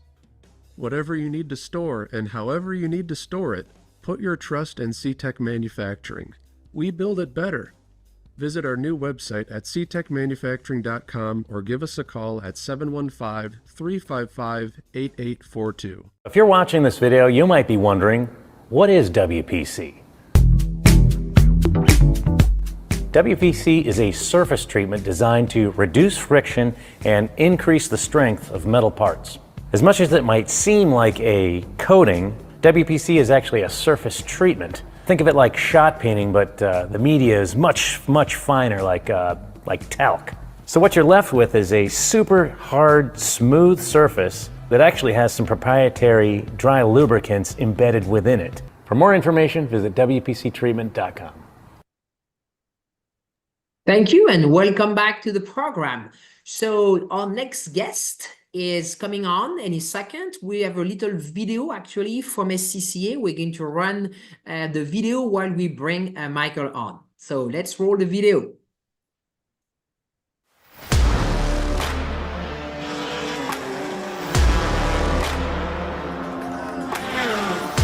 The ultimate race for me as a fan of grassroots racing and all the folks that my father raced with is the SCCA National Championship runoffs. For me, it's the Super Bowl of grassroots sports car racing. The runoffs are high intensity, competitive, great spirits, and getting that national championship is the best. Winner takes all. The runoffs are the most intense form of club racing that you'll find. It feels very rewarding to be here after working so hard the whole season and finally just getting to the championship and being able to run the best you can. The runoffs are the best week in racing, period. It is what I live for, and I'll never miss it, and I'll come early and I'll stay late. Man, I just love this. This is too fun, too fun. Woohoo!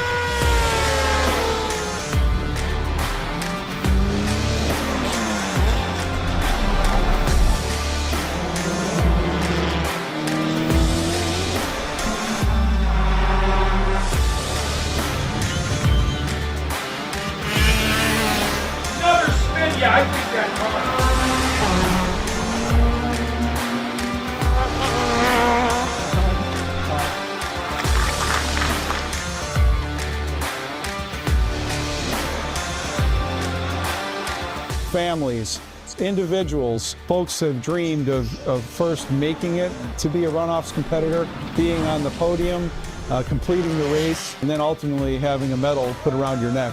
And it's an elite company. Paul Newman to Bobby Rahal to Bob Tullius, and then to the latest champions that'll be crowned at the runoffs at the end of the season each year.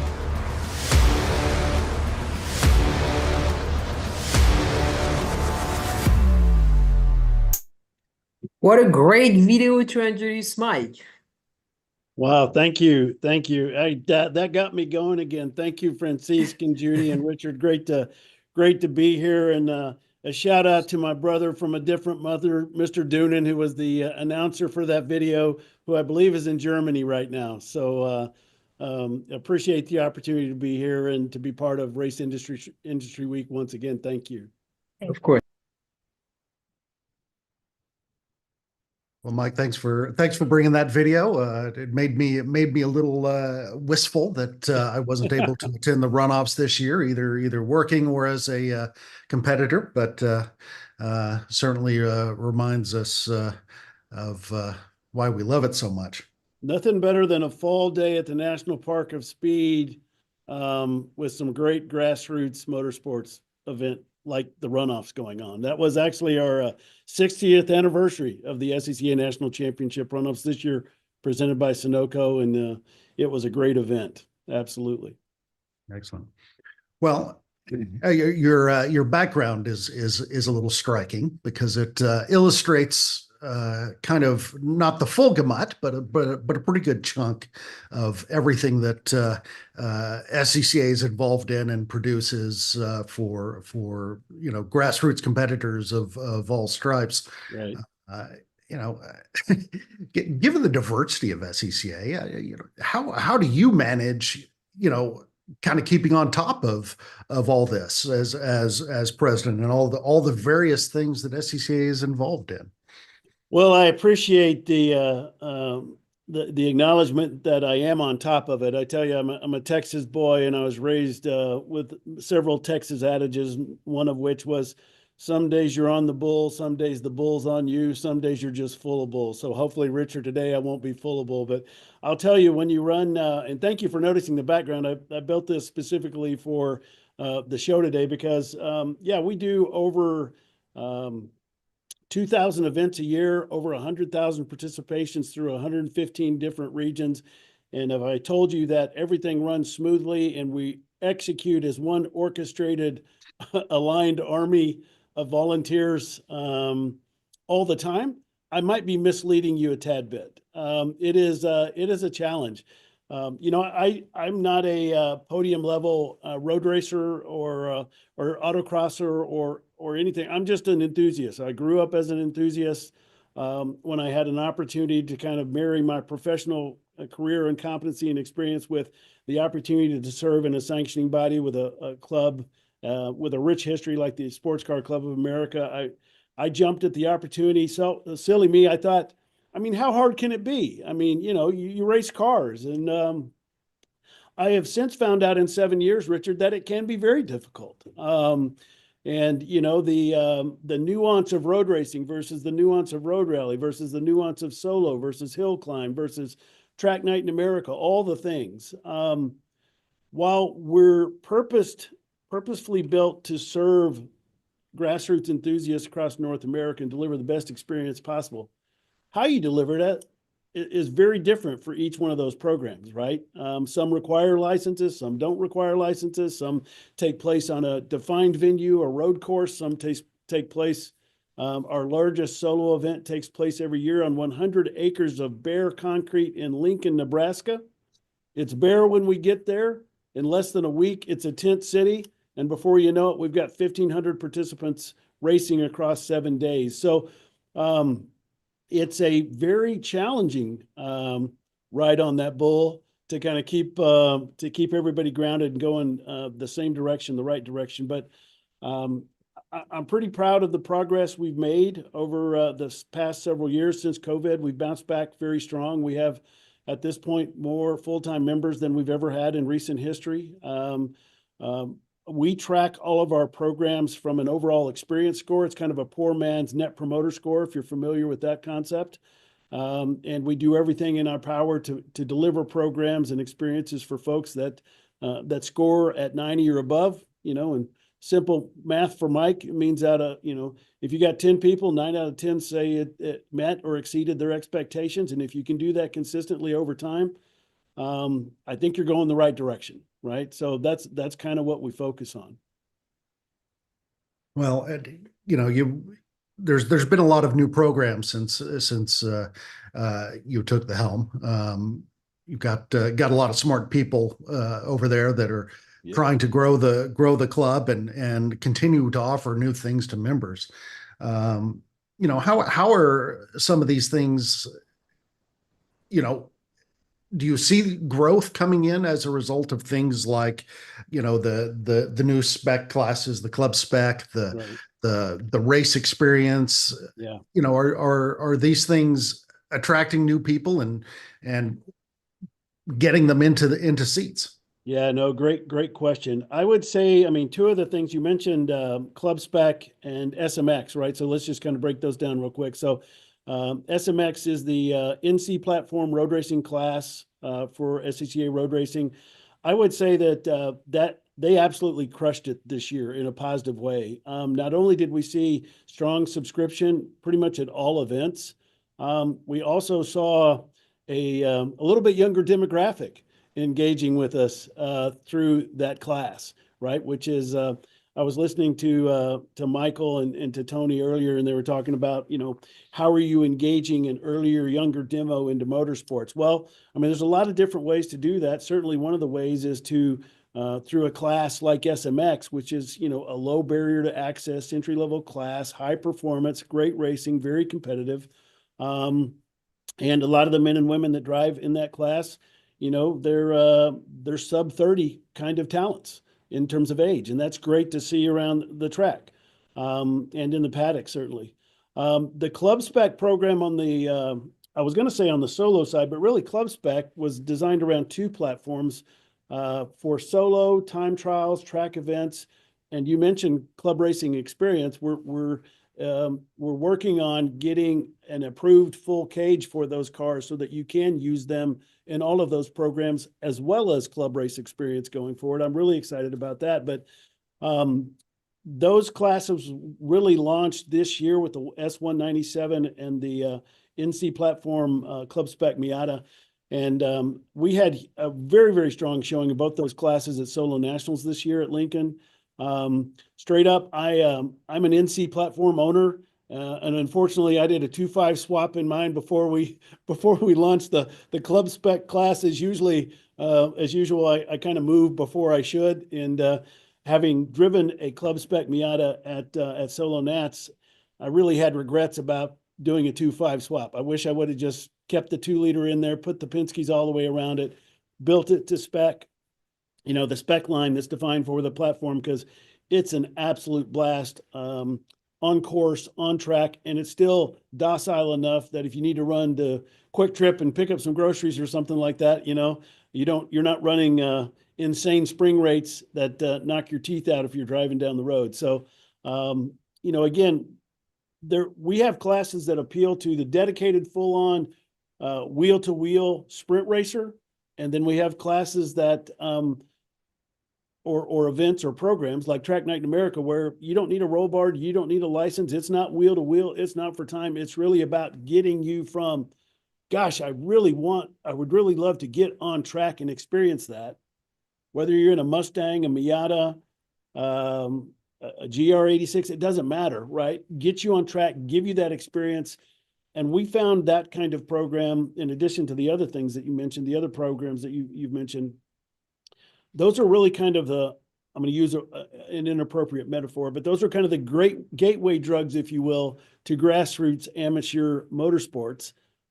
Track Night in America, for example, does north of 10,000 participations every year. And we have seen folks who've gone from no SCCA affiliation to SCCA affiliation to SCCA solo to SCCA time trials to SCCA road racing just through that kind of program. So I think being intentional with program and design to attract different folks, knowing that we're really a buffet, not meaning if you're a track event enthusiast, we've got that for you. If you're on the other end of the continuum and you want the best amateur road racing experience in North America and the most competitive, then you need to get a lot of seat time and a lot of driving skills to be able to compete at Road America in the runoffs. But we've got that for you on the other end of the spectrum too. And so I think, a challenge that we have is continually evolving those programs to not only serve the members that we have, but to invite folks that we don't have into the organization to help, to really give them the best experience that they can get and to keep them coming back. So that's really our focus. But those programs have been, I think, very successful in helping us grow adoption and participation. Absolutely. Well, as a Spec MX-5 competitor myself, I'm kind of glad to hear you sing the praises of that class. Although, yes, it's been interesting to watch these new fast young kids come in and provide a new benchmark, as it were, right. To my level of competitiveness. Absolutely understand. And at the same time, as you bring in new programs and new classes, you've got a lot of members that are tied to what they've been doing for 20 years, right? Yeah. How do you, one of the challenges you certainly face is dealing with, these, I'll call them legacy classes, that, for which there aren't new cars being built anymore, or certainly not at the level they were. Right. Formula classes being a lot of those. How do you, one, is there an interest in keeping those classes, alive, and two, how do you keep the people that are participating in those classes, happy and or give them an alternative? Yeah, no, that's a great question. And, Tony, in the previous segment, Tony, I think, was asked a question. How do you manage some of that? How do you manage BOP? How do you manage who's on course or on track with one another and all those things? And, if I had the absolute answers to all of those, we'd be doing this from the front porch of my big ranch in Wyoming, because I would be able to monetize that knowledge and expertise with all sanctioning bodies. But in all seriousness, no, that is a huge challenge for us. I mean, we're going through some transition right now on the road racing side where, a historical marker for being invited to things like majors or super tours, or certainly the runoffs, has been based on class size and class participation, average class size, over a year and stuff like that. And if you fail to meet a certain level of participation across the country, across that time period, then that class is at risk for being involved or invited to those events, right? And nobody likes not inviting a member to an event. We try our best to give them alternative locations to play with their cars if possible. And then the other side of that is sometimes you have to make room for other classes which are new and are growing in participation and subscription, because otherwise you end up crowding something that's growing out with something where you have, maybe less than 10 cars on track racing for a championship or major, or for points. And or you find yourself in a situation where you're working to combine classes on track at one time that really shouldn't be on track at one time, right? Whether that's speed differential, whether it's about open wheel, closed wheel, whether it's about weight, whether it's about safety. I mean, it's about all those things. And so there's not a short, simple answer on that. And the ugly truth is, while we try really hard as staff and as program boards and as a board of directors to make the best decisions we can on behalf of the entire club, sometimes we get them wrong. Many times we get them right. Nobody remembers those. Everybody remembers the other ones. And oftentimes we do upset people that have been around for a while and want to know, why can't I continue to play in my car, in my class? And it's a challenge for us. And one of the biggest challenges I think we have in this organization is having a foot in the past and a foot in the future, right? Because when you do that, you're squarely straddling the fence, and that's not a great position to be. But I think it is a position that really all sanctioning bodies find themselves and trying to find. There's not a static place on that continuum where you are all the time, right? You're always evolving, you're always moving forward, et cetera. And we're working on some things as we go into 2024, where some of the impact classes, for example, I think we have approximately 26 majors across the country from a road racing perspective scheduled currently for 25. And we've added, I think it's 5 bonus majors, what we're calling them, for some of our open wheel community that have been negatively impacted by some scheduling decisions that have had to been made over the last or going forward as we look into 2025. So to your question or your point about, do you try to give them an alternative place to play? We absolutely do. Straight up, sometimes they don't like those alternative places to play. But we certainly try to give everybody a home to experience, hashtag fun with cars to the degree that we can do that and do it affordably and efficiently through the regions and at a national level as well. Excellent. Well, we spent a lot of time talking about the those in the driver's seat, but there's of course another contingent of the SCCA membership that plays a key role, and obviously John Doonan narrating the video. I understand he spent some time on a corner at the runoffs with a flag in his hand. Believe it or not, John and I were on the same corner, much to the chagrin of the flagging chief, who felt like I think they felt that there was severe risk on turn 14 with Cobb and Doonan working the corner. Fortunately, Richard, we had 2 stalwarts working with us, directing us on how to show up with flags. But yeah, that was a blast with John. John, as you know, is just a superhuman, not only a super leader for IMSA, but we actually have, getting to your kind of your point and comment around supporting volunteers. A couple of years back, we actually launched a concept we called SCCA Academy. It's basically a LMS, a learning management system that's online to help us continue to grow, develop, and train 115 region leaders, all of our stewards, all of our event leads, people like Cobb who just want to go flag. And over the past several years, we've I think just in 2024 alone, I think we've had over 1,600 course completions inside SCCA Academy. And that's everything from region leadership development training to FNC module certification training development to new driver orientation and training. I mean, it runs the gamut of things.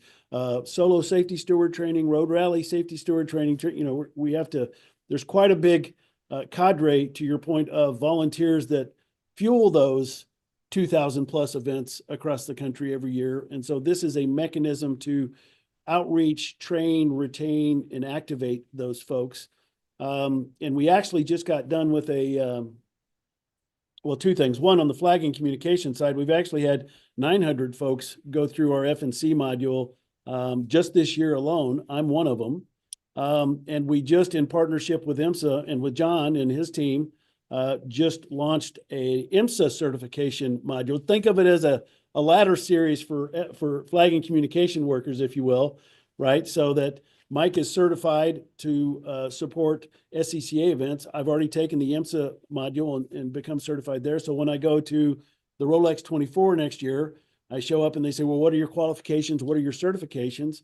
They can look and see that I've at least taken the course, and the corner captain has some assurance that I know the difference between a yellow flag and a red flag, and maybe has some confidence of sticking me out on turn 5 at 3 a.m. in the morning, to do my job. So that is I'm actually, John and I are actually speaking at PRI next week to the track operators group on Thursday before the show officially opens on Friday, to really speak to more about how we're working together to attract, train, and retain, the volunteer force of the future that's needed not only for SCCA, but, in all humility, we're also the backbone for multiple pro sanctioning bodies in North America as well, including Formula One.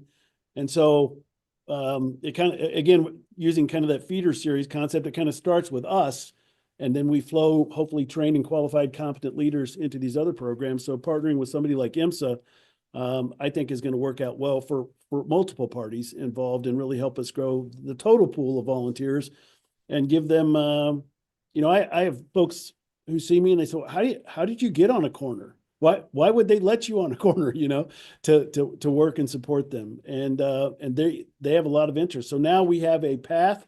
We actually have a volunteer concierge, Sydney Davis Yeagle, who works and supports road racing, who is a F1 steward in training, I believe, if not a full-blown F1 steward. I mean, she knows all the things. And so the way it works now is you raise your hand, you say, hey, I'd love to learn more about volunteering. That lead goes to Sydney. Sydney then works with all of our division admins and leads to then route them to the appropriate folks geographically. We get them involved in training. We get them out on a corner or in the discipline of their choosing, right, to support an event.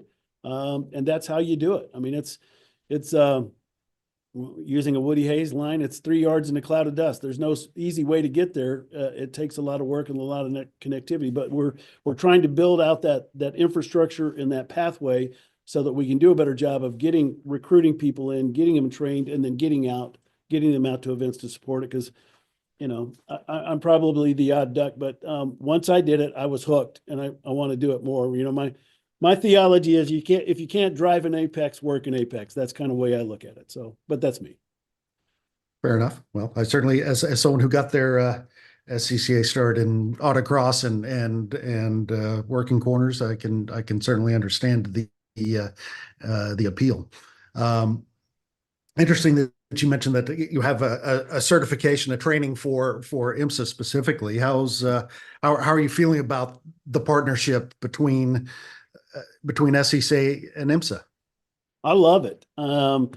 Again, I'm a little bit of a fanboy when it comes to Mr. Doonan, so I'll admit my bias up front. I just think he's a great human. He's a man of integrity, and if you want to emulate a sanctioning body in North America, I'd probably emulate IMSA. I think they're doing a fabulous job. I think they're on fire. I think what they're doing with cars and classing is phenomenal. I think you go to their events, if you can get into their events, because they're so packed. I mean, it's a great experience. It's great racing. I mean, I'm sure there's a lot of things on John and Ed and the team's to-do list, but I think they're knocking out quite a few of them, and I think they're doing a really, really great job. So, John's roots go way back into the SCCA. I think his home track is Road America.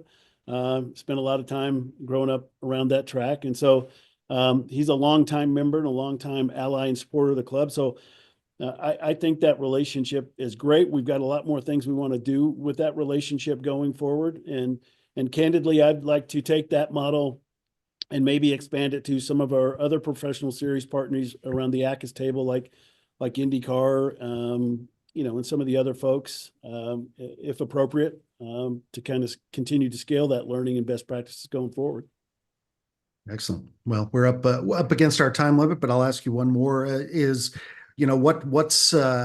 What's coming down the pipeline that's kind of exciting you most in SCCA's world? Yeah, thank you. Well, we're headed back to National Park of Speed in 25 for a second swing at the runoffs. I think that'll be awesome. Love working with the team up there. I mentioned we're adding the bonus majors, 4 or 5 events of bonus majors to our majors tour this year to really give some of our classes more ability to access some great tracks and some great racing. Time Trials Nationals is moving from NCM to pit race in 25. So we're really excited about that. NCM's been great. Pit race is going to be great as well. We're launching a couple of new programs or flavors to Time Trials Tour going forward to allow folks more access to the event. Actually introducing a shootout concept that kind of involves maybe good for you and I, Richard. It involves autocross as well as on-track experience. So we're looking forward to launching that. And also, we're going to find a way to dial up our focus on club race experience as well, because we think that's a great tool for creating access for more enthusiasts. So all of those things. And yeah, we've got a lot of plates spinning. So we're really excited about 2025. Excellent. Well, thank you very much. Thanks for your time today. You bet. Thank you. Thanks for having us back. We appreciate the opportunity. Thank you, Mike. Thank you. Please stay You bet. with us. We're going to run a short video from our sponsors, and we'll be right back with you.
Land speed record holder George Poteet's Speed Demon rocketed 481 miles per hour at the Bonneville Salt Flats. You don't go that fast without ARP fasteners.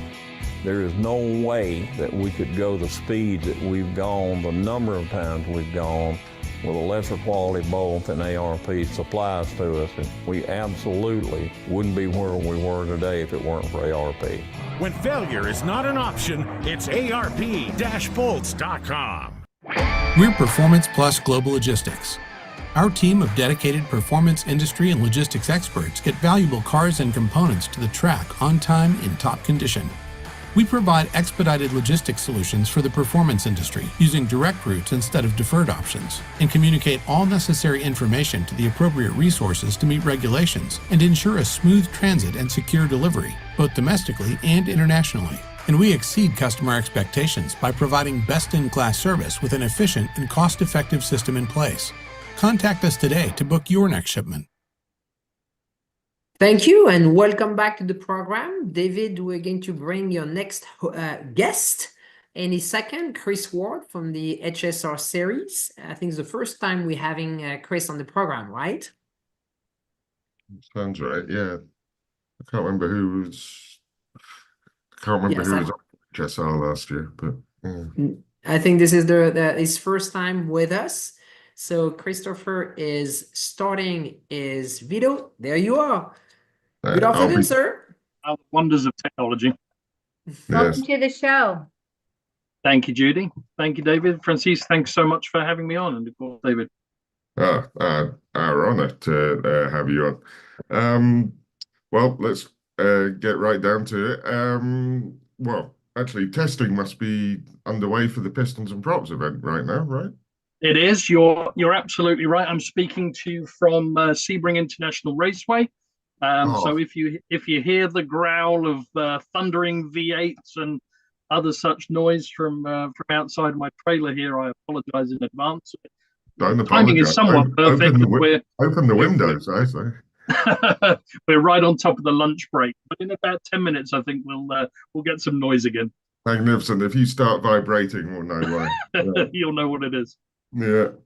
So exciting stuff ahead for HSR. You've had a major calendar, or certainly a very significant calendar shift for 2025. Would you like to talk us through that? Yeah, absolutely. Thank you, David. So, as you may or may not know, I came on board as president of HSR just this year, in March of 2024. Have been purposefully playing a watchful position in this role. You know, the nature of this business, historic and vintage sports car racing, it's something that has been around. At one of our events, the MIDI, is 47 years old next year. So, you know, dare I come into this role and change things up.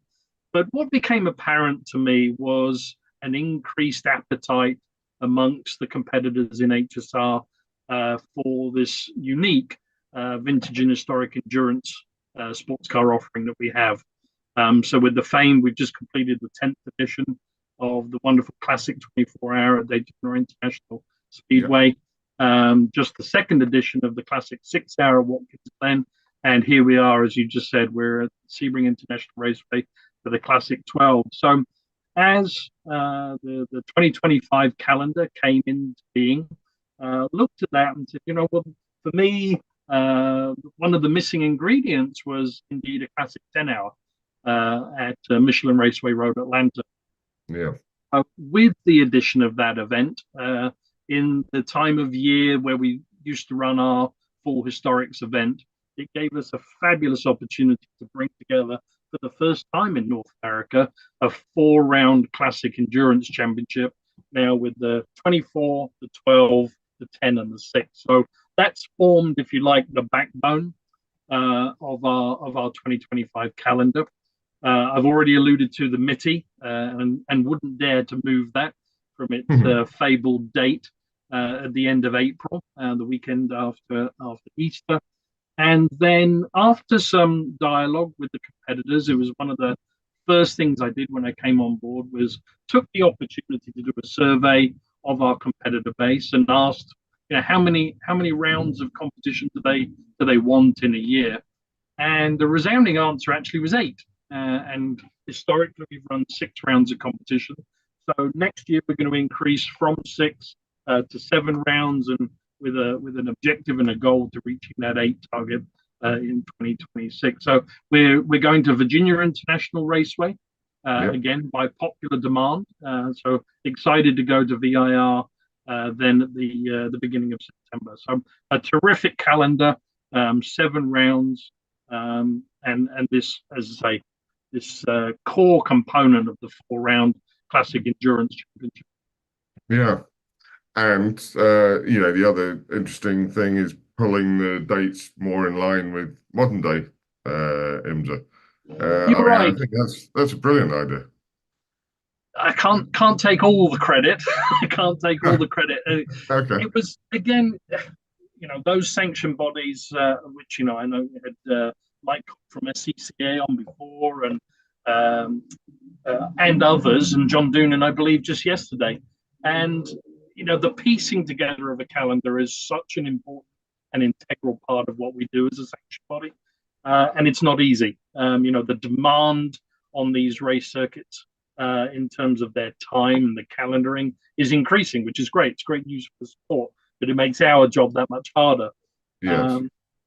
And to then look at where we were executing our Sebring 12-hour, which is the only one, that's the biggest move, the biggest shift, if you like, in our calendar for 25, is that it was only a matter of weeks, if you take the Thanksgiving week into account, it was only a matter of weeks after the classic 24-hour.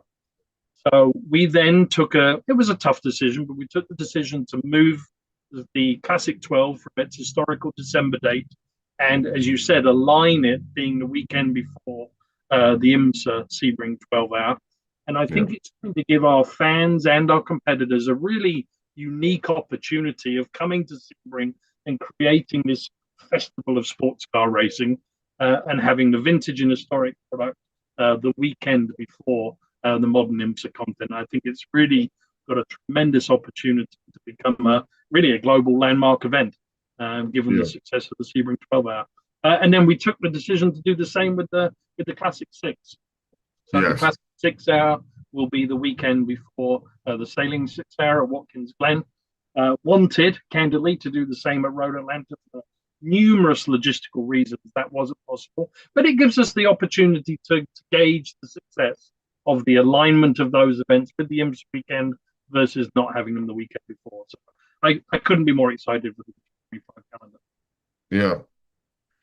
Now, if someone was looking to join HSR, had their Lola T70 Mark III ready to race, what would you say were the unique selling points of the HSR? Why should I choose you over the? Let's face it, there are lots of historic racing There are lots of opportunities for people to race.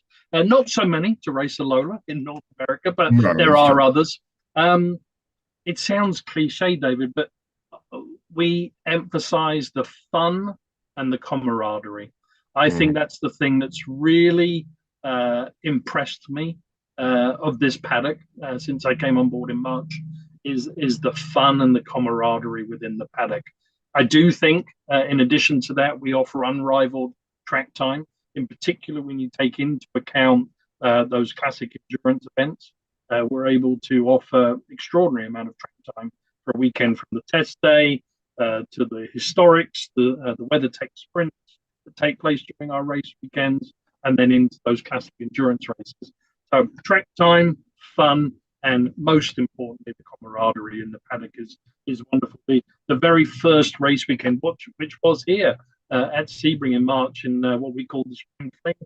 And I always like to stay at the racetrack. I have a lovely Airstream trailer, and I stay at the racetrack and take the opportunity to walk the paddock of an evening and to hear the clinking of glasses of people moving from awning to awning within the paddock after the on-track activity has ceased of any given race day. It's really wonderful, and it's the enduring legacy of sports car racing.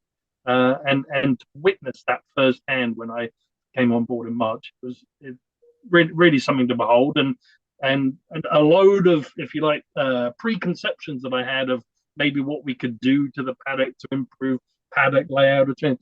It very quickly became apparent that don't mess with a number of the key ingredients of where people are laid out in the paddock and them taking their usual spot, like you say, in the paddock, because it has its own dynamic and flow, and people like to park in that spot. And as I say, the bouncing from awning to awning and the camaraderie, it's unique in this paddock.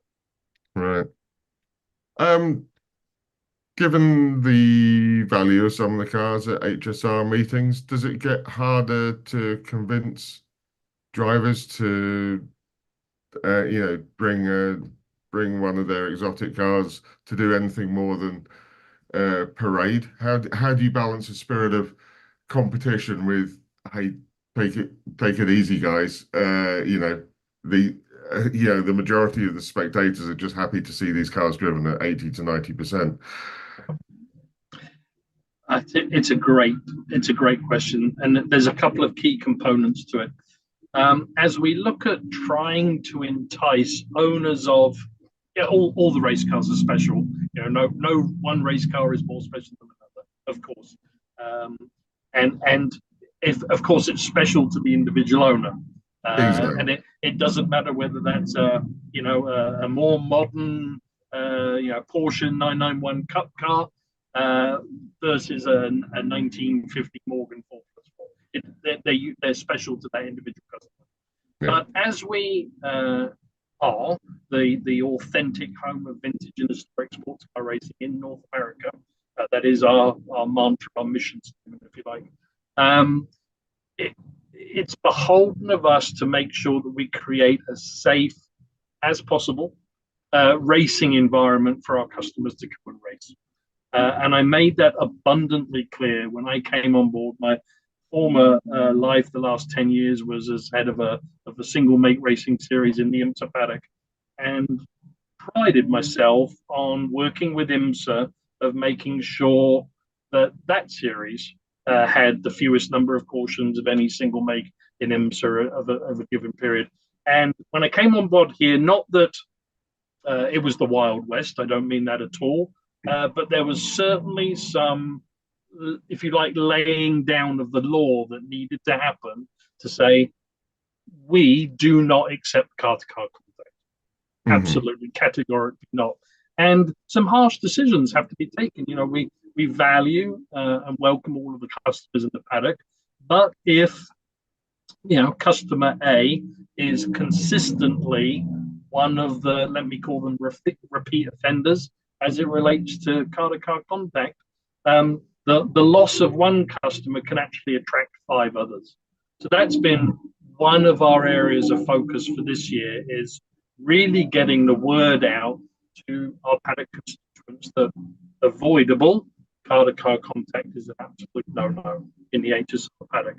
So that's the first key ingredient. And there's some further moves that we're making in 2025, looking at the introduction of some new technology platforms, in-car marshalling and flagging systems that are becoming really quite popular in our type of environment. I think that will help. The introduction of in-car cameras as a mandate for 2025, when 80% of our cars already have in-car cameras, but it will be a mandate for 2025. So when it comes to the officiating of incidents, that makes that process all the more straightforward when there's video to review of that incident.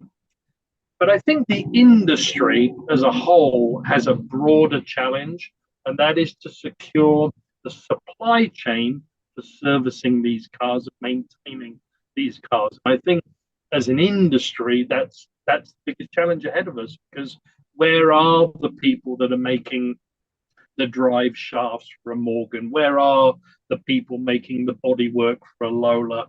Where is that supply chain, and how are we going to ensure that is a healthy industry going forward? Yes.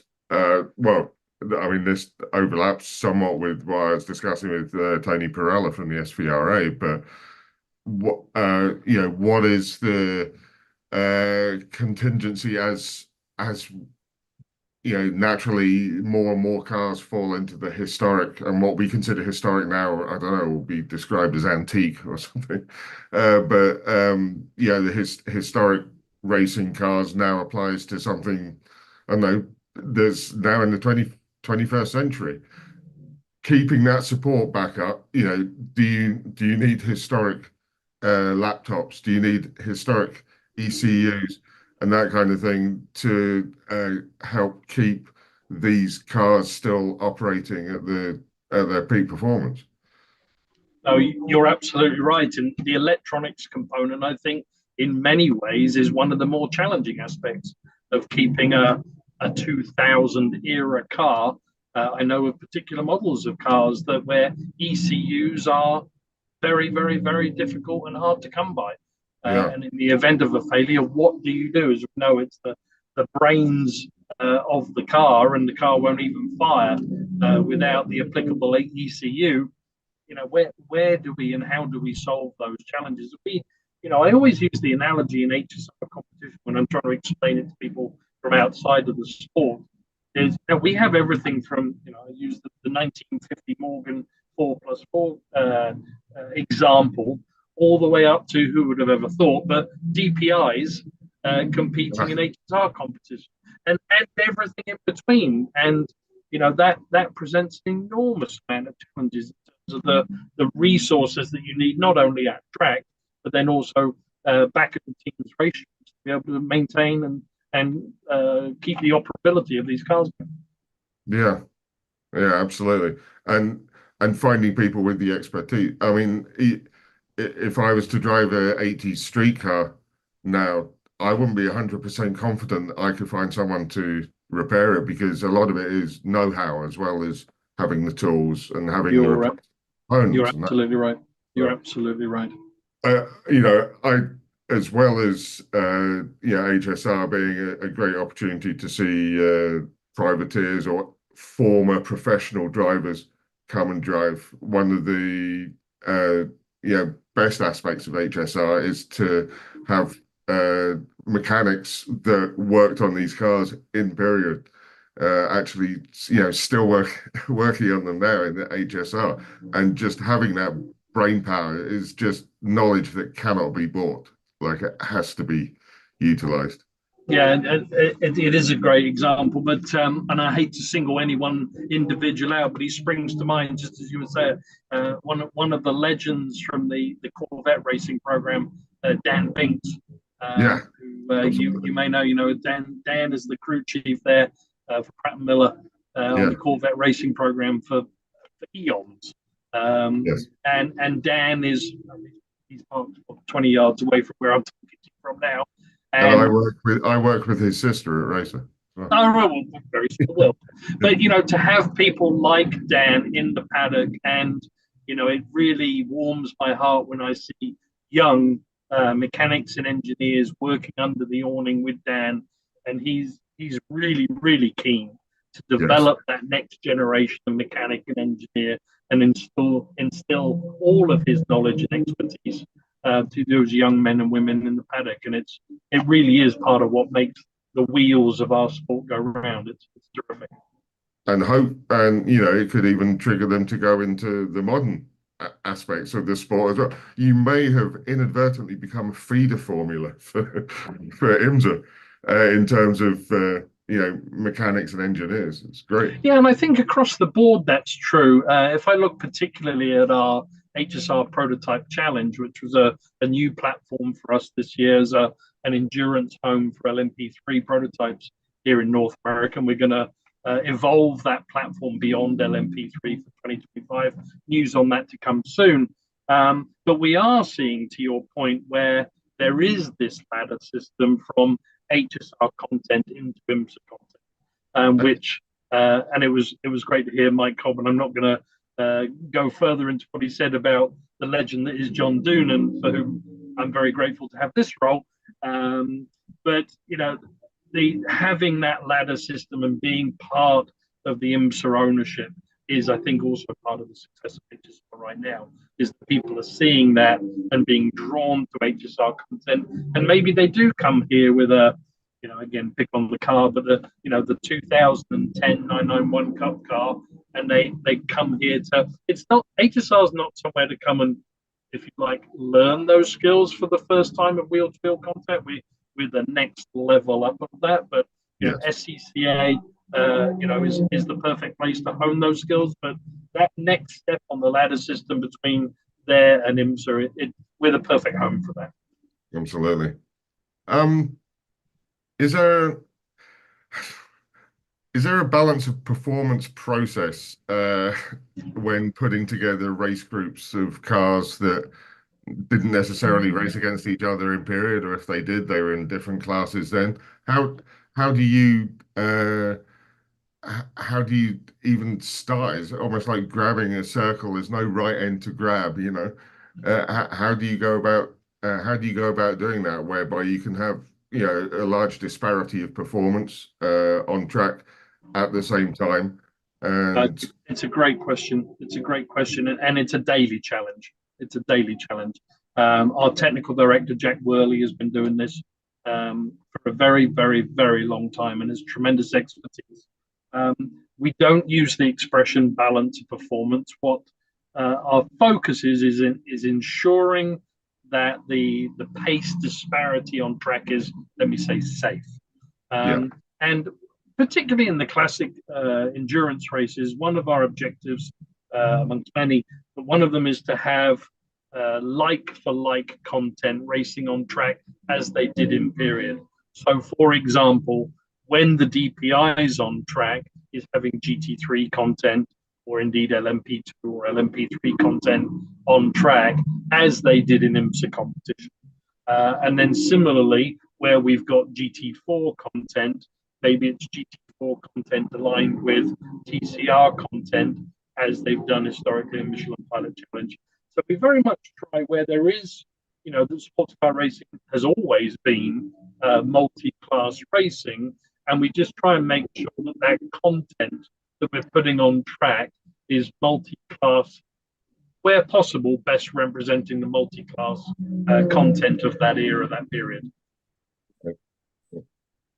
And how do we go about getting more eyeballs on HSR? I mean, obviously, pairing up with IMSA, you know, the WeatherTech Sports Car Championship race weekend is part of that, but I'm thinking about getting like young eyeballs on it and gearing up their enthusiasm, so that, you know, where I wax lyrical about stuff that I didn't see racing period, like a BMW CSL, we can get the same people getting excited about an Orica or something, you know, a vehicle like that they didn't see racing in period, but they just love cars. So, you know, like they want to see a Dodge Viper or a Corvette from the 90s in action.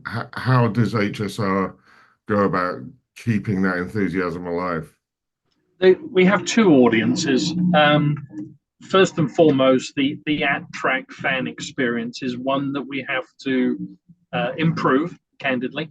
And we have to, as a series, do a better job of explaining our on-track product. It's very complicated. We have 12 groups of competition this year. That's looking to expand next year into maybe 14 groups of competition. Wow. Sometimes those groups are on track together, sometimes they're not. You can have our BRIM enduro races where there could be cars on track at the same time as GT cars. I've already alluded to the fact that we have DPIs on track at the same time as GT cars, and to the uninitiated viewer, it's very, very hard to understand. And who's the leader and who's winning this? And why did the checkered flag fly for him and not for this car that they were following, etc. But IMSA has the same challenge of that storytelling during their content. When it's not that long ago, there were 5 classes of competition in IMSA, and the resounding story was always, this is a really hard story to tell. So we have those same challenges too.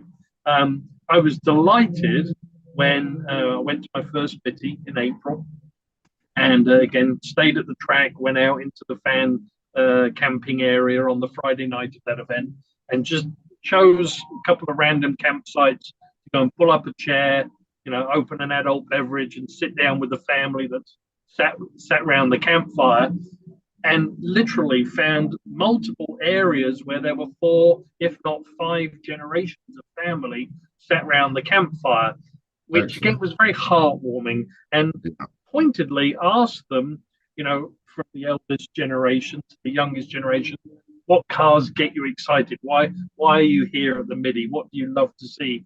And to your point, it was almost by generation, those members of the family following the car of their period. So, the grandfather loved the Group 2, Group 3 competition of the small bore and the medium bore sports cars, all the way through to the youngest children that were 7, 8, 9 years old, who loved the LMP3 content. So it was very heartwarming to see that the content was talking to that audience. That's the first thing. But we do have to do a better job of explaining our on-track content to the fans at track. That's first and foremost. The next thing was the result of, candidly, an experiment at the Classic 24 at Daytona, where we really fleshed out our live stream for the Classic 24 this year.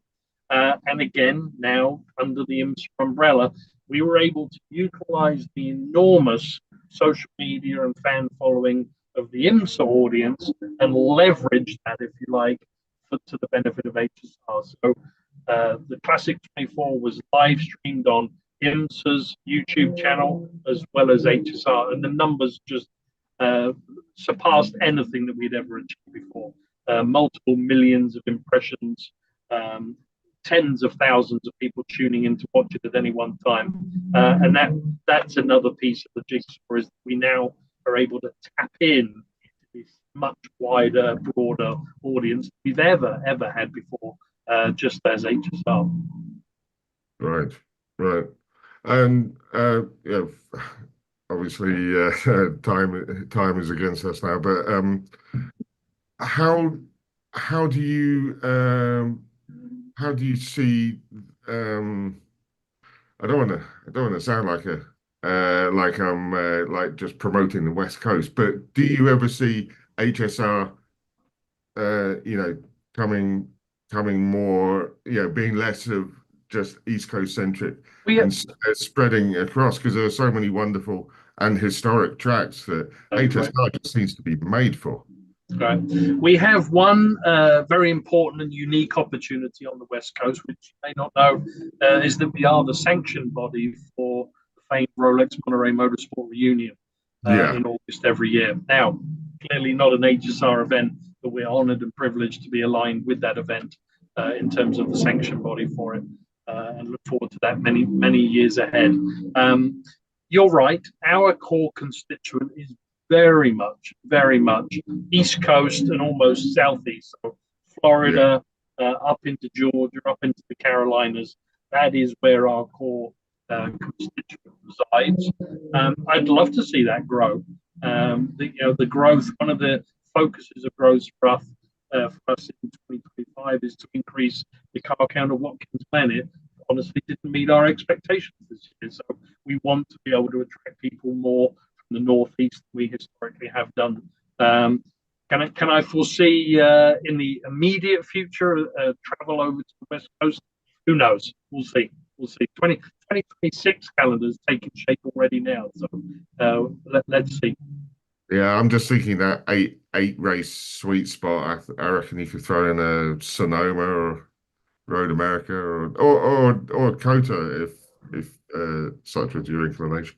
I mean, I don't think there's any shortage of fans who want to salivate over, some of the greatest sports cars that ever raced. I mean, for me, it'll be Group C and GTP.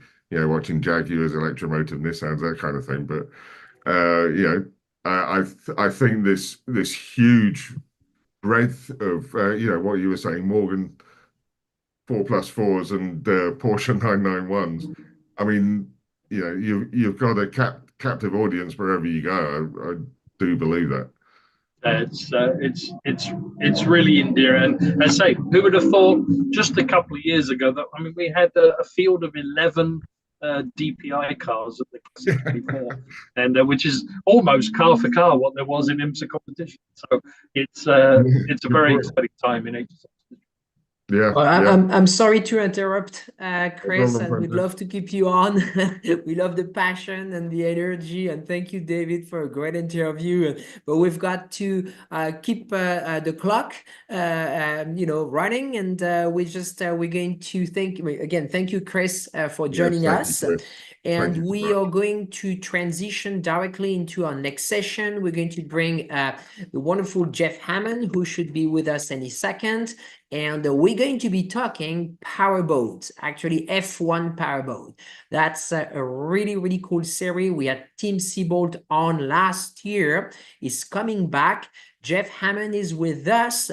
And to start the interview, Jeff, we're going to run a really cool video that Tim sent us. So why don't we just roll the video and then we'll dive right into the interview. All right. Sleek, glamorous, lightweight, and extremely maneuverable, with a power-to-weight ratio second to none in all of motorsports. With acceleration from 0 to 100 miles an hour in under 5 seconds, and top speeds in excess of 120 miles an hour. In 2024, the news on the street is the Mercury Apex 250 4.6-liter V8 4-stroke versus the industry standard 2.5-liter V6 2-stroke. Who's going to come out on top in 2024? They come roaring off the beat. What a great jump there by the 52. It's on the inside. Oh, look at him get him on the deck. Right up on the side of him. The inside. Oh, look out there. Chris Rinker blows it over down the front straightaway. He blows that thing sky high coming across the start-finish line. No 2 laps are the same. Ever-changing wind and water conditions make the Formula 1 Powerboat Championship Series one of the most challenging racing circuits running today. From the Formula Lights to the fan-favorite Tri-Hulls and the elite Formula 1s, this is the Formula 1 Powerboat Championship Series.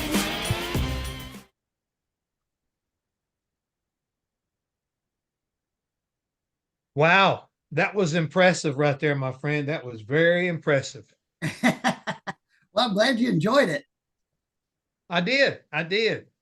So where do we get to see more? What exactly is going on there? Now I understand you are third or fourth generation racing. Third generation, yeah. Third generation. My grandfather started all this boat racing back in 1939, followed by my father, who's the winningest driver ever in the history of the sport worldwide. And then my older brother is multi-time national world champion, and then myself. All right. And folks, we're talking with Tim Seabolt, and he is the man in charge of F1 Powerboat Racing. And we're excited about having you here with us today, Tim, to talk about your series and to talk about the continuation, hopefully, of a legacy that your family has been into since, and I'm making a little play on words here, since rowboats were the fastest thing on the water. Yeah. At that time, 10 10, 12 miles an hour was the pinnacle of powerboat racing back then. So it's come a long way. And fortunately, our family's been around to enjoy that. But that's also why we're keeping it going. When you talk about keeping it going, and you know, I've known about boat racing, you know, from way back when, you know, when we were talking about the Miss Budweiser hydroplane racing and everything like that. But you keep it, at least the way I see it, we're not talking about $500,000 or $1 million boats here. We're talking about boats that are affordable. And I'm going to use the term loosely, and you can correct me on this, because again, I told you when I talked to you earlier, I may say some dumb things and I want you to straighten me out. But to me, your form of racing is almost like grassroots racing. It gives people an opportunity to go do something on water like we love doing on, you know, around local short tracks and racetracks, whether it's drag racing or, you know, dirt track or half-mile asphalt, the local racer type deal, without having to invest, you know, millions of dollars into it. Am I wrong? That's right. You know, and it's kind of in between as far as cost goes. But if you get a top-notch regional dirt track team or late model team, they're going to have the same kind of investment as we have in the Formula One powerboat racing team. So it's a nationwide series. We'll run 6 to 8 races a year, travel all over the country, and put these events on. There's a couple things that are unique to powerboat racing, and one of them is that when we come to do an event, we have to set the whole festival and event up from ground zero when we get to a site. So although there's a lot of work behind the scenes for many months or years prior to it, you've got to build that whole atmosphere there when you come on site, rather than coming to a track where you turn the key and you open it up and you get your workers and you're ready for business. So that's a challenge. The other thing that the fans always enjoy about what we do is all the racing's right in front of you. So it's a course of less than a mile. So all the action's right in front of the fans, and you see everything from, you know, the changing water conditions. So we'll race 18 to 20 boats in the Formula One final, and there's a couple things that are different from your area expertise, which is the cars, is the fact that the water conditions change every lap. So unlike an asphalt track where there's a bump in turn 4, that bump's going to stay there. Now the track might heat up, cool down, which changes it for the setup of the car. But ours, you know, you got a bump in turn 4, 2 laps later, that bump's going to be down in turn 1, you know, so it's fluid. The other thing that makes it unique is the fact that you are flying these boats as much as you're driving them. So when the Formula One boat is running at its peak of around 120 miles an hour, depending on the course, you only have about a foot of the boat in the water. So you're keeping it up, you're flying it, and from there, you've got to drop it down, you trim it down. That way, more of the running surface is wet, and that allows you to take a 5-6 G turn in these boats. So you'll go 120 miles an hour down the straightaway, but you may go through the corner at 100. Okay, with all that being said, and all the ever-changing conditions, is it strictly up to the driver to keep up with the course, or do you have, like we have here in NASCAR, do you have a crew chief or a spotter or somebody that you got radio communication with you that might be telling you, say, hey, Tim, rough water's in 4 this time, rough water in 4, you know, really choppy, you know, stay inside, stay what, you know what I'm saying? Do you have people that kind of like give you some insight of what the conditions are as you approach them? Same setup. So we've got spotters available and depending on what class, but that's exactly right, because you got guys helping you. The other thing that's kind of a curveball is you got the rooster's tails coming out of the engine. So you've got a spray of water that is 150 foot long. So you can't draft them and you can't get right behind them because the boat will ride that up and blow you over. So you can't. We saw the picture of that in that video. Exactly. So you get too much air.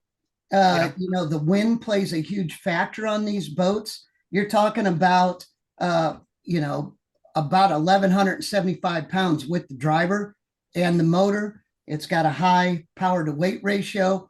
So you're accelerating from 0 to 100 in about 5 seconds. All right, let me stop you there since we're kind of talking about crashing and making people focus back in on that. How is your series set up to where when something like that happens, safety wise, number one, to get to the pilot, the driver, and at the same time, do these boats, when like that flip, even though we see body parts flying off and everything, could that boat be picked up, drug back to the dock, and then, you know, repaired in time to maybe run again or later on that weekend? I mean, how does that work? So that's some great questions. So first of all, the series, we have our own rescue team. So that's one of the things that we wanted is consistent rescue. So that way we've got drivers that feel comfortable and know exactly what kind of help they're going to get once they get out there. Now, these boats, the drivers are sitting in for lack of a better word, like an IndyCar pod. So you're in a safety cell and you're strapped in.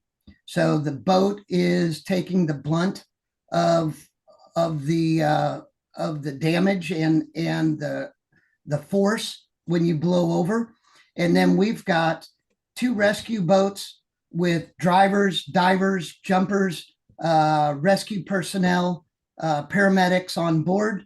So that way we can go right to them and attend to them. If we've got to flip the boat over, we can. We've got another gentleman that rides a watercraft so that we can be right on the spot, and we've got them at opposite ends of the course so everybody can get assistance immediately. Okay, when this occurs, and I'm assuming that when this type of an incident, that would call for a full course yellow. How do you know that all of a sudden, you know, like I say, I'm up on the wheel and I'm wrestling around here, and, you know, is there a yellow light, red light that comes up on the dash, or is it strictly by the guys that are talking to them over communication deal to say, okay, get out of it, we got a bad one? All of them. You know, all of them. So soon as something happens on the water, if a driver goes over, there's a red flare that's shot. There's a red flag that comes up at the judges stand. Then there's also red flags on the rescue boats out in the water. So everybody knows. Now, we also have a timing system that we use from MyLapse and Live Timing Services. So that's got a transponder on the boat's dash. So when that comes up, we'll flick that, the red on the dash of the timing system, and then it's going to come up on the dash of the drivers as well. So we've got several ways because you got to have backups. Yeah. The other thing I'd be curious about, we see the starts from the pier area, they launch, correct? Yes. In a situation like this where you've had a full course yellow, let's just say hypothetically, you're leading the race, you are half a course ahead of the majority of the boats. Do y'all line you come around, you know, slow and start again? You go back to the dock? How do you do a restart after a situation like that? So first thing we do is we stop everybody right where they're at. And then we attend to whatever the cause of the accident is on the course, cause of the stoppage. And once we get that cleaned up, the advantage of the electronic timing system we have is you have an immediate lineup. And once you have an immediate lineup, we line them up and we'll use a pace boat And then we'll bring them around and we'll have to make, one, maybe 2 laps with the pace boat. And then we're back on green flag. Okay. Now, in your case right there, how long are your races? And when you have a situation like this, do caution laps count? Caution laps don't count, only under the green count. And we will run a timed race. So our finals are 17 minutes plus 1 lap. The reason we do that is so that we can vary the courses, not only the design, because a lot of times that is determined by the body of water we're racing on, because we race on small lakes. We run on intercoastal. We run on the Mississippi River. We've run at small rivers at the mouth of, let's say, the Colorado River, where it's real narrow. So depending on where we're racing, that depends on the course layout. And that's why we want to mix it up. So that way a guy, if he finds a good setup for a long course, which is equivalent to your super speedway, then we'll have a short course where you have to have a completely different setup. Okay. You mentioned a lot of different locations that in my mind, geographically, I can kind of like have an idea where they are, but where do you race? I mean, you mentioned the Colorado River, you mentioned the Mississippi. Mississippi's a pretty long place. What location do y'all have on these bodies of water that you race? Well, we race down in Texas. So in Freeport, in Port Neches, place like Port Neches has been around for this will be the 23rd or 24th year. Shreveport, Louisiana, right on the Red River, right downtown. We've raced at Lake of the Ozarks. We race on the Mississippi River in Alton, Illinois. And then we've raced in the Seattle Sound in Seattle, Washington. We've raced at Lake Michigan up in Sheboygan. And we race on a small lake in Windsor, Colorado, right in the middle of a golf course. A golf course? Wow. Yeah. I bet you it's kind of hard to make a putt there when you guys are racing.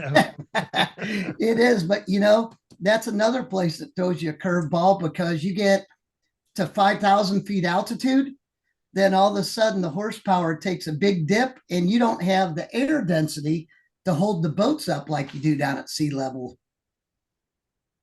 Never thought about that, but there again, aerodynamics come into play, I guess, on the water, just like they do in race courses. They sure do. Aerodynamics, hydrodynamics, both of them are huge factors in what we do.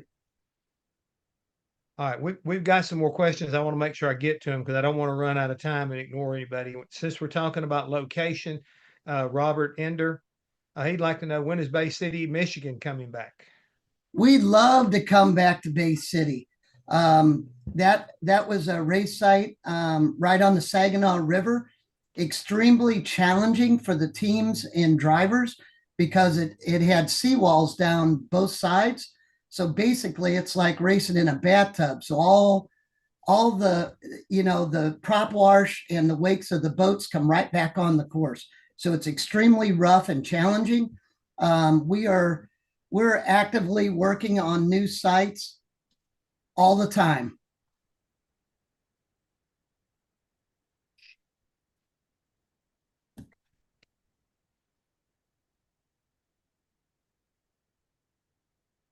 You still got me? I still got you. Keep talking there, buddy. You're doing okay. Good. It's just, my computer had took a hit right there for a second. I got trying to figure out what's going on here. But, no problem. I'm still with you. Yes, sir. Another question we had from one of the folks was asking about your 2-seater that you have and which you bring and you give fan rides in. How does that right there work for you? And what kind of response do you get that when that shows up? Well, that is a valuable tool for us because of the fact that we can actually give a ride to somebody so they can really feel what this feels like. Unlike unlike everybody else on land, these things don't track exactly straight. So it's almost like feels like a helicopter when you're running down the course. The boat moves around a little bit. So especially when you set the boat down and for the corners. So that's kind of the biggest surprise. But the two-seater is for VIPs, it's for sponsors, it's for media, and some lucky fans. So it's a great tool so we can really show what our boats do.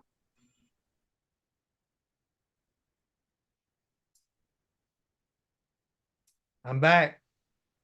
All righty. It took me a second to kind of reroute myself, but I got back. So that's cool. I don't like it. I don't like them kind of situations. Almost like I took off and went up and went flying. But also we had a question from one of the folks was, how do you get into this series? I mean, you know, we touched a little bit, you talk about price and everything, but how does somebody out there that's watching today, that tuned in to try to understand, where do we go? How do we do it? Are there used boats available? I think one of the questions I was going to ask about, let's say, you know, for example, I wanted to come race. What would I have to do to be able to meet the requirements to get behind the wheel of one of these things? Because again, just like with NASCAR, you know, you just can't go out there and run that Daytona 500 because you want to. You got to qualify with, you know, at short tracks, intermediate track, you know, you've got to prove to the governing body that we're going to wind up allowing you to race with some of these guys. Oh my gosh. Well, that's a very good question. And I don't know if my screen's right or not behind me. I was trying to fix it. Sorry about that. But you can reach out to us. You got a nice array of boats behind you. If that's what you're looking for, you got 4 boats. I didn't know if my wording was backwards or correct for you guys. The F1 Powerboat Championship.com is a great place for you to go. You can reach out to me, Tim Siebold. All my information's on the website, or you can go to F1 Powerboat Racing on Facebook and reach out to us. We will assist you. A lot of the drivers have come up through the ranks. So in all types of motorsports, as you know, second, third generation racers come from a long line of family history. And that's what we have. You got to go through smaller classes in order to get into the Formula One class. And you'll be put through some tests, driving courses along the way. We've got some schools, and that's all valuable in order to teach someone what to do, how to do it, and build their experience.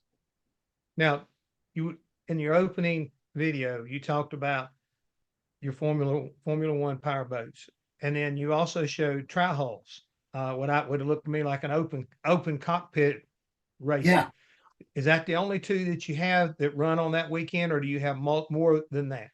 We've got the tri-hulls and the Formula Lights. So the Formula Lights are a 70 horsepower 2-cylinder motor that looks like a Formula One boat, only smaller, 70 to 75 mile an hour range. The tri-hulls, they're wild and crazy. It's like our bomber class. The Texas tri-hulls, they like to bang, rub, and those guys are always great entertainment for the crowd because it gets extremely rough with them. And then the headliners are the Formula One boats, which we run throughout the whole weekend. We are starting something new that we're trying to get going for this year, which is a talent cup. So we're bringing in some small V-bottoms that have been proven over in Europe. And it uses a 15 horsepower motor. And we're going to basically do a spec class with those. So that way we can teach young people how to get into the sport and what it takes to work with the team and give them more lessons besides just how to race a boat. But we're introducing them to boat racing. Okay, with that being said, And I know, again, in your opening video, you talked about the battle between the Mercuries and your F1 class, the bigger engine, a smaller engine, or two cycle versus whatever they're running. Do you all of your series, they run Mercury engines, or is it, when you talk about spec motors, do you have other engine companies that are available, or you can run? And do you have a restriction on the brand of like a tri-hull? I'm just, I don't know them like I used to know. Sure. As far as the makes are concerned, but are you restricted to what kind of brand you can race? We've got about 6 motors that are available and legal for the Formula One class. Mercury Racing is the #1 brand for that. We've got some Johnson and Evinrudes on the tri-hulls, along with the Mercury 4-stroke. And in the Formula Lights, we've got the Johnson Evinrude package. Now, all of these are kind of on a handicap system. So by the rules, we've kind of handicapped some so that they're all competitive with each other. But we've worked very closely with Mercury Racing, has been a great partner of ours. And the new 4-stroke Apex 250 is really got a lot of traction, and actually won the overall championship last year. So what you're saying, and we also have a question to go along with this. James Pito out of Macomb, Michigan, was talking about, you've made changes in the boats, props and or engines, and how are things setting up as far as that's concerned? You got any more rule changes coming next year, or what's it looking like? It's been really good and very competitive. Especially with introducing the new Apex 250 engine platform. But we're constantly evaluating that. So we're looking at who's finishing in what position, maybe not who's necessarily winning the race, but, first through 10th place. What are those engines and what are those guys using, and how are we doing it? So we'll continue to evaluate that. We're actually going to have a test coming up in December, so that way we can test a few things. But we're always wanting to make sure there's parity with all the engine packages. Well, sounds very good, my friend. I see that Francois and Judy are back with us, and that's usually the indication that we're bumping the rev limiter as far as our time's concerned.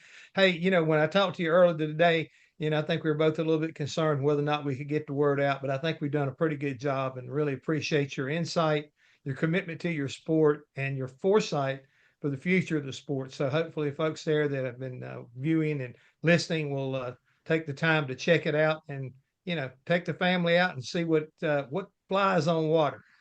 That's right. And I sure appreciate you all having me. And, it's a labor of love, as you know.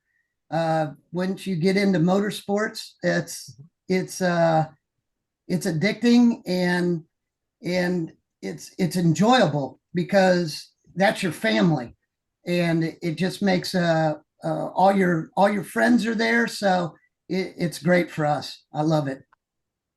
Thank you very much, Tim. Always a pleasure to have you on. Thank you. Stay with us. We'll run a short video from our sponsors, and we'll be right back with you. Scott Lewis & Associates, the sales, marketing, and branding specialist for the automotive performance industry since 1988. We get our manufacturers on track by opening an extensive distribution network, providing product training to sales staff, creating fully integrated sales and marketing strategies, building successful industry partnerships, attending trade shows, events, and races, offering first-class support to customers. SLAI delivers solutions that win you sales. To get in touch with an SLAI representative, call 516-378-6100. Go to scottlewisinc.com or email info@scottlewisinc.com. With roots in the Midwest that date back well before the Model T, Fifth Third Bank has a long history of serving the needs of automotive companies. While much has changed over the years, our passion for helping businesses put cars on the road and on the track has not. Today, we are more committed than ever as a member of SEMA, a founding member of PRI, and a sponsor of multiple race teams across several racing series. For over a decade, Fifth Third Bank has been a staunch supporter of our industry and a great partner for many companies in the motorsports field. Our business has been growing extremely fast, and really we could not be where we are today without Fifth Third. They provided amazing strategic advice, the capital we need to support our phases of growth. They are true partners for me now, and what they do with their involvement in motorsports is untouched in this community. Where can we take your business? Fifth Third Bank. You work as hard as your truck, and you have no time for downtime. That's why more truck owners trust Blue Def, America's #1 diesel exhaust fluid brand. Each batch is guaranteed pure, so you can avoid costly repairs caused by inferior DEF. Demand America's best for your truck. Blue Def and Blue Def Platinum. Put trust in your truck. Thank you and welcome back to the program. We're bringing Joe Castello with us. Joe is going to be hosting the next two sessions. We're going to be talking drag racing. Mr. Castello, welcome back. Francisque, how are you today? Very good, very good. So you had some breaking news yesterday with Tony Stewart, and there was all over the news after that. Yes, that's what EPARTRADE Industry Week is all about. Extracting the breaking news from our guests, and Tony served it up. He'll return to Top Fuel in 2025, and he let us know there will be a press release coming out today regarding the crew chief situation at Matt Hagan's Funny Car. That's out. Mike Knutson and Phil Schuler are going to take over as crew chiefs for that team. Mike Knutson has been promoted. Matt Hagan going to be searching for his 5th world championship. That is going to set off shockwaves in the world of NHRA drag racing, but very exciting that Tony Stewart would be so kind to break the news here with us. So Absolutely. Joe, let's see what we could squeeze out of Brad Gerber. Yes. Some news. Brad should be good. And in fair reporting, I work as a contractor for the National Hot Rod Association as one of their announcers, reporters, and occasionally on NHRA on Fox. So because of that fact, I'm obligated to be a little tougher with Brad than most people. I wouldn't want people to think I'm lobbing him softballs. And so hopefully Brad is ready. Here he is. Thanks for joining us, Brad. Thank you. Thank you, Judy. Thank you, Francisque. Very good to see you both. Hi, Joe. How you doing, buddy? I'm great. How about yourself? What a year. We had a tremendous year of NHRA drag racing, and I'm excited to get your personal review, your personal wrap. It was the first season of the Mission Foods drag racing series, but it didn't feel like a first season. They fit pretty well with the sport of NHRA drag racing. Yeah, agreed, Joe. They are just such phenomenal partners, and they on the heels of the first year of the Mission Foods Too Fast, Too Tasty program that we did last year in 2023. Then they came in, and that went so well that they came in and they said, we'd like to look at being a series partner. And they came in and they just exceeded all expectations. They are the ideal partner in that they're not only engaged on site, but prior to each race, they do local promotions with us in C-stores and things like that, with standees, with some of the drivers and stuff like that. So they've been just phenomenal partners. And in addition to that, Mission Foods, we were able to retain Camping World as well. They're phenomenal partners too. We're always into data and why people should be working with us and stuff. And so I'll throw out a lot of research numbers, that isn't a lot of times all that sexy, let's say. But it makes sense. Someone like a Camping World that, NHRA ranks #1 in hunting, fishing, and camping. So why not be a partner of ours? And with all the camping that goes on at our races and stuff like that. And then all the toter homes and RVs and stuff that are at track with all the teams, So very thankful to have great partners like Mission Foods and Camping World, along with all of our other partners that we have here as well. Before we dig a little deeper, this is the perfect place for data, for marketing speak. EPARTRADE is watched around the world, and very often this industry week breaks news, makes news. And so I would fully expect there are some executives out there logging on specifically to see this. Why don't you take a moment to explain what you do for the National Hot Rod Association? There were a lot of amazing initiatives this year. We'll get into them. We'll talk about the on-track action. But for people that are exactly who I described, looking to get involved in the sport, trying to pick which series in which to get the best bang for their buck in terms of marketing dollar, what do you do for NHRA, and how does it work? Yeah, so what I do for the NHRA is my title is Vice President of Sales and Chief Development Officer. And what that means really is work with just about anybody with all teams, all tracks, and all of our sponsors within the NHRA. What we do is we help teams craft stories. Okay, they may be looking at a particular partner, and so we'll do the research and help them craft stories to help them land that sponsorship. Then on tracks, what we'll do is we do the same with tracks as well, is that they may be looking for a title partner and things like that. So what we'll do is me and my team, we will pull the research, help craft the stories, and why someone should be a partner and why we make sense, why they may be a higher propensity of our fans to be buying a product that they may that a sponsor may want to be working with a team on, let's just say. We did a little analysis, an in-depth analysis on spark plugs, let's say. And what that showed is not only that we index the highest of all sports of buying and installing spark plugs, but also index the highest in every single age break as well. A lot of times people think that, hey, it's hard to reach the 18 to 34-year-old market, 18 to 25-year-old market. But if you want to sell spark plugs, we are the number one person. The NHRA is the number one league to work with in the 18 to 25-year-old market for installing spark plugs.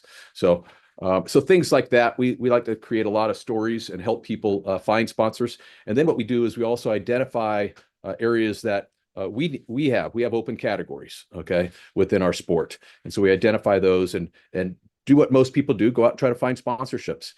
In addition to that, we find ways to ideally put money back into the team's hands. And what I mean by that is things like the call out. We created the call out, and Pep Boys have been our partner there. And then now we have Gittrex as our partner on Pro Stock and Pro Stock Motorcycle. So that puts another about $400,000 in the team's hands. And then on top of that, the Mission Foods Too Fast, Too Tasty program that we created last year. That program puts about $550,000 into teams' hands as well. So we try to create programs that not only sponsor the NHRA, but also ultimately put money back into the team's hands in that area. Does that make sense to you? Well, isn't that the constant battle of all motorsports, that it's expensive to get there? It's expensive to be there, whether it be over the road with your teams, flying people in, driving over the road, and the parts and pieces are very expensive. And so it's the job of the series to help the teams to find money for sponsorship, but also to provide it in terms of prize money. It seems like NHRA has taken a more active role in recent years to try to close the gap between expenses and the money that comes in. Is that something you've focused on specifically? Absolutely, because it's always I think in every form of motorsport, there's always that thing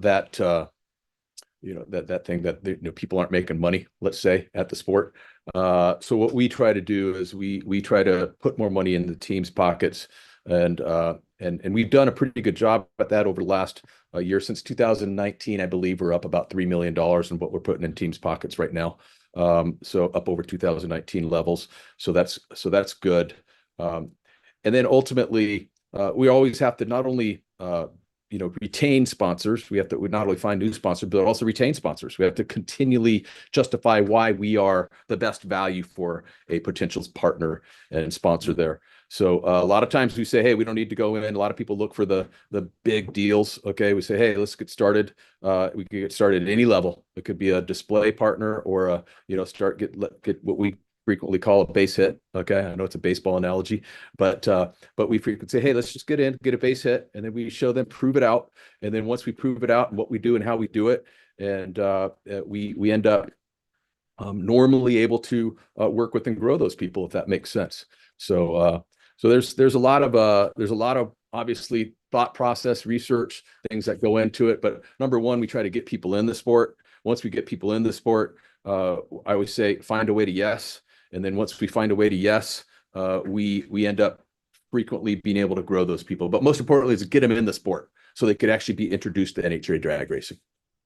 Well, just yesterday on EPARTRADE Industry Week, Tony Stewart, who has done such a great job all year long, said that it's the kind of sport that you can enjoy it on television, and television viewing is amazing when you can't be there, but it is amplified by having been there and knowing what the experience is on the other side of the camera lens. I would imagine that's true for a sponsor or a marketing partner as well. Absolutely. I mean, I've been in the business for a long time, 30 plus years, in touching and being involved with the performance automotive business. I have friends that come out that haven't been out to a race in 10 or 12 or 15 years that are automotive enthusiasts. And they come out and they're like, I had no idea this was going on now.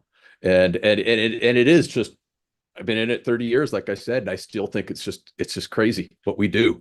12,000 horsepower cars going out there, and just the sounds and the smells and the feels, I mean, people don't realize that, you can say it a million times, but when you get in those grandstands, you can see the entire race, number one, but then number two, you feel it in your chest. You really do. And it's just something that you have to come out and experience. And I've heard Tony say that before, where, hey, congratulations, by the way, the rookie of the year there. Congratulations, Tony. But I've heard him say that, hey, it's great on TV, but it's even much more, it's crazier in person. And what we do with the teams just have that, get inside the locker room. I mean, we've said it a million times that every ticket's a pit pass. And when we say that, I don't think people really understand what that means either. It's like you can walk directly into the pits, and actually when those cars are coming out of their pits, you can touch the cars before they're ready to go down the track at 330 miles an hour, or if you're Austin Prock, 341 miles an hour, which is pretty crazy. And that's, yes, well, we will get to that. And I think it's a nice transition from some of the sponsorship and marketing speak into some racing action. This year just concluded at the In-N-Out Burger Finals in Pomona. Antron Brown, who we spoke with early in the week, won his 4th championship, but it was the first as a team owner. And I think that speaks volumes that drivers can elevate themselves into team ownership positions and still continue to be successful. Antron won a championship. We had the emergence of a young, I think he's a superstar across motorsports, Austin Prock, with that incredible season, surpassing John Force in #1 qualifiers, running 341 miles an hour. That's like a shocking number to anyone in motorsports. And then, Gage Herrera on Pro Stock Motorcycle, and Greg Anderson, who are now a 6-time champ. You can't spell GOAT without GA, one of the greatest of all time, certainly. Just speak a little bit around the diversity of the champions in 2024 and the season that you think we just experienced. Yeah, I mean, the diversity, we are very, very proud of our diversity, obviously, with Antron Brown winning, and congratulations to him in his 2nd year as a team owner. And, hey, and then you look back at Ron Capps, last year as a first year of a team owner, ended up winning the championship, right? So congratulations to Antron. Couldn't happen to a better guy. He's just a super person, super ambassador to any sponsor. And Austin Prock, that guy, he's a character. He's a lot of fun to watch, man. He has great energy. You've interviewed him multiple times. He's just a great, not only interview, but a good person. He's passionate. He's young. He's on fire. He's fiery, he's just a great person. And then his ETs that he was throwing down all year long, and then comes out with that 341, just amazing. I know Tasco he wanted to get it. He was working real hard at it. And I know he did that at another track earlier in the year. But man, I'll tell you, what a great season. And then you have Greg Anderson come in, and everything just comes down to, he's just a super, super person. We had a lot of good laughs over the last couple of races with Greg and his partner, Hendricks.com, HendricksCars.com and Summit and stuff. So had a lot of fun there. Hey, Gage, Gage and the battle that he and Matt Smith had, that was just there's this article on NHRA.com just I think today it came out that talked a little bit about the parity in motorcycles and stuff. And you don't really think about the parity because Gage has been winning a lot over the last couple of years, but if you look at it, it's a pretty interesting article that is very, very, very tight, within thousandths of a second, 13 thousandths of a second either way, between those two guys a lot of times, or it's 7 thousandths in some areas. And we talk thousandths of seconds, which is crazy, so that's very, very, very close. But Antron and Matco, that's great, and Toyota, things of that nature, and Austin, announcing that he's going to have a 3-year partnership with Cornwell Tools. How about that? So we'll see him in the driver's seat for the next 3 years, which is always a lot of great news when that happens with sponsors and things like that too for tip drivers. So a lot of great things in 2024. We made a couple announcements recently, which is great as well. I can go, there's so much to talk about, as I could talk forever. Of course. Well, so, I just want to note for everybody out there in our motorsports crew, and we have the greatest of respect for all forms of racing, but just take a second to think and consider 341 miles per hour to 1,000 feet, the kind of acceleration that we're talking about. And, I don't want to compare it to any other motorsport, but just think about what that means in terms of like numbers that it's shocking, and it's really defies the laws of physics. And so to see it is something amazing. Now, Brad, this past season, the National Hot Rod Association embarked on something totally new to motorsports, like in drag racing in particular, with the addition of Play NHRA.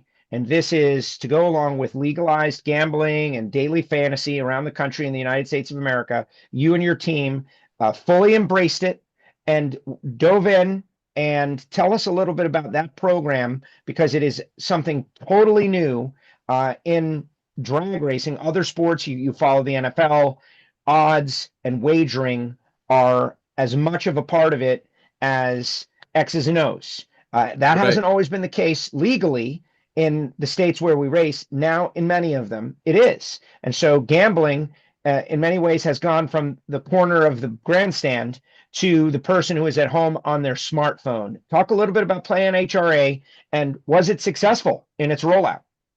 Yeah, that was a a lot of times people think things happen real fast, and things are very, things take a long time to get done. So I started that project just over 5 years ago, and it got delayed during COVID. Okay. But started that project just over 5 years ago. And really what we wanted to do with that is really formalize what's been going on in our sport since the inception of our sport. Like you said, up in the corner of the grandstands, they're switching money in the grandstands and things like that. So it's been going on since the inception of our sport. And then over the last 15, 20 years, it's been going on in Las Vegas. So, different people put out lines in Las Vegas and stuff. And so what we wanted to do was we wanted to get our arms around it and really formalize it. So then we actually protected the sport. We want to protect the sport and grow the sport. And so number one, we need to protect the sport. And so we had to come out with certain rules. All the teams needed to go through this education component that talked about what they can and can't do within the marketplace and things like that. And then from there, we launched legal betting. Okay. So working with the company called Alt Sports Data that is actually ingesting all the data and putting out the odds. They're working with different books like DraftKings and FanDuel and Prize Picks and Underdog and things like that. Bet365 and Caesars and things of that nature. So there's a lot of people that are involved with it right now. How it's going, we've only been doing it for 4 or 5 months now, and I think we're off to a great start. I know some of the numbers are, I know there's been an excess of 20,000 bets put on the NHRA. I know that, different things of that nature. So there is engagement there. I do know that the NHRA fan base has a much higher propensity of betting on anything. Okay. So they're not like number 3 in terms of all sports fans. Okay. In terms of betting on any sport. Okay. NHRA fans are number 1. This is all research again. NHRA fans are number 1 on betting on motorsport. So they have the highest propensity to bet on any motorsport, okay, of any motorsport fan. So those types of things are just numbers that we use. And I always say it's research. You know what it does? Research does, it kind of gives you a guiding point, let's say, and it gives you kind of somewhere to go, and then you craft stories around that. But the Play NHRA initiative, I'm very bullish on it. Why is that? It's a huge industry. You know, I've had people that were 22, 23, 24 come up to me and say, you know what? I didn't even recognize you guys as a sport if you didn't have betting. You know, they recognize us as a sport because we have legal betting now. It's pretty ironic. Okay, that hey, we couldn't bet on you, so you're not a real sport. You know, so that's interesting as well. But the Play NHRA initiative has been really well. It's just going to continue to grow. It is in the education phase right now. You know, we've been talking about it for 4 or 5 months, but we still have to educate and talk to people and say, hey, we have, oh, you do? You know, I can't tell you how many times, you know, we've been talking about it. You know, it's just like anything in life. You got to tell them once, you got to tell them twice, you got to tell them 3 times. And then, oh, okay, now I understand it. Okay, it's just like marketing. So sometimes I make it too simplistic, but I really think it's just to get back to the core. It's a lot of things, like, you know, we rebranded In-N-Out Pomona to In-N-Out Pomona Drag Strip, our drag strip in Pomona. It used to be called Raceway. Okay, and I came in, I looked at it, and I said, why are we calling this a raceway? It's, you know, when's the last time we said we're going to a raceway? You know, we say we're going to a drag strip. So, and they only have a drag strip out there. They don't have any ovals, road courses, anything else. So talk to In-N-Out, talked internally here about why we would do something like that. And everybody agreed. And hey, let's rebrand it In-N-Out Pomona Drag Strip. In-N-Out's the sponsor, Pomona's the place, drag strip is where we are. Okay. It's just basic, you know. So how's that going, by the way? How's the In-N-Out relationship going? We just had our finals there. Looks to me like a packed house. We made the news for some unfortunate reasons. Talked a little bit about that. Fortunately, everyone that was in that plane was able to get away with their lives. But the relationship with In-N-Out, it's so cultural. Are you seeing the numbers move because of that relationship?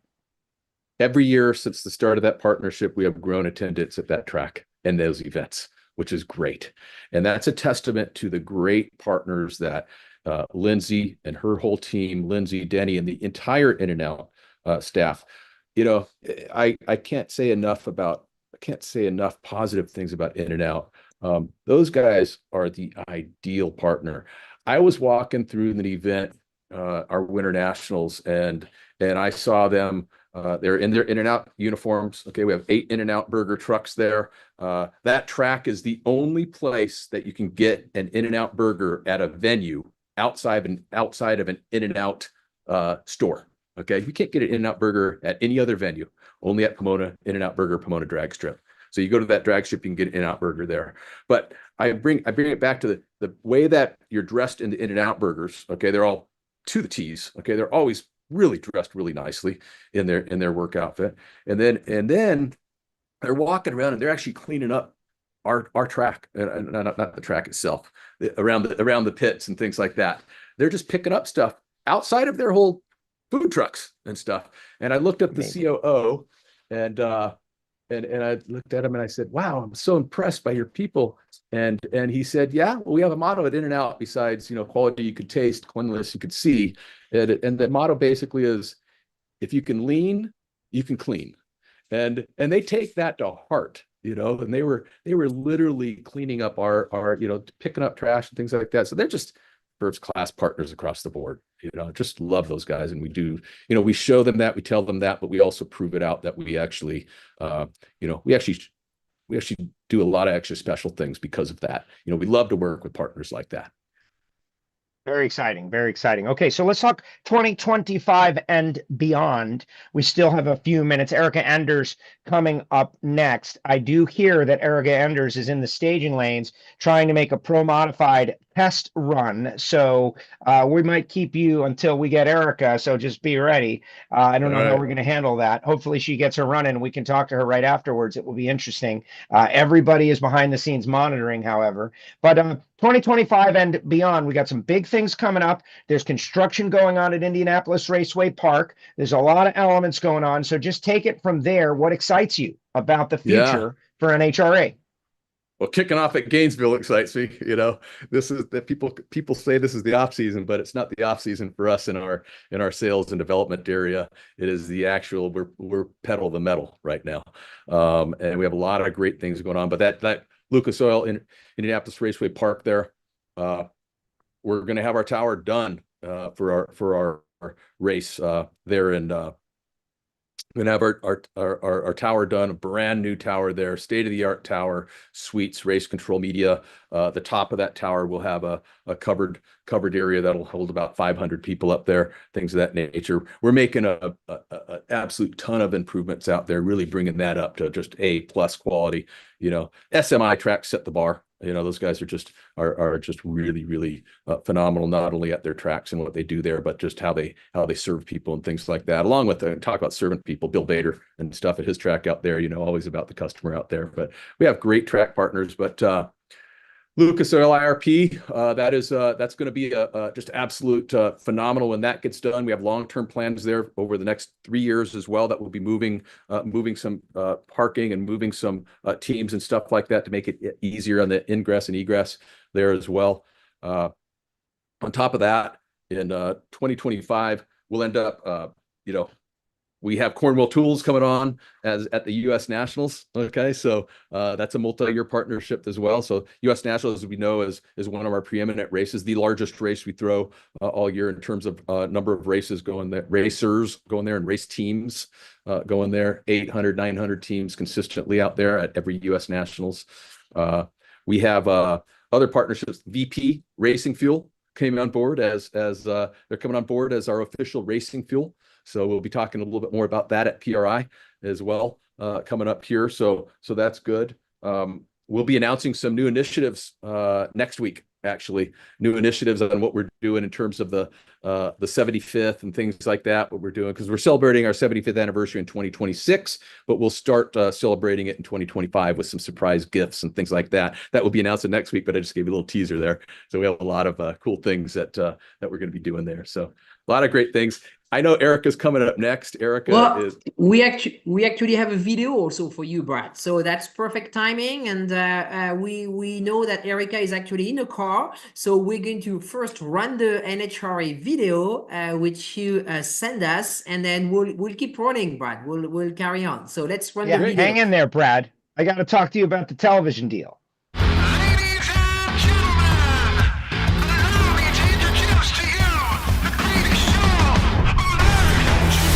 Ground-shaking, heart-stopping, the sport where every engine blast grabs the attention of a new generation of fan, 3 seconds at a time. Where everyone is welcome, because in this game, the only thing that matters is getting to the finish line fast. This is the NHRA. Drag racing stands as the ultimate test of one of the key benchmarks of automotive performances since 1951. Brute force. And on any given weekend, NHRA enthusiasts line up along the starting lines and fences of hundreds of tracks throughout the U.S. to be a part of some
Yeah, speed Yeah. for all, man. That's what we stand for. There's no doubt about it.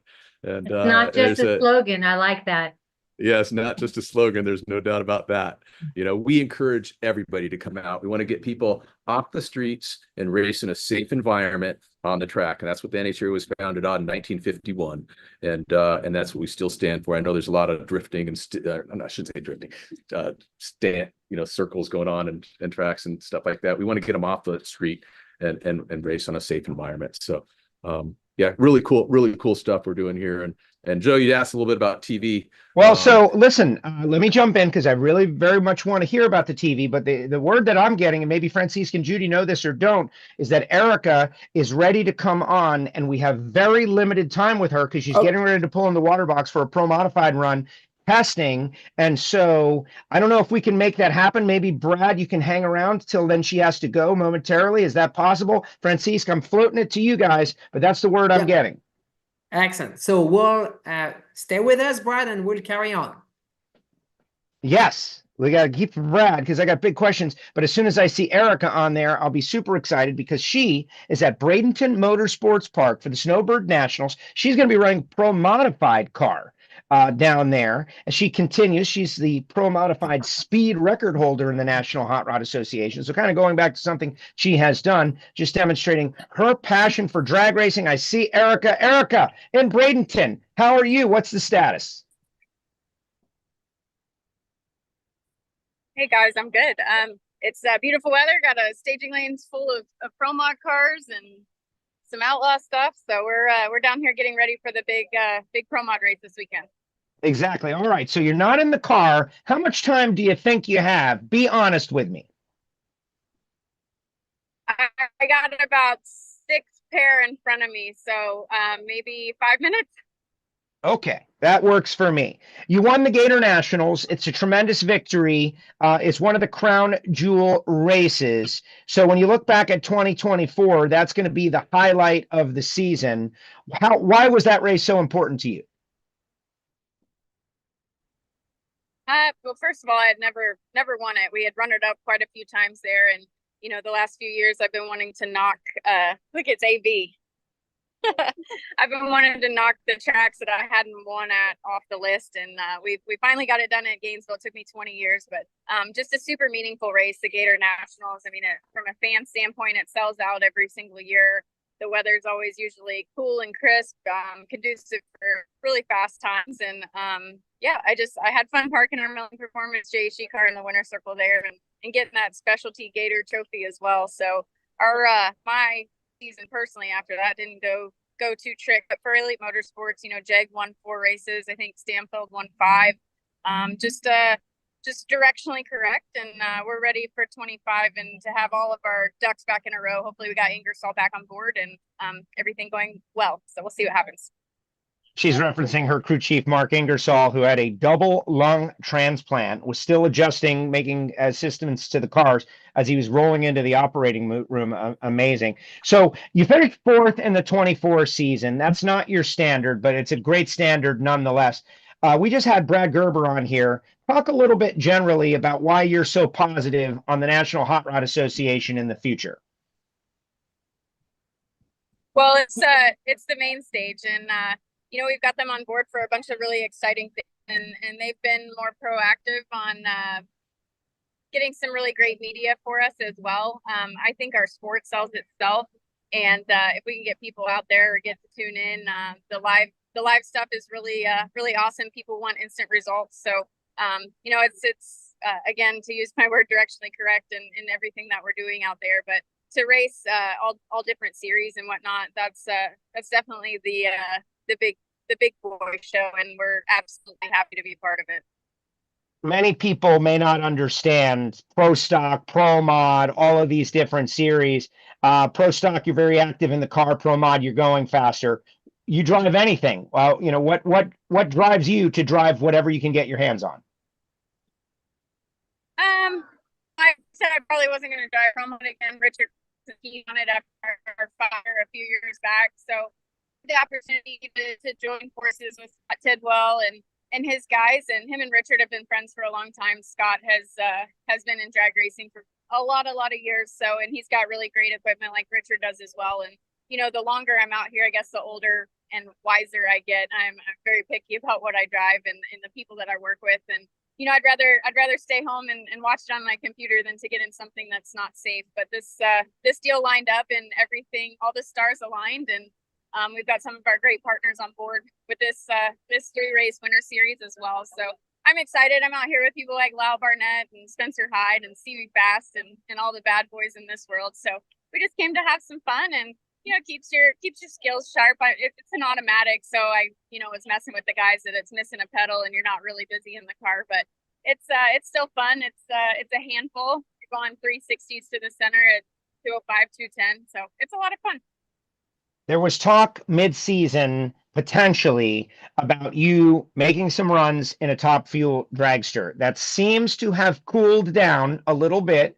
And when we talked about it, it was always going to be an addition to racing in Pro Stock because you have such a love for Pro Stock. But now the season is over. We're headed into the winter break. What is the status of that?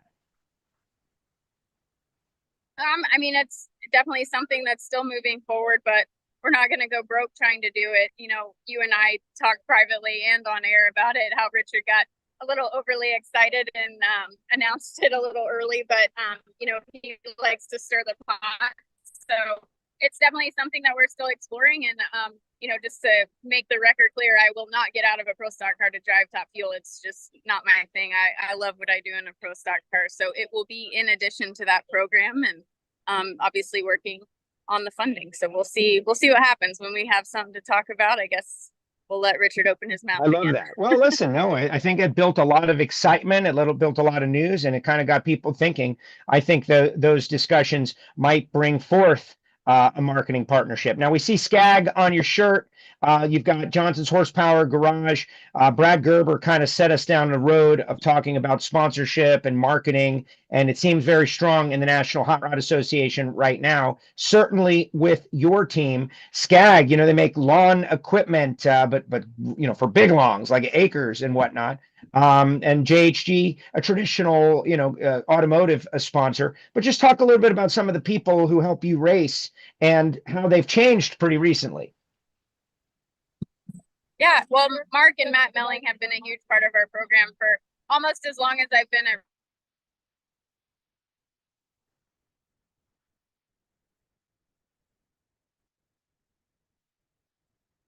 Erica's frozen. Oh, we lost her. That's a bummer. The folks at SCAG have come on board in the National Hot Rod Association in a big way. There she is. I think I see her back now. Sorry. You're back. Pick it up where you were. You were talking about Melling. Yeah, Melling. They've been on board for just about as long as I've been with Richard at Elite Motorsports. And sorry. Oh, the sound of race cars, baby. We got race cars on track. I think that's a first for EPARTRADE Industry Week. I'm sorry. Anyways, Melling's famous for oil pumps. They make valve train components as well. But when we teamed up with Jason and Nikki Johnson with JHG, they are so absolutely excited about our sport. They're obviously on board with Hagen and Tony Stewart as well. So obviously have to thank them for their support. And then people like SCAG, as you mentioned, they make state-of-the-art power equipment and really, really cool zero-turn lawnmowers and all kinds of other stuff that's just awesome. So I've been really blessed to have these partners, C-Tech, Outlaw Beer, Mark Stockseth, obviously, these guys, Jegs, they've all been great to me throughout my career, and we obviously couldn't do any of this without them.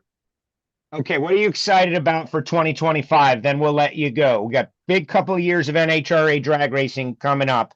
What gets you going?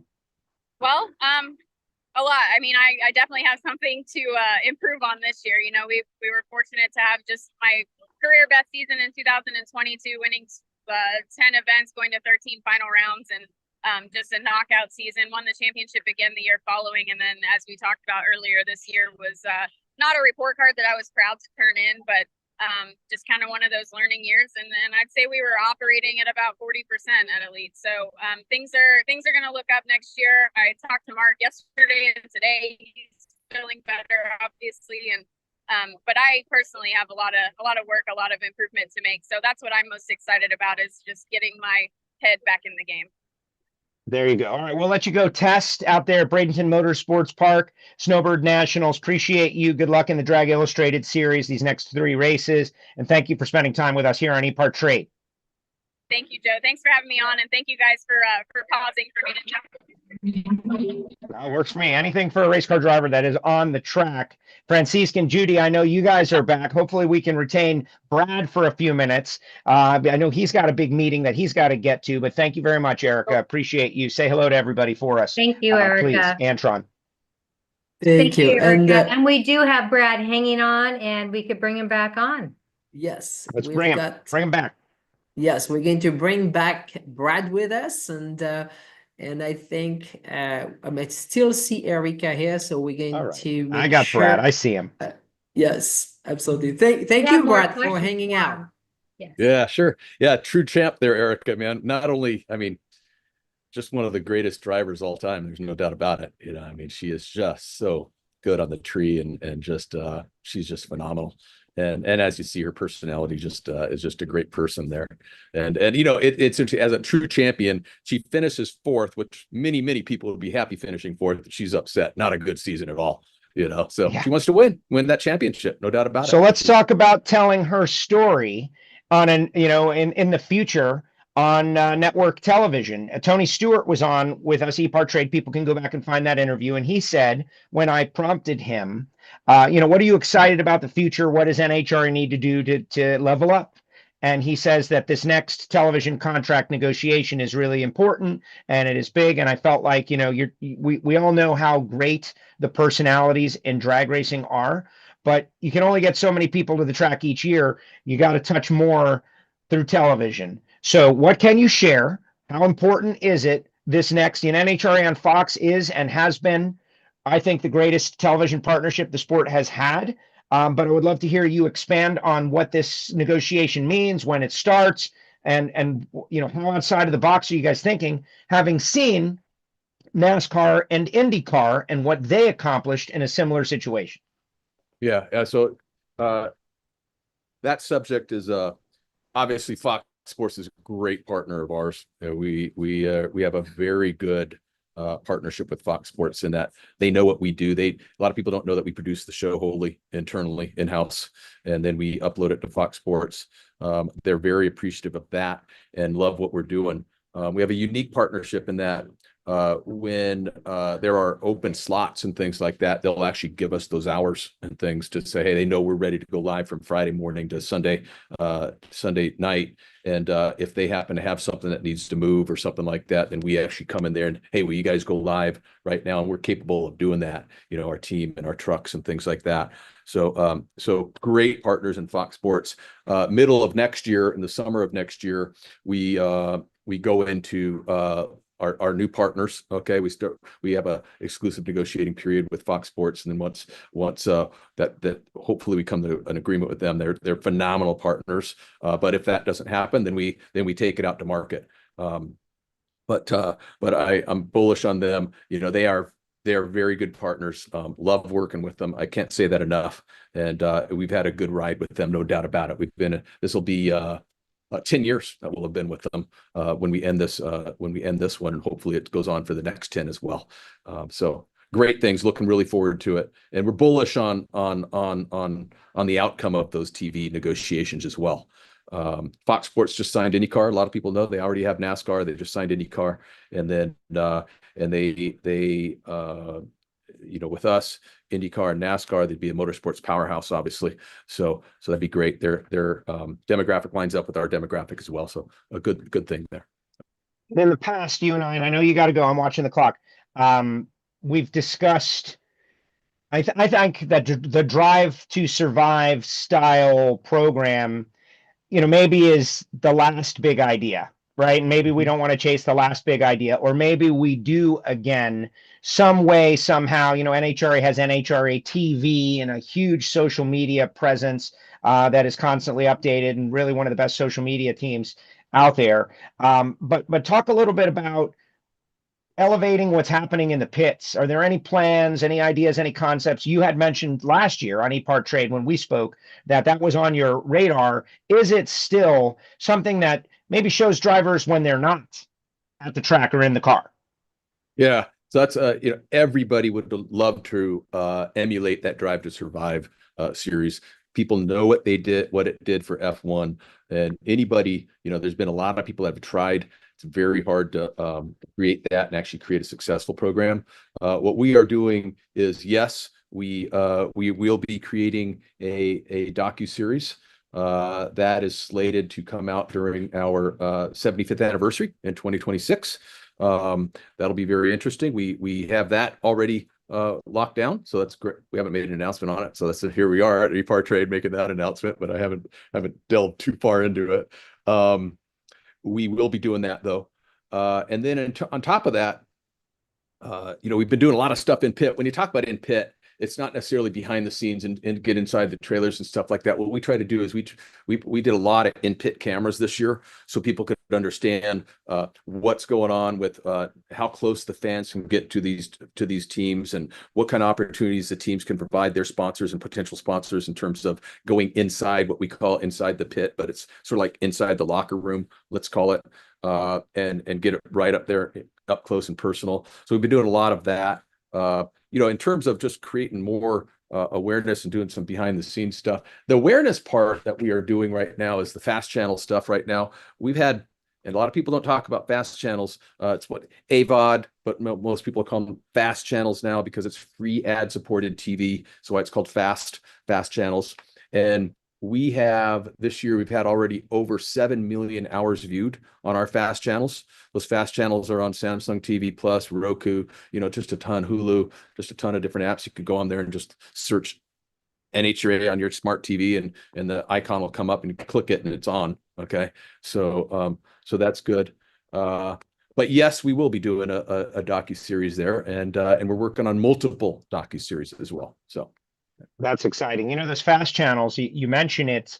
I have been surprised at how many millions of viewers the cord cutters are enjoying that content. I will admit, I kind of, I don't want to say dismissed it because I would never do that, but I was just shocked by the numbers, and NHRA having its own channels, Tubi and others, and live content from the track. Aren't we doing live content from the pit area on those channels that's exclusive to that?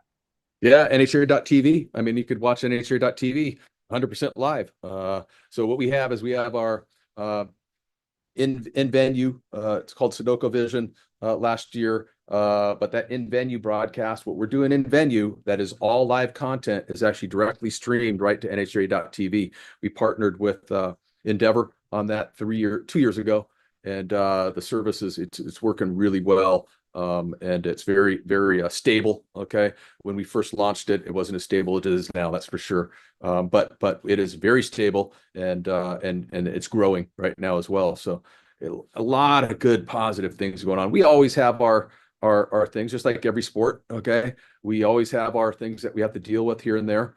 And that won't stop. Okay. But we will, I feel very, very bullish, not only in the NHRA, but what we are doing and the leadership that we have within the NHRA with Glenn Cromwell, Peter Clifford, and the leadership team. They all work really hard. I know we work really hard. I'm a part of that. And I'm very bullish on what we're doing day in and day out. And along with people like yourself, Joe, I mean, we see that, you get to the track at 7, 8 o'clock in the morning, you're not leaving till 8 or 9 o'clock at night a lot of times, maybe later than that a lot of times. So those are long days, but it takes dedicated people like yourself and the team that we have there. So, I mean, just think, and the racers, I mean, you can keep going. I can go on and on and on, I mean, we have such. All right, you got 5 minutes, then you got a meeting, and we appreciate you, Brad, for sticking around. Erica was at the track. We appreciate you. Coast. Yeah. Yes. I'm on the Pacific Coast. We get it. So and I do have a noon meeting that I got to get prepared for, actually.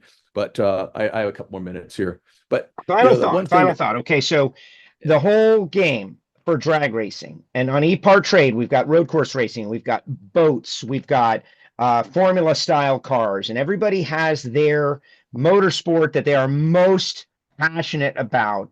I want you to talk directly to the people that are not our core, that are open to coming out to a drag strip this coming year And why should they come out and experience NHRA drag racing as like maybe their secondary motorsport, as something that they would be impressed by, even though they love sports cars, though they love sprint cars?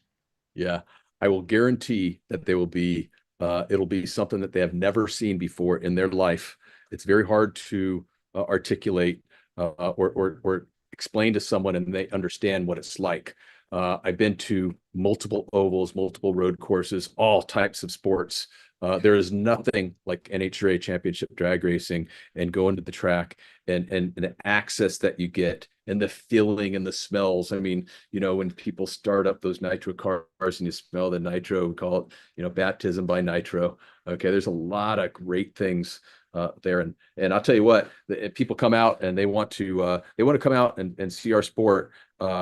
See me personally, walk out there and say, hey, Brad, I heard you on EPARTRADE. Tell me why this is great. Walk me around, show me some of the cool stuff. I'll be glad to do that. Okay. If I have time, but I'll be glad to do that. I do that all day long when I'm at the track as well. So Joe, you see me walking around like that. You got 1 minute remaining. What has Tony Stewart's presence meant to NHRA drag racing? He's just a cool guy. You know, he's a cool guy, and not only a cool guy, but you know, just his passion for drag racing. He really articulates why it is different. It's a family sport. There's multiple generations going out there. When you go out there, people are barbecuing, people are enjoying themselves. It's obviously people are very competitive. I mean, in Tony's class, Top Fuel, we had 41 different drivers this year. People don't realize that. They think, you know, we had 41 different drivers in Top Fuel this year. And Tony is just not only a super, you know, obviously a great driver, one of the best all time, but just a great person and a great ambassador for drag racing. You know, can't say enough to what he has done with us and for us. And, you know, that's what we work very closely together, and just a super guy, you know, so, you know, and along with their new Dominic, their new son. Okay. Leah and Tony's new son. So that's awesome. Congratulations to them. I can see Dominic here in about 5 years going down the track as a junior drag racer like his mom did. And that'll be really cool when that happens. Look forward to that. Brad, thank you so much. Thanks for making a little extra time. We'll let you go, of course, but excellent job as usual. Always excited to have you on and talk a little NHRA drag racing. All right. Thank you, Joe. Brad. Thank you, Francisco. Thank you, Julie. Thank you. Okay. Thank All you. right, cheers. Oh. Thank you very much. Well, that was a first, right? You always bring you know, world news, right, Joe? I mean, first time we had the driver from the pit lane ready to go doing an interview, correct? Well, so the staging lanes, Yes. you know, on my own live stream podcast, WFO Radio, we do something like that almost every week, right? And we speak with the drivers where they happen to be. You know, she's getting ready to go on the racetrack though, and she made time for us. And I just think that is a microcosm of the attitude that is the core of drag racing, that they are going to go the extra mile to do what they got to do to be helpful, to accomplish the goal, to do the interview. Erica could have very easily said, you know what, my team has called me up. I can't go. I can't be on the show. Tell them we'll try it again next time. How many people, and, you know, not naming names, or like just in general, would have just not done it?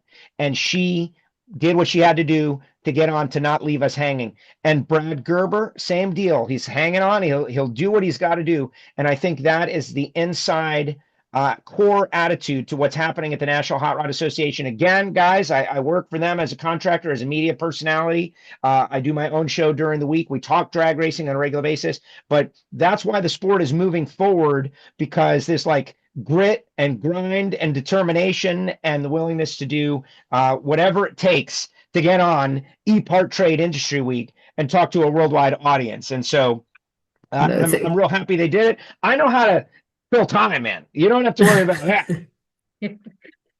No, the racer mentality is just so real. And then you're out there at the races and just people come out. You're right there talking to drivers, talking to engine builders. It's just all around. And the hordes of kids that come to the track. I always see the buses and I try to go around them because there's so many kids. It's really great to see what they're doing all in all for this marketplace. You are referencing, and we saw you guys both at a race towards the end of the year. I think it was Pomona, the In-N-Out Burger Finals. And I almost ran over Francisque. I forget where we were. But you're talking about the Youth and Education Services program. It's called the YES program. They had 4,000 high school students at that race. These are young people who might be the next machinist, they might be the next Ford technician, and they come out, and there are a couple of companies that get to talk to them and offer mentorships. And so you don't have to get all 4,000. You only need to get 400 kids to come on board with your company. And that's the future of not just racing and not just business in America, but it's the future of America. We need to train kids to work with their hands, to have technical knowledge. And the National Hot Rod Association put that together. And it's such a unique program, 4,000. And we do that not every race. Sometimes it's only 2,000, but it's a tremendous program. But yes, you got to dodge them out there, because now once we let them loose, they go have a great day at the races. Well, Joe, what are you on? You've been covering NHRA for how many years now? Well, for, let's call it 25 years. Yeah. When I first started in Miami when I was a bracket racer, but I've worked for the National Hot Rod Association now for 13 years, and my WFO radio show has been going on for 15 years. So we talked, during the week of, how much changes the industry has gone through, the series that have been on, and they're talking, from Steve Phelps NASCAR all the way down to grassroots, grid life, and everything in between. So, how much changes have you seen in all these years going into NHRA?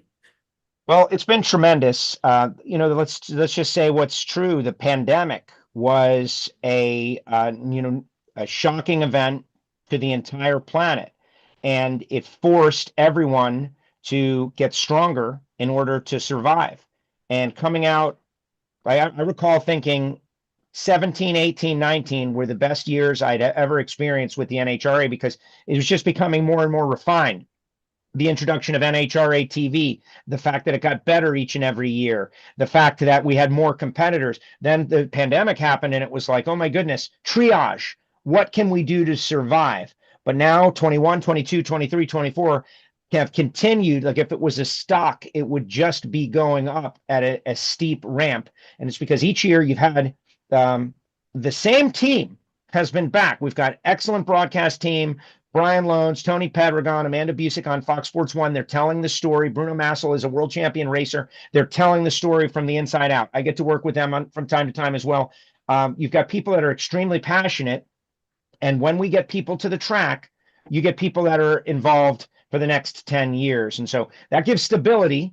And then the racers, the technology is rapidly advancing, and the cars are more competitive than ever, a closer competition in NHRA. And I think that's a big change. Your question is, what's different out there? The competition has never been closer because they have kept the rules pretty consistent. So no one has something that the other teams don't have. And as cross-pollination happens within the crew chiefs and the crew organizations, information is passed around. And so you have 8 cars that could win the championship mathematically on the final day of racing, and not mediocre cars. Like everybody's good. And that has not been the case. And it really isn't the case in most motorsports. You look at Formula One, you got 3 or 4 teams that could win any given day. NASCAR, more, but not that many.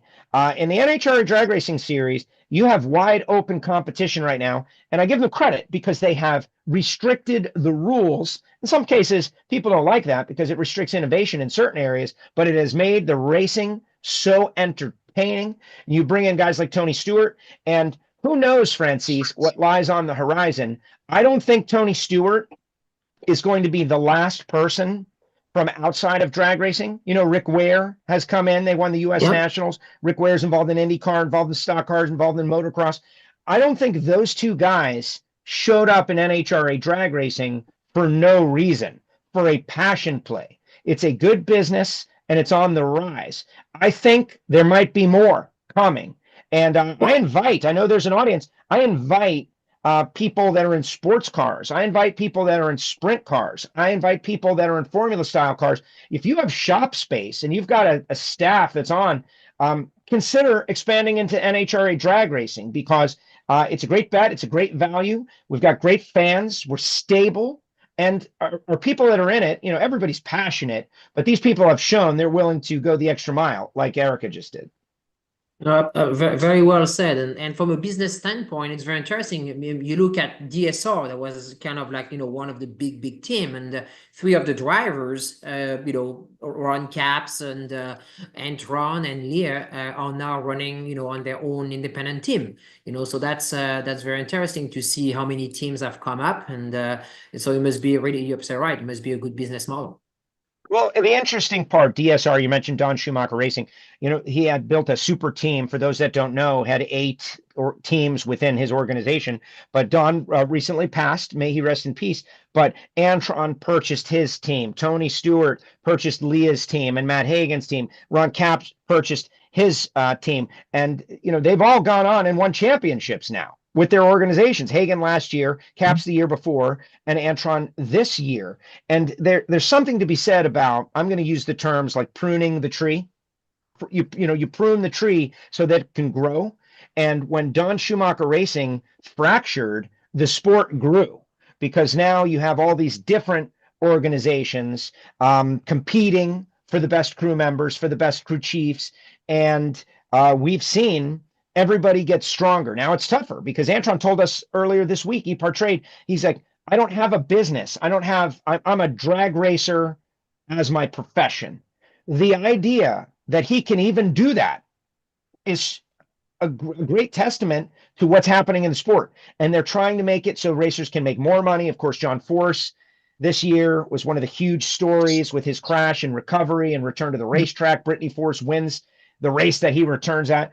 We have so many great personalities, storylines, people, rivalries, variety of cars. They're not all the same. They don't all look the same. There's something for everybody.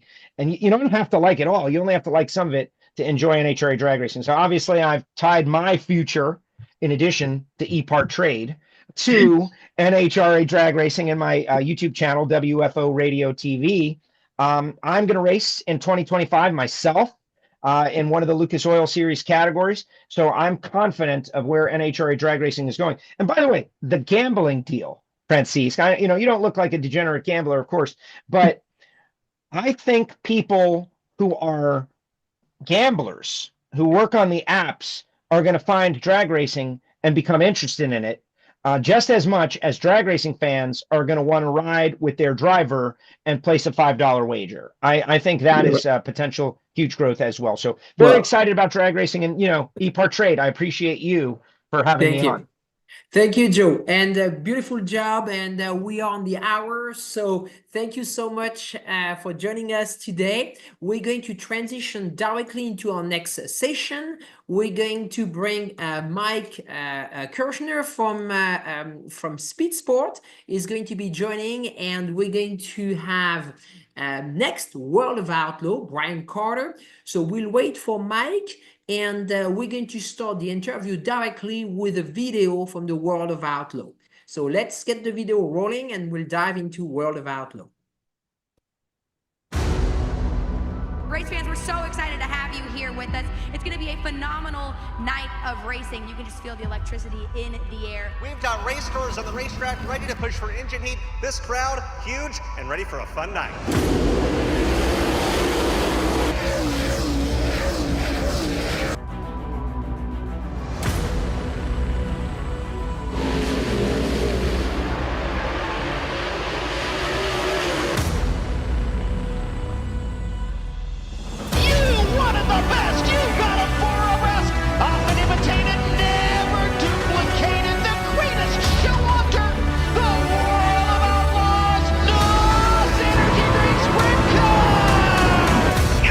Prestige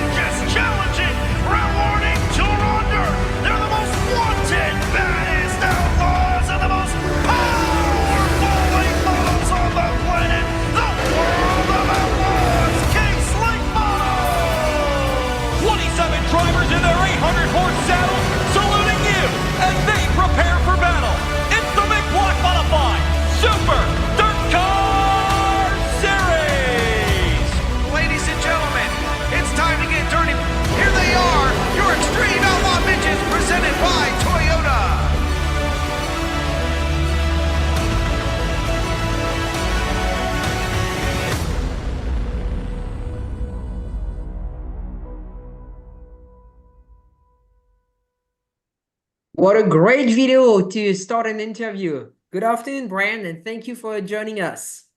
Thank you. It's my pleasure to be here again this year. Thank you for having me. Yeah, how can you not get excited about watching that video? Oh, I know. I've been to many of your races and got all dirty and enjoy them. Yeah, it is a four-dimensional experience with us when you're there. On to you, Mike. All right. Good afternoon, Brian. Welcome. For those of you who don't know, I'm Mike Kirshner from Speed Sport, and Brian is the CEO of the World of Outlaws and its parent company, the World Racing Group. And the video you just watched was an outstanding example of all of the different properties that race under the World Racing Group banner. Brian, let's kick things off by talking a little bit about how the 2024 season went. Well, it was another great year. It was an interesting year for us. Lots of rain, but it kind of hid in pockets. So we had a good year. We embarked on some journeys relative to updating our Dirt Vision platform and the distribution to our fans, and we ended up acquiring another property that we didn't really expect to, but acquired the ASCS in the early part of the year to expand our support and development and growth of regional sprint car racing. So we didn't expect to do that when we started 24, and ended up with a great year trying to pull that back together. And it was even busier than I expected. So it was a good year. It was a great year for motorsports. You've heard it from the other series. You know, it's on the growth and our continued evolution on how we engage with the race fans, how we expose more people to it, and how we continue to develop in a very fast-paced environment is real, and it's real every day for us as we prepare for PRI next week. But as we prepare for this trade show, the pace is unbelievable. You touched on a couple of things there that we'll dive into a little deeper. I knew he was going to do that. Yep. You there? Yeah, I can hear you.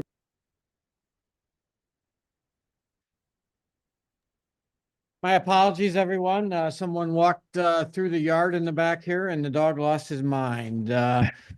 He's cool now, so we'll continue. We'll dive into some of the things you touched on, Brian. But rain, you mentioned. Just what does rain do for a racing promoter? I mean, we know it's a hardship, and it's just one of those things that happens, but how does it challenge you? Well, you know, we can't race in the rain. Most of us can't. So it's hard, and it's more difficult these days because the ability to, you know, everybody has a weather app in their hand. They're a little more tentative. There's options if you don't go to the racetrack to watch all the races now. So you have to be really careful.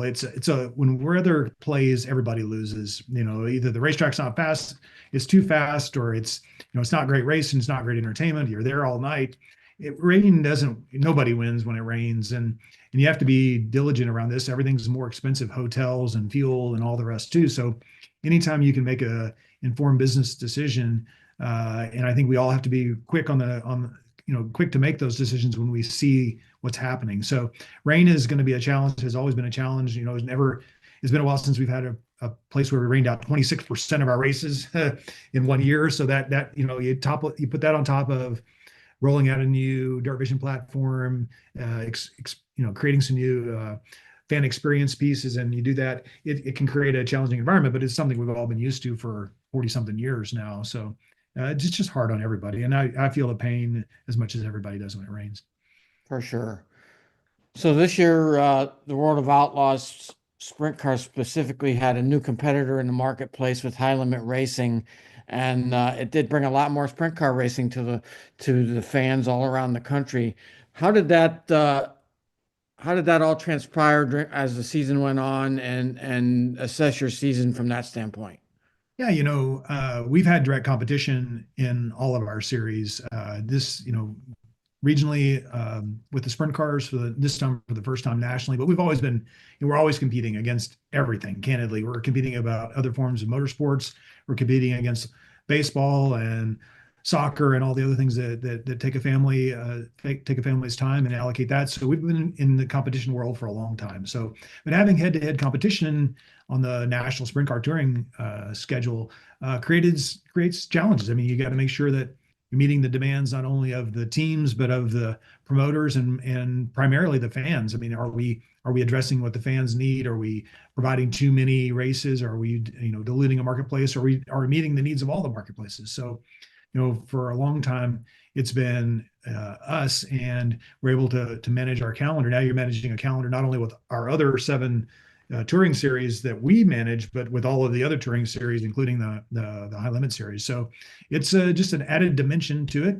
Just want to make sure that we're feeding the marketplace and providing the services the marketplace needs. And primarily that's got to be the fans, the racetracks, and the teams, and then figure out how to make a business entertaining people along the way. So it's definitely different, but competition makes you sharpen your decision-making skills. There's also some opportunity associated with it as well. That's right. No, there's definitely opportunities in places where we may want to try the market, and if they tried some markets to see if they would work, and we can learn from those experiences. We can learn from, we can see, we have best practices. They have some best practices. We can see, we can learn, see what the fans, react to. Again, it's about entertaining race fans, and every day is a learning process for us and trying to figure out how to do that. And now we have another avenue to learn from, and we may not feel the growing pains of doing it. So from that perspective, it's healthy to have competition. You just have to make sure that you're doing what you need to do for your business and for your fans and everybody to make sure it makes sense. Money has always been one of the key things in motorsports through the years, but it seems like it's become a little bit more of the focus with the big touring dirt series in the last couple of years. Everybody wants it, but despite streaming, sponsorship, attendance, etc., there's still a thin margin that racing promoters deal with when it comes to sharing that wealth with all the stakeholders from throughout the sport. How exactly does that whole process play out? Every day it's changing. Every day is our goal is to continue to move the needle in creating new revenue streams. So we're looking at, the Brad mentioned from NHRA, his fast channel distribution. We're doing fast channel distribution rollout for next year. He mentioned wagering. We've got both fixed odds and parimutuel pieces. We got different partners coming on board for those pieces as well. So from our engagement, it's how do you create revenue streams that will sustain the sport beyond it? Historically, we were only relying upon the fans and the sponsors, and media was always an upside down model for us until we launched Dirt Vision. TV was always an expense, but now TV is a revenue source, and we can control that through our own platform. So owning your own TV network now allows us to allocate those resources back into the sport where we think it's best served long-term growth. So now the key is, where do you identify the outside revenue streams that you can create, and are those at the racetrack, or are they at away from the racetrack? And there's so many opportunities for us digitally through Dirt Vision or through our fast channels or our partnerships with CBS Sports, and creating those revenue streams so that there is more of a pie for us all to share in. And that's a difficult balance, and I'm telling you, it gets tighter, and as the everything gets bigger, everything gets more complicated, and every day the pace at which things are changing is remarkably fast. Extraordinary. And like Brad mentioned, COVID accelerated that, or Joe might have mentioned that. COVID accelerated all those pieces and brought them to the forefront of what we really needed to be to make sure that we were bringing all the revenue streams that we can. And it's not going to be all at the racetrack right now. The goal is to have the grandstands full, but the revenue sources are going to come from other places as well. I was going to ask you about it later on. You mentioned it a couple of minutes ago, getting into gambling. What are the benefits and the pitfalls of entering that new landscape? Well, our goal is engagement. So if you're is to figure out another way to involve the fan. Our pit areas are open. You come in and you can come in as a spectator, and you can get really close to the race cars, get to know the guys. There's so many great people in our pit area, so many guys that work really hard to make the cars go fast, really hard to make everything clean, and that level of engagement at the track is remarkable. But what we want is to create the pipeline of people that you got to get them interested and then get them to the track. You're not going to come to the dirt track without having any knowledge whatsoever in advance. So our goal with the gambling is to create another avenue in which to be engaged with our race fans. So my opinion is, if you are going to watch, you'll be more engaged if you are, have $5 of fun on the side. But also, if you're going to gamble, you're going to watch. And hopefully, if you're watching, then soon we have you out at the racetrack. And then now you're at the racetrack and you're enjoying a night at the races with your friends, and then you're all playing $5 and maybe you have a good time. But it's about expanding the engagement with the race fan, and at the same time generating some revenue for everybody here trying to figure this out. Yeah, ideally that the way you just explained it, it benefits everyone then, because maybe those same people are buying souvenirs and driver T-shirts and hats and so on and so forth. Exactly. It's just about creating another level of engagement and awareness. So you mentioned the addition of the American Sprint Car Series last year. What does that add to the WRG portfolio? Well, I've said for years that the importance of sprint car racing's health at all levels is important to us, especially as we're trying to travel across the country that are not specifically 410 or 410 strong. So ASCS provided a real strength in the middle of the country and an alternative, cost-effective show. So, as one of our biggest challenges when we were faced with, we talked about high limit earlier, is that we can't race as much as the fans and the tracks want us to race across the country. There's only so many weekends in the year, and when I can't provide somebody a calendar date to run a sprint car show, it opened up the door for the opportunity for another national series. And in fact, a lot of these racetracks need an affordable sprint car program that creates an awareness of sprint car racing that feeds the needs of those racetracks in those regions. And ASCS has been providing that since 1992, and Emmett formed that. So needing ASCS strong is just as important as many of the regional 410 campaigns. So what it allows us to do is not only provide the World of Outlaws for the tracks where we can, but then it also provides a nationally promoted sprint car show at a cost affordable place that still has the energy and resources behind it that World Racing Group brings, the marketing and the advertising and the promotion, and allows that. And at the same time, I'm hoping that we can cultivate sprint car crowds, sprint car fans, and sprint car racetracks. And by doing that along the way, I believe that will support the long-term health of sprint car racing. And from my perspective, that's really important. And the ASCS has been an integral part of the history, and I wanted to make sure we maintained it. So from us, it's learning a different segment of sprint car racing that's not at the World of Outlaws level, but that can train tracks and train drivers and be the proving grounds along the way, and continue to build the sprint car fan base. And that's Emmett that Brian, pardon me, Brian. The Emmett that Brian mentioned a minute ago was Emmett Hahn, who built the American Sprint Car Series in 1992, from which WRG acquired it earlier this year. And ASCS, along with your Extreme Midget Series, kind of gives you a natural ladder system to build for drivers to build their way through your properties all the way to the World of Outlaws and maybe even beyond that. No, that's right. And it started years ago when we started with Millbridge. So Millbridge here in town, which is a fun little local racetrack for us, to our office, and has really been cultivating many of the up and coming stars.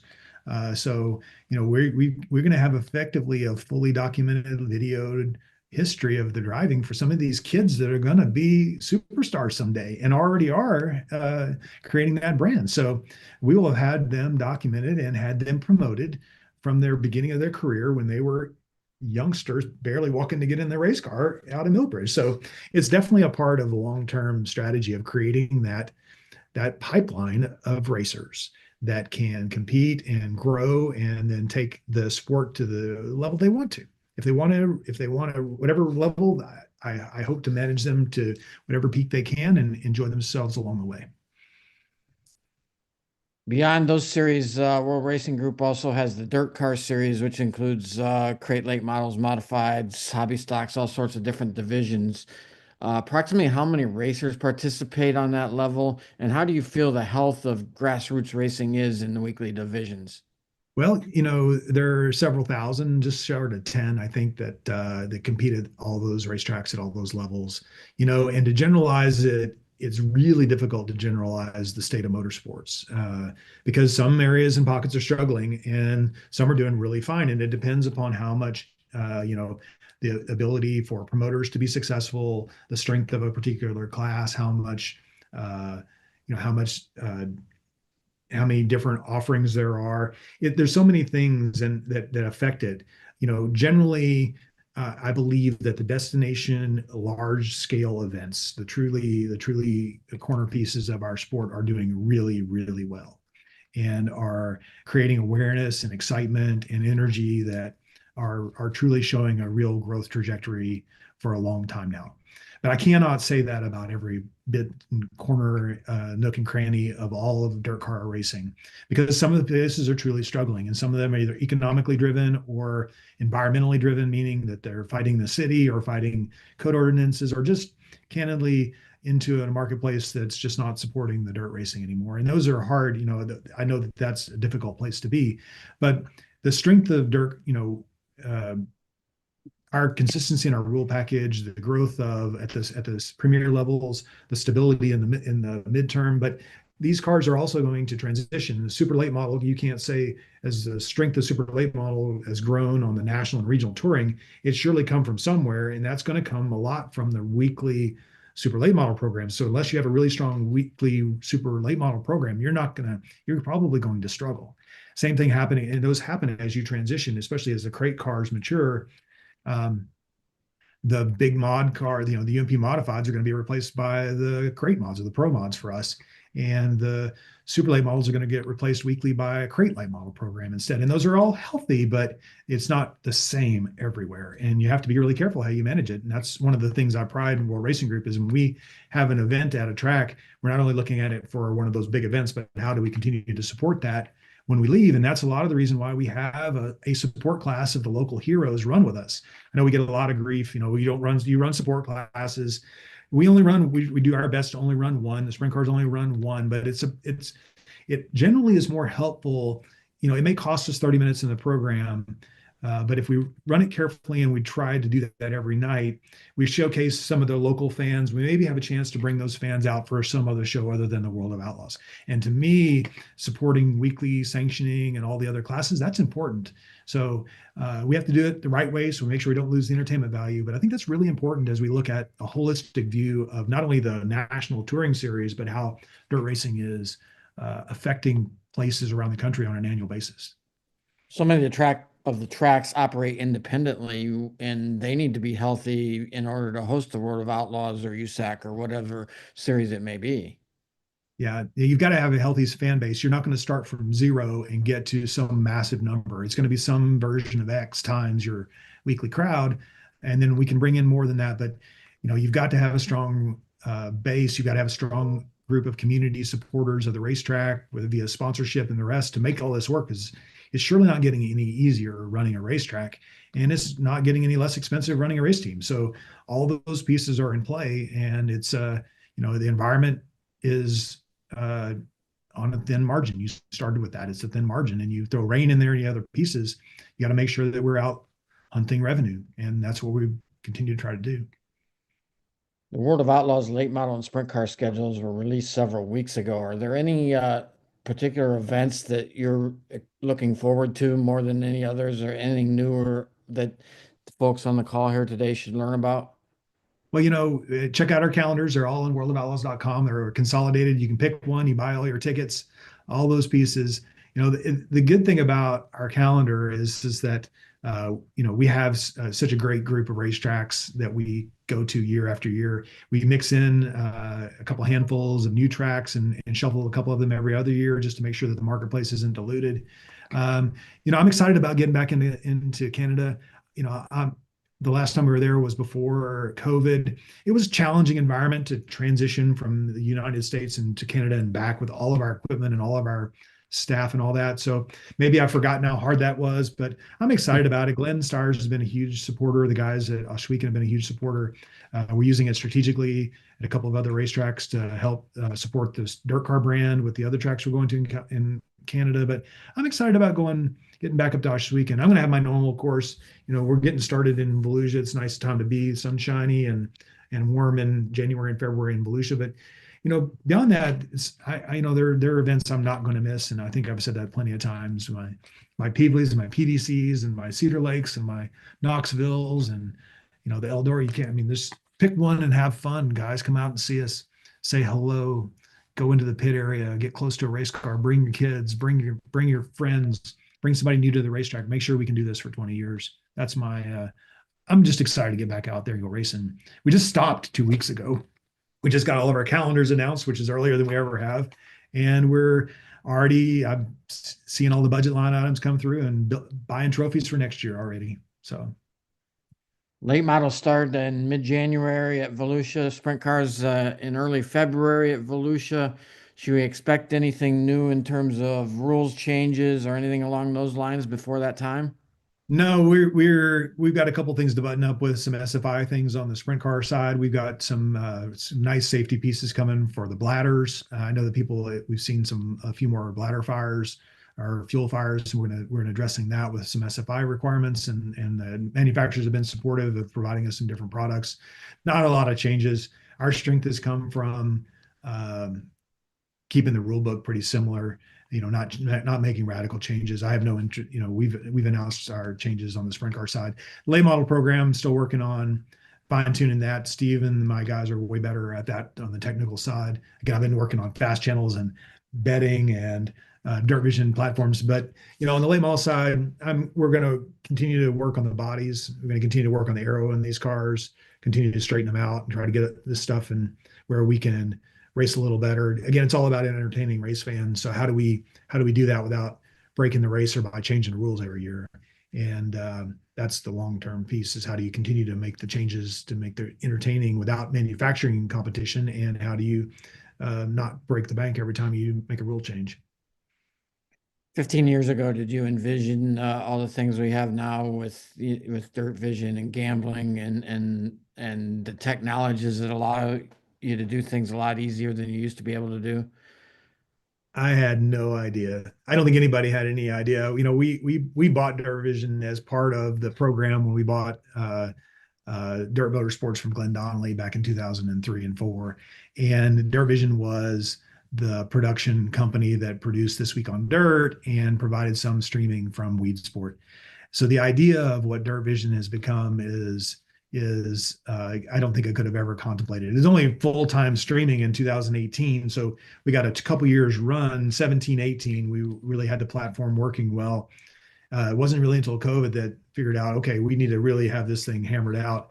So we did a full platform. Some people complained about that, but there's a lot of functionality inside Dirt Vision now that people aren't aware of, with your own fast forward and slow motion replays. You can do all that on your own if you've got good enough internet.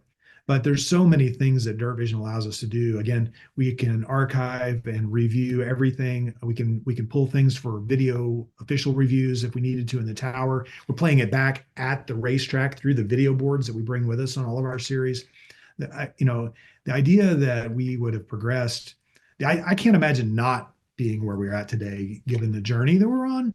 But I can't tell you how excited I am about what's next, because I don't know.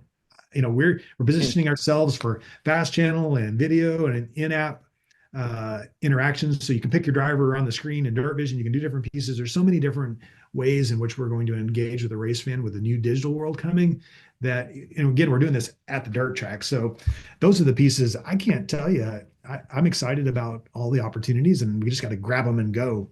And they're available to us and our fans, and the fan base continues to grow and continues to engage. And now we're showing everything live on our own TV network, and it's been a heck of a ride. And again, we're positioned for what's next. Tell me what's next. Let's sign this up and let's go.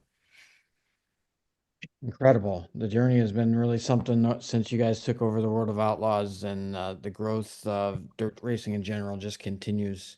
I see Francis and Judy back, so that marks the end of our session. Thanks again, Brian. Appreciate it.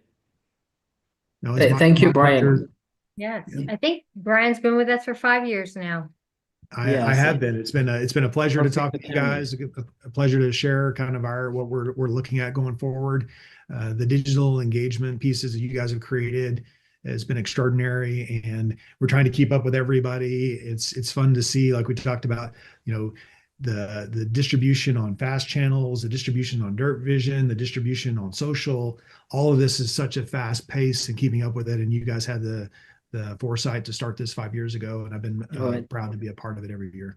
Thank you, Brian, and you do such a magnificent job. So thank you, and we'll see you next week. So thank you very much. Stay with us. We're going to run a short video for more sponsors, and we will be right back with you.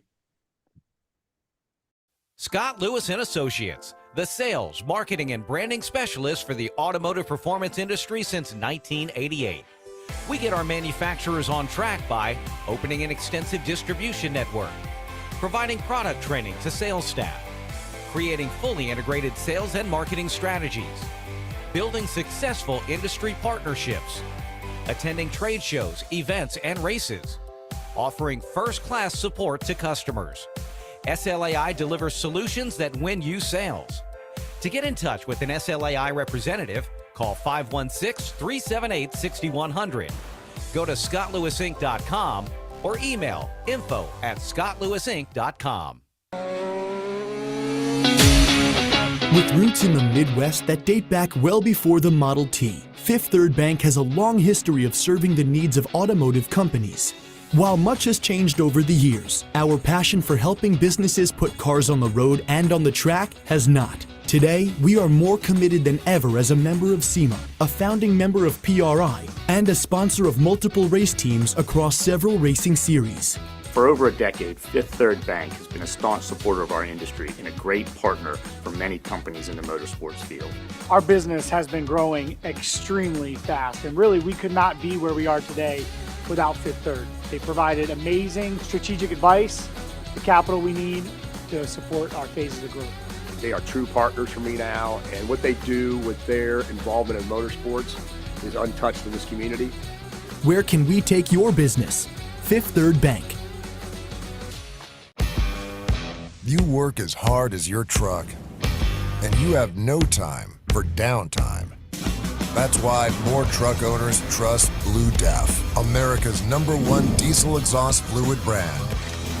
Each batch is guaranteed pure, so you can avoid costly repairs caused by inferior DEF. Demand America's best for your truck. Blue Def and Blue Def Platinum. Put trust in your truck.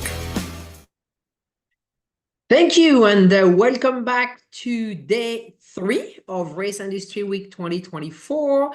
We are going to bring Jeff Hammond is already here with us, and welcome back, Jeff. Look, you had fun today with Powerboat, right?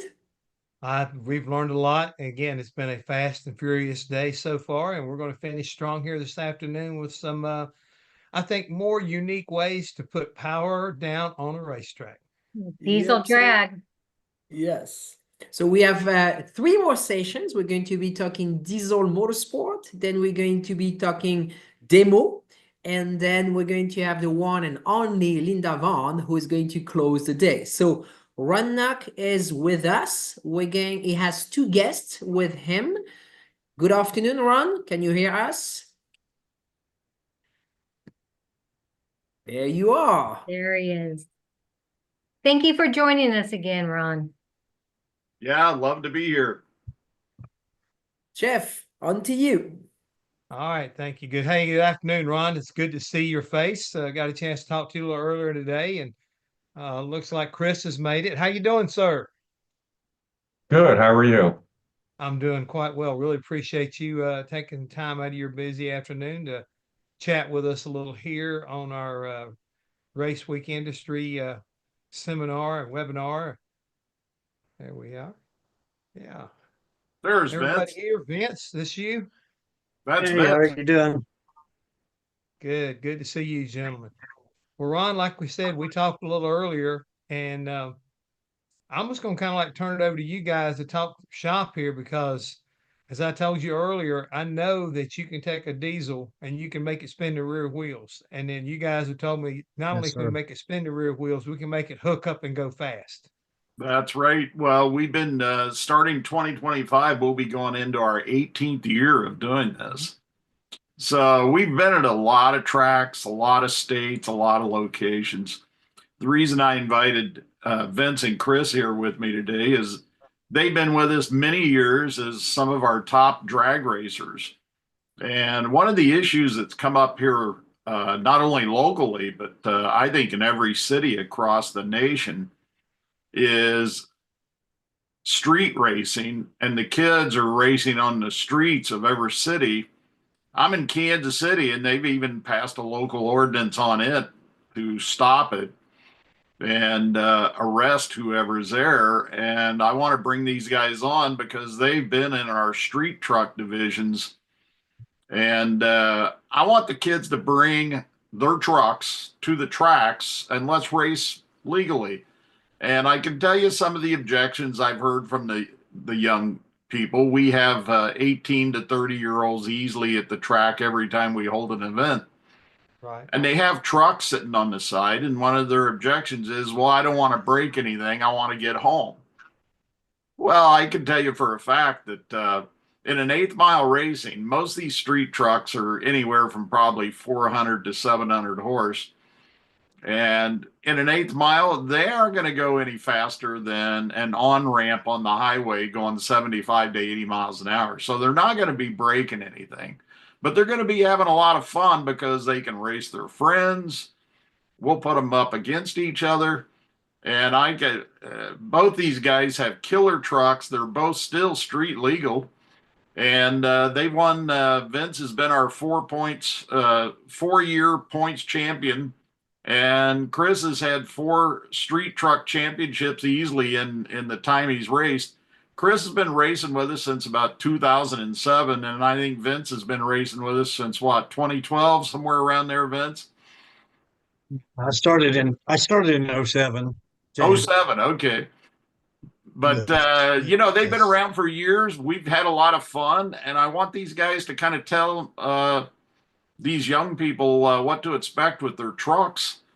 It's no big secret. It's you can race estimated time bracket racing or an index racing on an 8th mile, that's 770, or you can go heads up.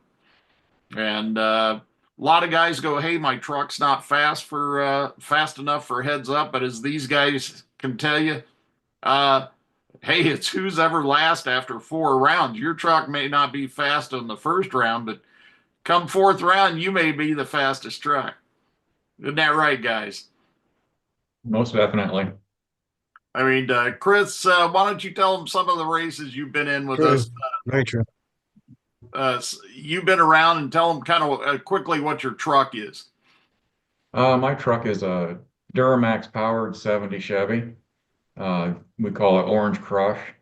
It's 2-wheel drive, which is not as common as most of the trucks are 4-wheel drives.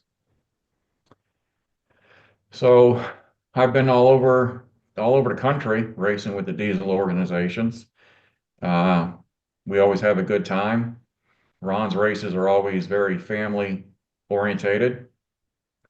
So they're just safe and fun. Well, Chris, Vince, why don't you tell them racing at? Where are you guys racing at? You know, when you say you've been all over the country, let the folks that are watching right here, you know, that may be interested in maybe joining you. Where all do you race? Well, this year we'll be racing in Missouri, Iowa, Indiana, Pennsylvania, and we're still looking at a couple of locations, probably in Alabama and Ohio. So kind of in the farm belts this year. We have gone down to Texas. We've gone down to Florida. We've gone out west. It just depends on what year and what locations, but those are the locations for this year. And it mainly circles right now around the farm belts, anywhere from Kansas all the way over to the state of New York, because that's where the trucks are at. Hey, Vince, why don't you tell them a little bit about your truck?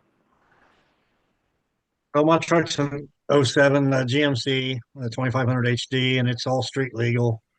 Makes it right around 1,200 horsepower, and it gets right with it. You know. But yours is a 4-wheel drive, right, Vince? Twin turbo, dual fuel, address pickup. And it's 4-wheel drive, yes, and I race it all in 4-wheel drive all the way down the track. Okay.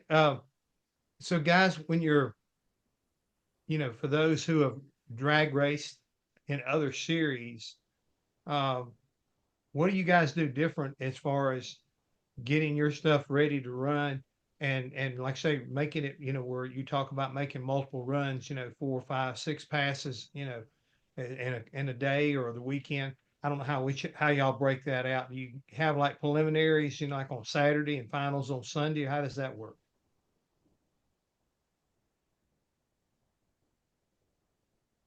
It's usually a full day, like on a Saturday, most cases. Yeah, generally we hold these on a Saturday so people can get there using Friday night, Saturday morning, and then we normally start in the afternoons or evenings. And then that way we end up during the day because they need Sunday to get back to their state so they can easily get to work on Monday. So how many different classes do you run in? Because like I say, Chris talks about it as being a 2-wheel drive truck. Vince says he's got a 4-wheel drive. Do y'all run heads up against each other? Is it bracket racing? I mean, how does that work? Well, we actually run ET racing, which is estimated time, and any 2-wheel drive, 4-wheel drive can run in those. And that's just estimated time bracket racing. And then we have a 770 index, which is, again, either 2-wheel or 4-wheel drive. And then a heads up.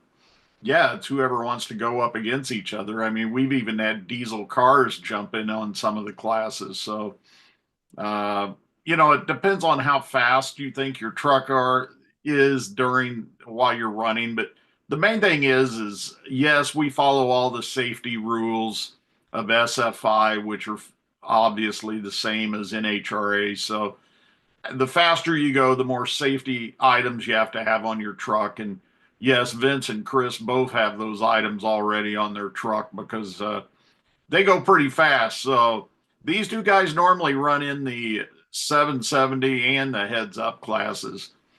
So they can run in 2 classes. I don't care how many classes they run in. The more they run, the more money they get, purse monies.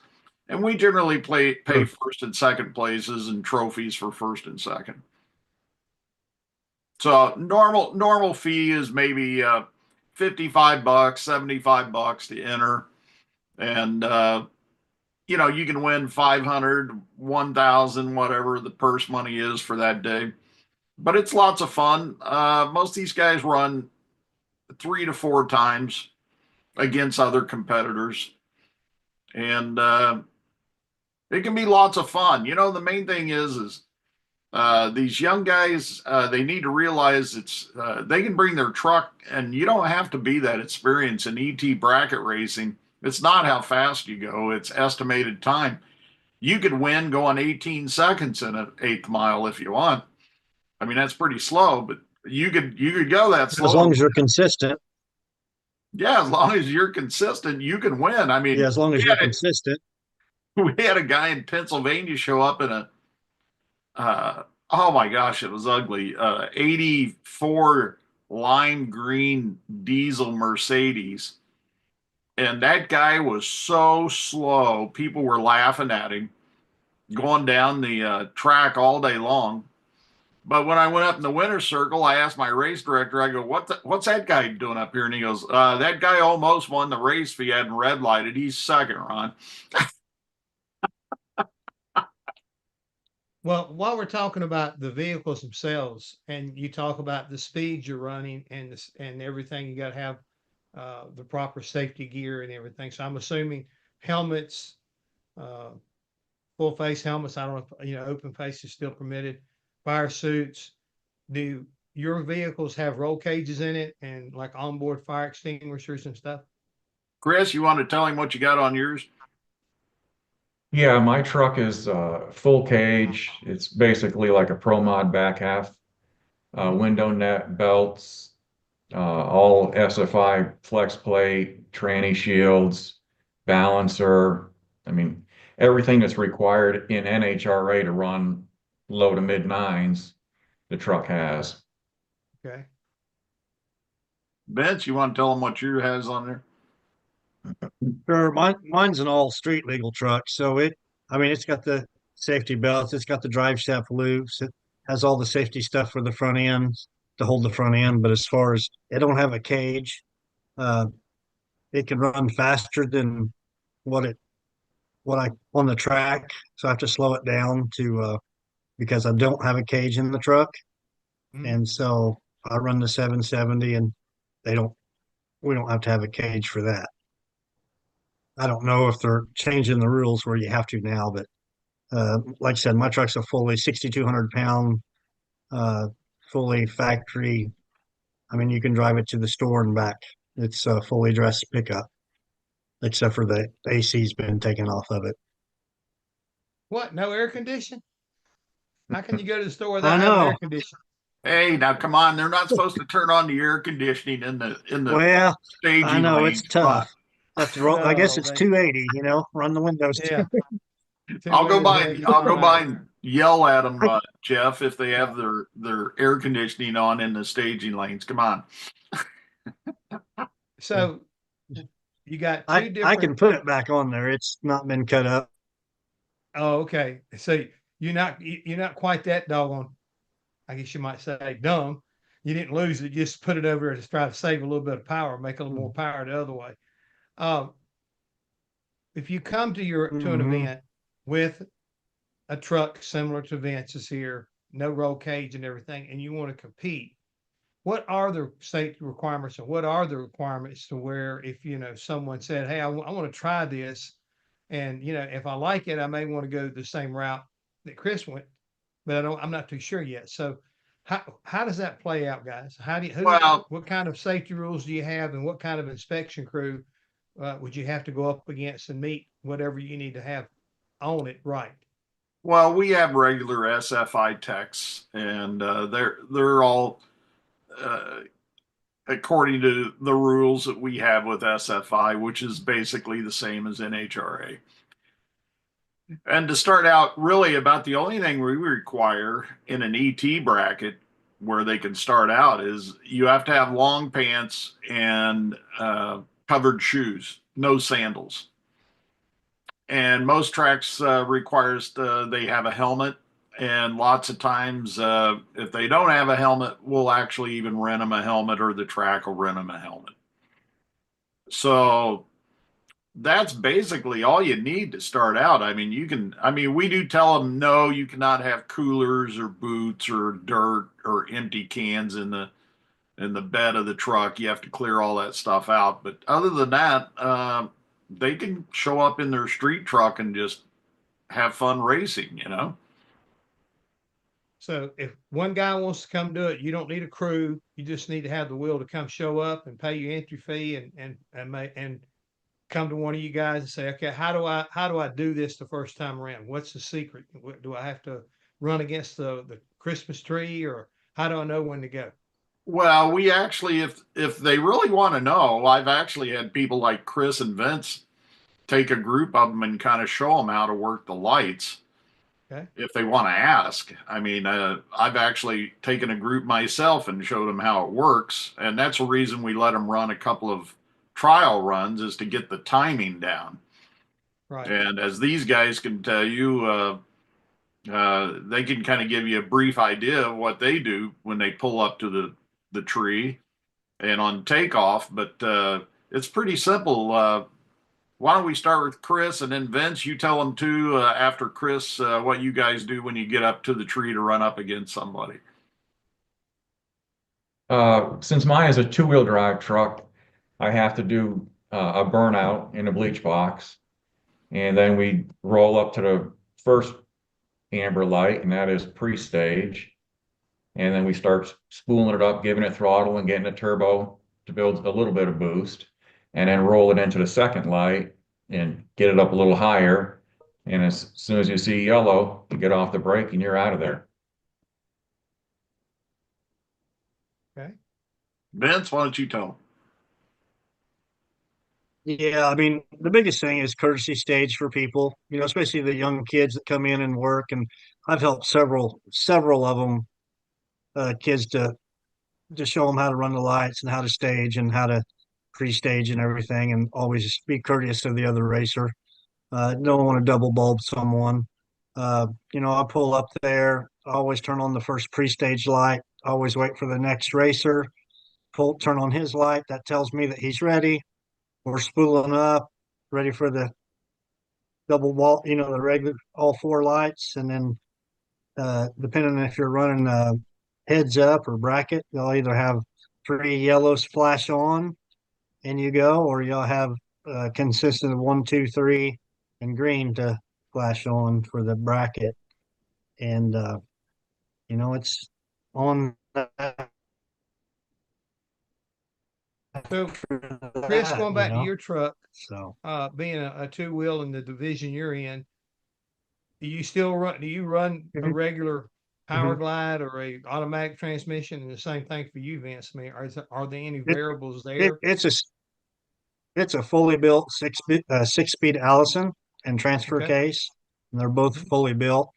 And I'm a custom home builder, have for been 26 years. So I do in the Navy. That's all I did is build engines, and so I do everything to my truck, but the transmission and transfer case, and I have a Raceline Diesel out of Everton do that, and also Mike Bodine out of Independence, Missouri, work on my transmission, and I don't know what they do to it. There's too many parts and pieces for me to, but it's the original transmission that come out of that truck, but it's just got aftermarket parts in it built to hold the horsepower.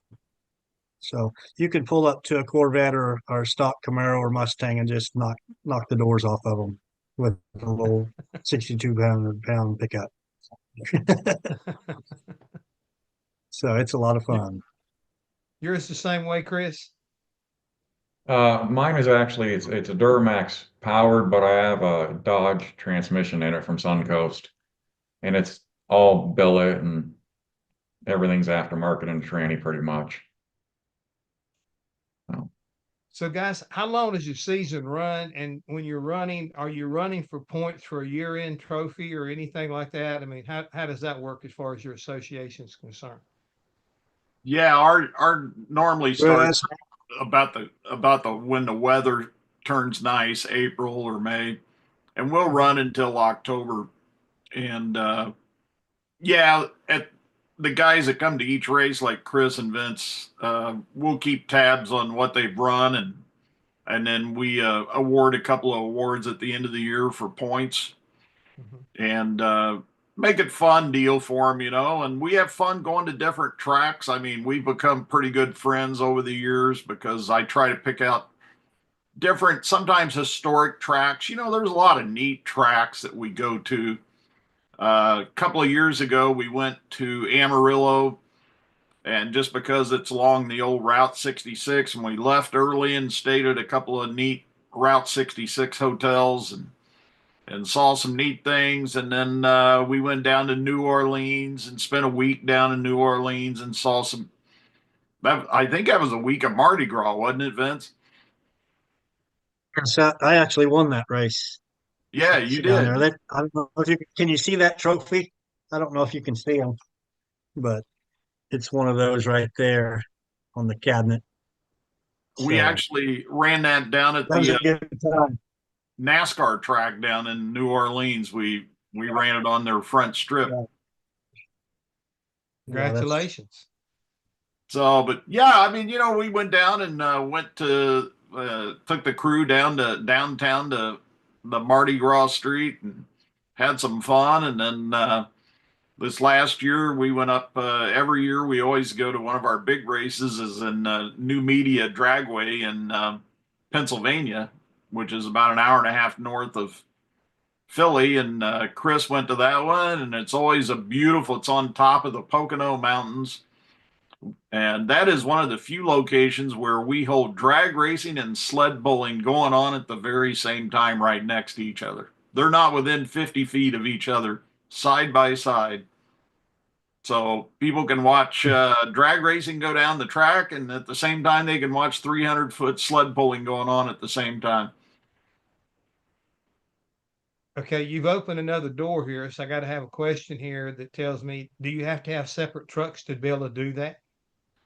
If you're running a street truck, not necessarily, but if you're running for any kind of speed, yes. I don't think Chris would want to take his truck sled pulling.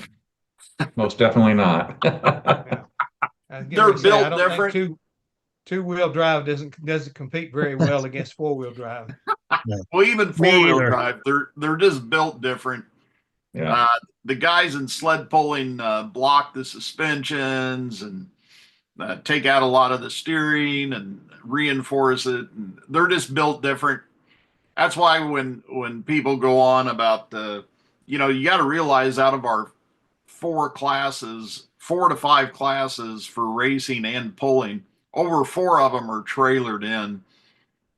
So there's 1 class for street trucks and sled pulling and 1 class in drag racing, and the rest are pretty well trailered in. So yeah, you could do the low end classes and have the same truck, and a lot of people have.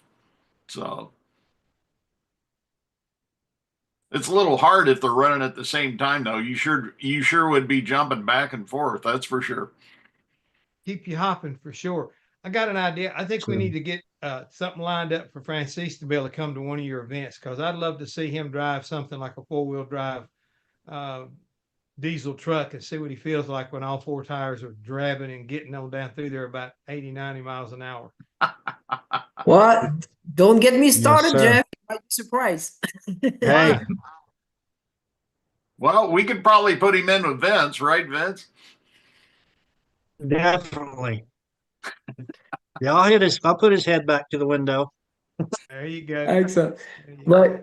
But thank you, Ron. As always, Ron has been a big supporter of this platform and everything we do. So we very much appreciate your support, Ron. And you're not only a supporter, but a friend and someone who has helped us build this platform from the ground up. And so we're very appreciative of everything you have done. And we wish you the absolute very best with your series. So please stay with us. We're going to be running a short video from our sponsors, and we will be right back with you.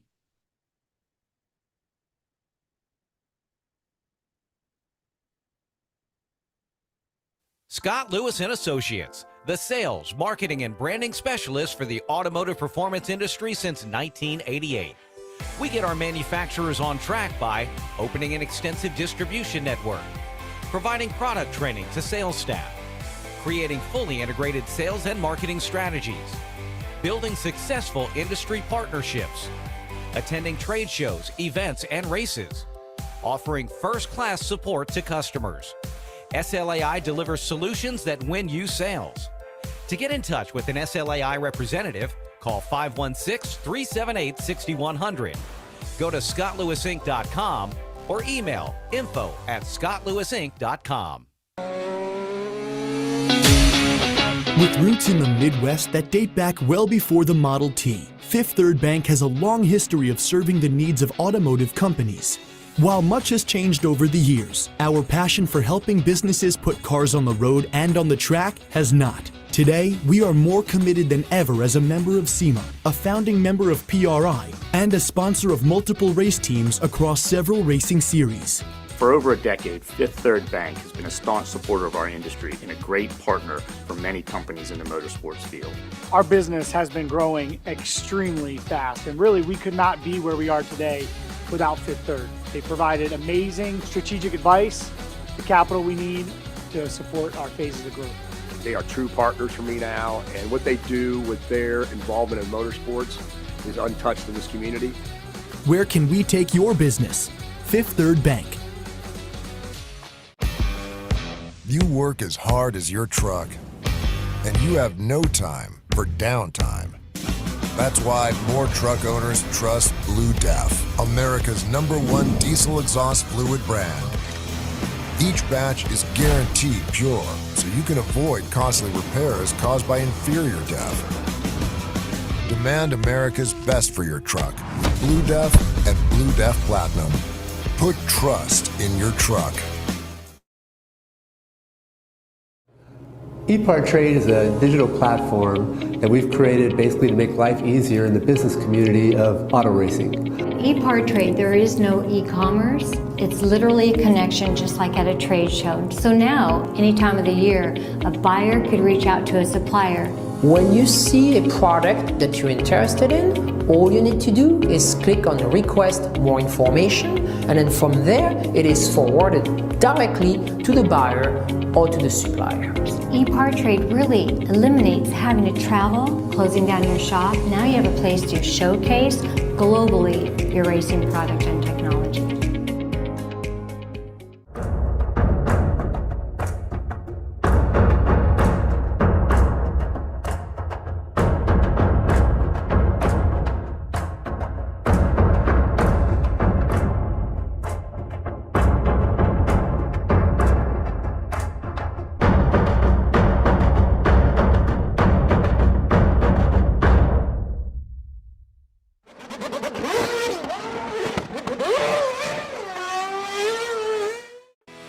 Speed Sport 1 is your new home for motorsports. If you're a hardcore race fan, you've got it all on this new, exciting network.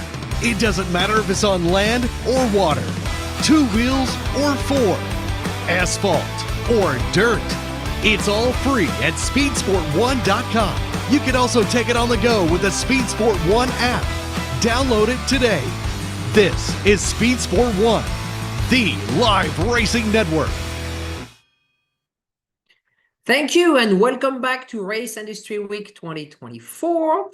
Big thank you to our friend at Speed Sport for putting us on television with Speed Sport 1. And of course, a big thank you to our friend at Racer and to our wonderful hosts and sponsors who make this week possible. So again, if you would like to check the schedule or the list of the speakers, please visit ePartrade.com. You'll have all the information in there. And Jeff, we have another session. We're going to talk demo. And then after that, we're going to be bringing the one and only and the super wonderful extra superstar, the one and only Linda Vaughn, right, Judy? That's right. She might have just walked in my house. She'll be on right after.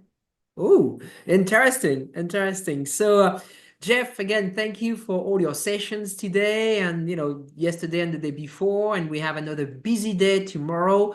Anything that struck you in the last 3 days? I think that, even though we're at the end of the season for so many of these companies and these teams and these executives, the energy is already there for 2025. I mean, they're already getting up on the chip and talking about it. And they've got a lot of energy that, that you would think they'd be, kind of like, man, sure, I'm glad this thing's over with. Can't wait, to have some time home for the holidays. Everybody's thinking about, their first race, their big events that are coming up after the first of the year. So I think it shows that the industry as a whole is healthy. It's still, running wide open. And the thing is, I think it's more important is that we're right in there with them. And the opportunities that, ePartrade along with racer.com and Speed Sport are, presenting right now are a big plus. And fortunately, we're getting ready to be joined here. About when I did a little research on this new company here, I hope everybody will stick around and learn something because we got a new version of racing that maybe we haven't seen in recent years to the standard that this young man right here and his group is building. And to amplify that, we're going to start with a video that Dustin sent us that we're going to share with the audience. So let's roll the video and then you'll take over, Jeff.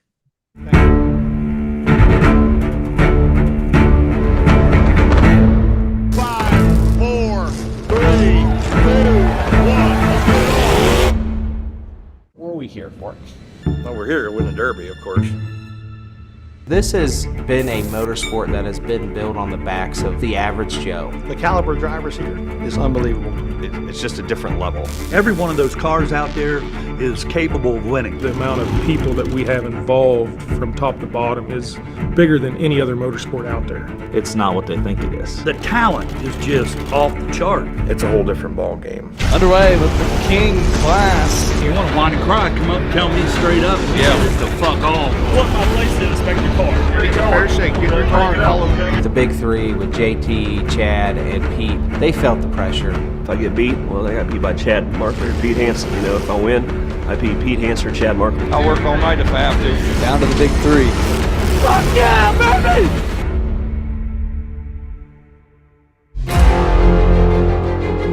If King of Ohio was a 10, Bristol is going to be a 12. When the green flag drops, I look for the toughest car.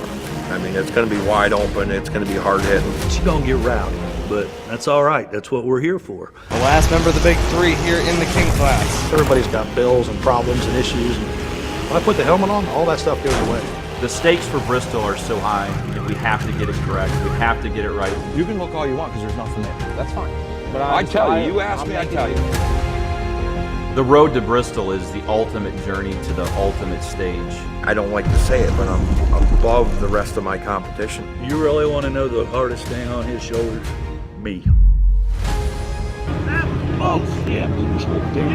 Fucking soul, you little motherfucking bitch! You give me a challenge, I'm not going to turn it down. Somebody's got to win, and I didn't come here for it to be them. There's only one winner, and we're going for that top spot. Everybody feels the emotional impact of every moment. I don't recommend it for most because it affects your life. When you look around and your daughter's 25, got a grandkid, and you're like, man, I've been in the garage my whole life. This is what I think about, and this is what I do when I'm not at work or with my family. This is what we do.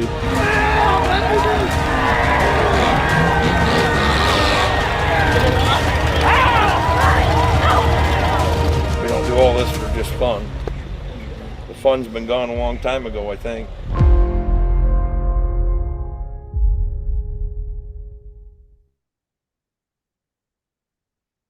White, the intro, I'd say, Mr. Woods, Dustin Woods, with us here, and this is kind of like your baby. And as you and I were talking earlier, this is not your average. I'll call it fairground. Go to the junkyard, get you something, and go to play demolition derby. You guys are gladiators, and you're going to war each and every time you unload these vehicles to come out on top. And again, it's not a matter of going crazy. What I've seen and what I've been able to ascertain, you better have some strategy at the same time. Yeah, absolutely. First I want to start off by this is an honor, Jeff. So thank you very much. Appreciate your time. Huge NASCAR fan, so had to get that in. But this is about creating a sport, and it's not just a sport; it's a combat motorsport, and we want that to be synonymous with what we do. And think of it as the UFC with cars. Everybody's pretty familiar with demolition derbies. It's been around for 40, 50 years.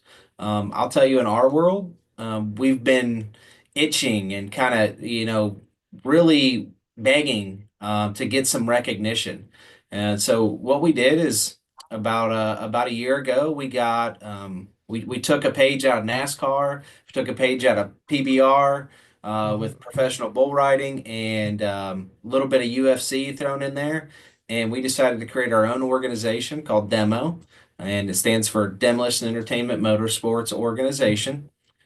We signed a bunch of drivers across the country to come compete at these shows and kind of showcase their talent. It's the best drivers, that we have to offer. As you know, with anything, it's been a unique transition from a hobby to a sport. And, I don't want to say you weren't necessarily involved in the early days of NASCAR, but I'm sure you were a fan, right? Waltrip and that air, you guys saw tremendous growth. Well, we're probably like 60s, 70s NASCAR, right? We're waiting for our big moment, that big fight, on the backstretch moment. I'm about to lose your fight on the back straight away. All right. Yeah, so we're there, but we're organized now, and we're excited for what the future holds here. With all that being said, and what I witnessed, I think, why did you decide to do it this way? I mean, because when I read a little further as far as, the rules and how you start creating your vehicle, and you talk about the money you can wind up spending on one of these cars, you're building a used race car to go out and win an event. You're not, creating a brand new one to tear all to pieces, but at the same time, the restrictions. You can't plate the front frames. They've only going to be so long you can have as far as the front bumper is concerned or a rear bumper is concerned. nobody's going to have an advantage, is what I'm trying to say. You build it to where there's restrictions and there are rules, but then there's no rules. Am I wrong? But if you can figure out how to disable your competition, that's the name of the game. Yeah, so preparing your car, there are a strict set of rules. You are preparing it for combat. But like with anything, you got motorsports, money, and guys. Guys are going to push it. They're competing. So, there is some, we call it competing rather than cheating, as I'm sure you're probably familiar with that term. That these guys, try to hide things. So there is a stringent inspection process. When you get to the track, there are some, I don't want to say if there's more unwritten rules than there is rules. You're in combat. So, one of the things that you do want to do is avoid the driver's door. You don't, that's kind of like an unwritten rule. You don't want to hurt your competition. You don't necessarily want to go out and roll people. It's kind of, you're kind of looked at as a bad apple, right? Or someone you don't want to compete with if you're out there rolling people, putting people in harm's way. But besides that, I mean, everything's legal. The goal of this is to beat your competition. You got to make contact every minute, and when you can't make contact is, when you get timed out, or you got a stick on your pillar that you can, signal to the competition when you break your stick that, hey, you are no longer in the competition. Now, with those things that you just brought up, as far as making contact with the fellow competitor, and at the same time about the rules and how you are, govern this event. How is that done? Are you the main guy? Do you have a designated race director? Do you have how does that play out? It's like with NASCAR, we got one guy that kind of like calls everything, but you have a series of other people that are watching and seeing what's going on in communication with the race director. How does that work that way? Yeah, it works the same way. We're not here to try to recreate the wheel. We look at everything that you guys have done and put in place, and we kind of copycat the whole thing. You have we have a competition director, or maybe there's like a head wall guy. We got radios that we communicate on. We've got stopwatches. We put them on, but everyone's in constant communication. Hey, this guy's on the clock. We even have signals that we communicate to the drivers. Sometimes the drivers don't know they're on the clock or if that hit count, if that took them off the clock. So we have different signals, much like, basketball does with reset the shot clock and things like that we communicate to the drivers with. Okay, you said something there, being able to communicate with the drivers. Do the drivers have spotters, or is that not allowed? And secondly, when you say you're on a clock or anything like that, how do you communicate that with them? And you also made a comment of if that was a legal hit. Can you explain those things? Yeah, so we're in a progressing sport right now. So the spotter thing is not something that as a sanctioning body we enforce or talk about. We do know that people do it, probably to their advantage to have a little headset in there and communicating on what's going on around the track. We don't necessarily enforce it. I imagine here real soon we're going to have to make a decision on that, and either allow that to be a thing or not. What was your next question there? You said making a hit. I know you say you got to make contact. If that hit was, you made it sound like what is a legal hit? What does that mean? So a legal hit means you have to engage in the contact.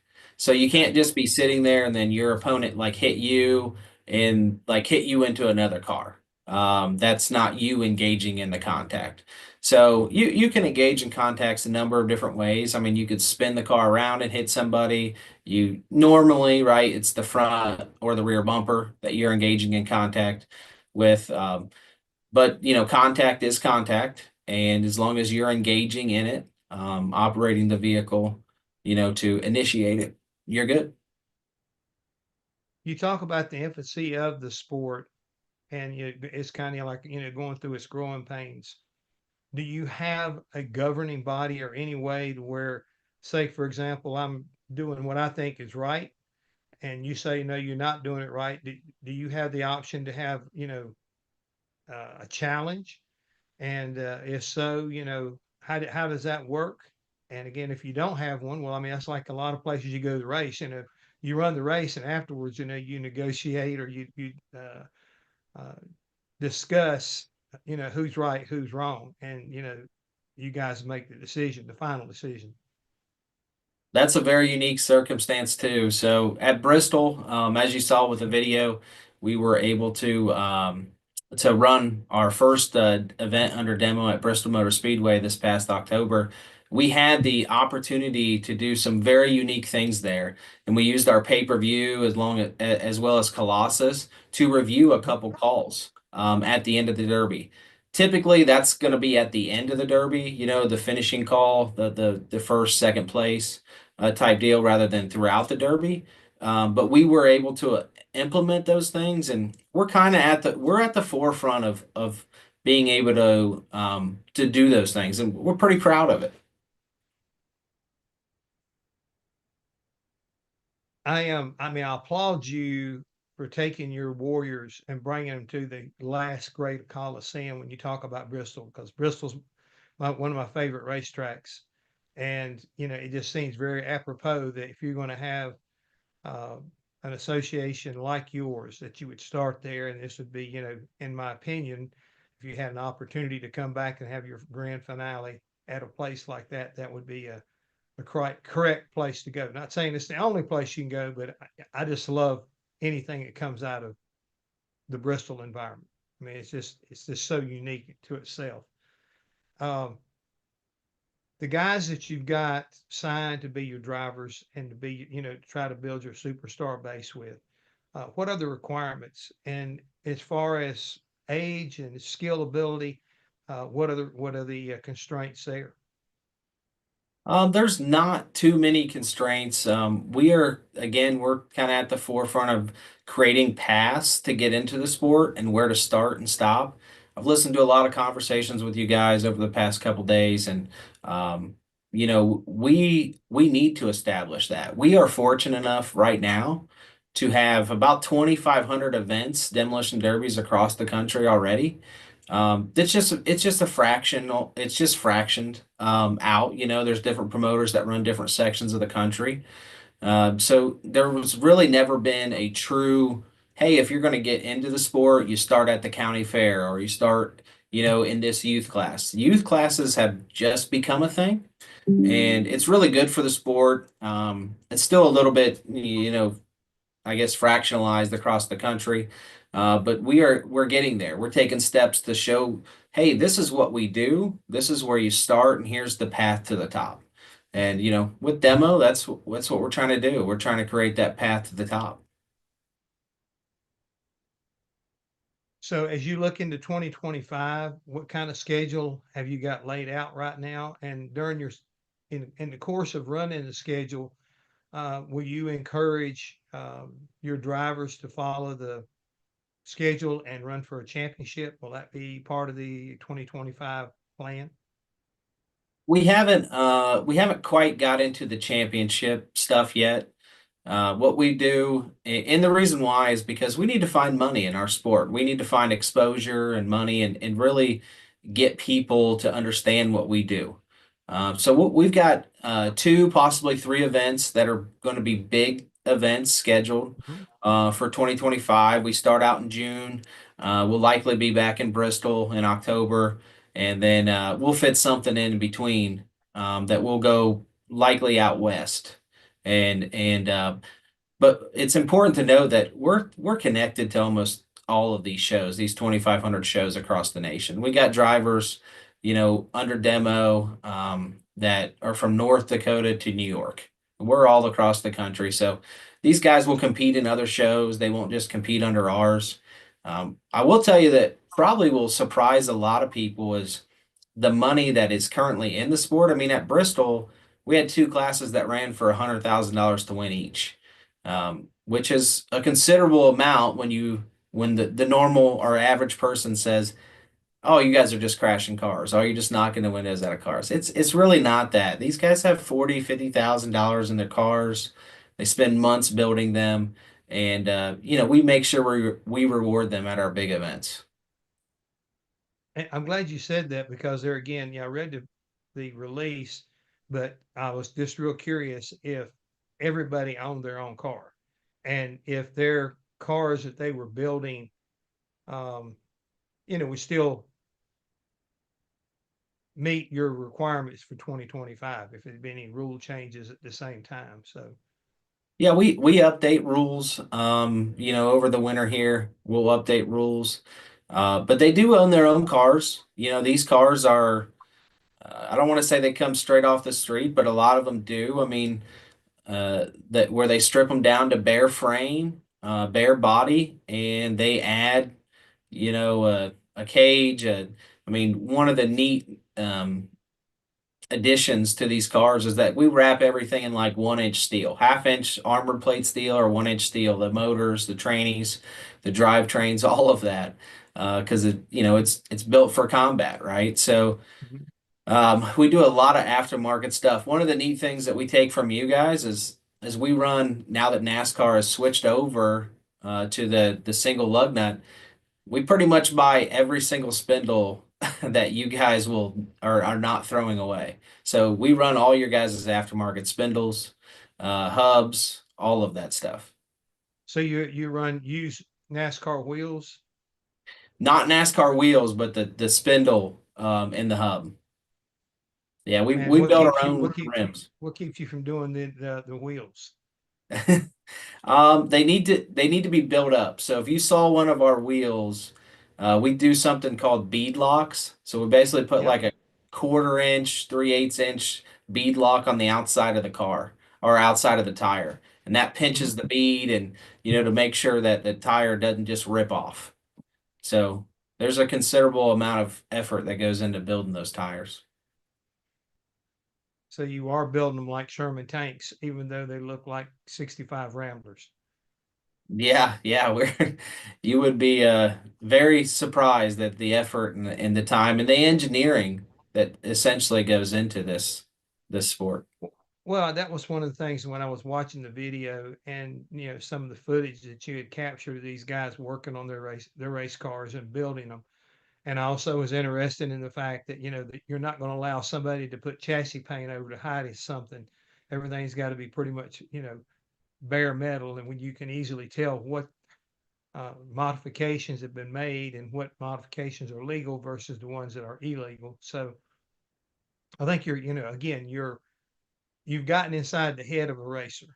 A racer is always going to ask for forgiveness or beg for forgiveness and ask for permission.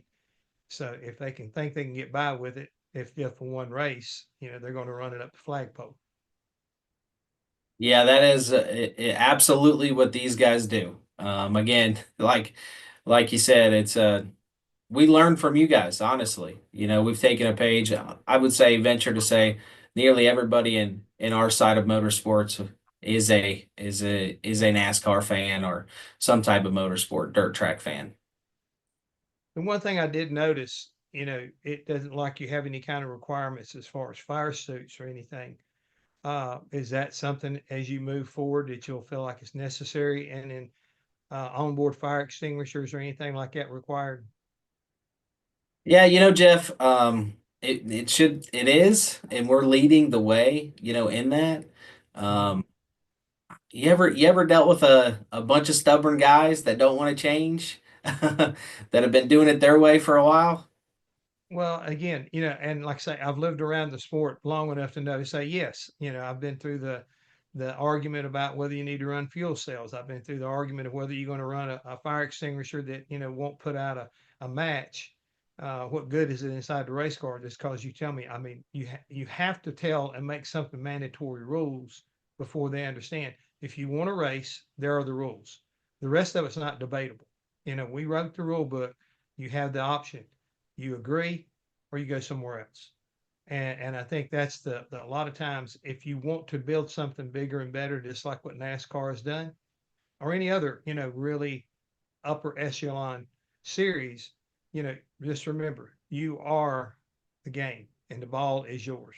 So, you have to call the shot and let them decide, would you rather have 5 or 6 guys telling you how your rules need to be run? Or would you rather have, some guys in there that everybody knows that guy doesn't have an advantage over me scenario? And that's just coming from being old school. Yeah, well, there's so many similarities with your guys' sport, and what you grew up in to what we're doing now. And that is exactly it. I do think we have a group of guys under demo that are willing to push things forward, and adopt rule regulations. The biggest thing that I say all the time to these guys is a lot of rule regulations are written in blood, and they're written in blood by the biggest superstars. And the last thing we want to do is go to a track and have something happen to one of our stars that you look back on and you make changes. It's happened in every motorsport, as you know, and just that reminder. Growing pains. It's called a growing pains. And again, when you start off on one of the biggest stages that you can dream of, like Bristol, as far as a big, coming out deal, paying, like I say, over $200,000, to the winners, that's pretty impressive in its own right. And I think it shows the rest of the world that you're serious about what you're wanting to do and accomplish. And I think there again, you tell me where you can go race for $100,000 any other place it's got a similar program like yours. I mean, I think again, that's when you take the step back and say, do you really want to argue about what we think is necessary to make our sport safe and competitive? That's the way I look at it. And the follow-up question on that would be, what do you have in the plans for the future? I mean, you talk about 2025 and you're working on stuff there. Does that include, streaming or recording any of your races? How are you going to handle that as you move out? And then what do you see the future in 5 and 10 years down the road for your association? Yeah, so we actually work with Speed Sport currently under a subset, DerbyNation.tv, in which we do our pay-per-view on. It's an awesome pay-per-view. Those guys have treated us great. One of the neat things that we were able to do, we realized that content is king, and we need to get our content out there. We need to educate a lot of people. So we want to find, and we're very interested in pursuing not only partners or sponsors to come in and showcase our sport and kind of build our brand, but investors, right, on the back end that have kind of went through the trials and tribulations, whether it's NASCAR guys, whether it's UFC guys, WWE guys. I feel like we all, maybe the PBR guys, we all have similar stories. And I think we can really relate this story that we're talking about here to those different groups. So we're on the pursuit of that. And, that would skinny down a 5-year game plan, maybe into a 2-year game plan. Because we can do it. We can do it on our own. It's just going to take 5-10 years to really get to where we want. And, we want to catch a break. We want someone to come in and believe and see the product and say, look, these guys really are the UFC with cars. This is pretty neat. And although it's different, this is very entertaining. Well, Dustin, all I can say is hopefully a little bit like EPARTRADE here and what Racer and Speed Sport has done the last 5 years to grow this organization where it is. Maybe this is your break here with us to let everybody know around the country that you guys have got a new game in town. And as I said earlier, it's very similar to a lot of other things, but it stands on its own 2 feet, a little different than everybody else's. Well, I appreciate your guys' time. I appreciate the platform. Real big fan, and just want to thank everybody for giving us the time. Of course. Thank you, Justin. That was certainly entertaining, and we wish you the absolute very best. So please stay with us. We're going to run a sponsor video, and we will be right back with our last guest of the day. When it comes to pushing the limits of performance, the pros know there's no room for compromise. At Crowder Cams, we don't just engineer camshafts and valve train components, we redefine what power means. Since 1955, Crower Cams has been the name trusted by racers, engine builders, and gearheads around the globe. Whether you're building a street machine, a dragster, or a track car, Crower Cams provides the muscle you need to dominate. And with Crower, victory is within your reach.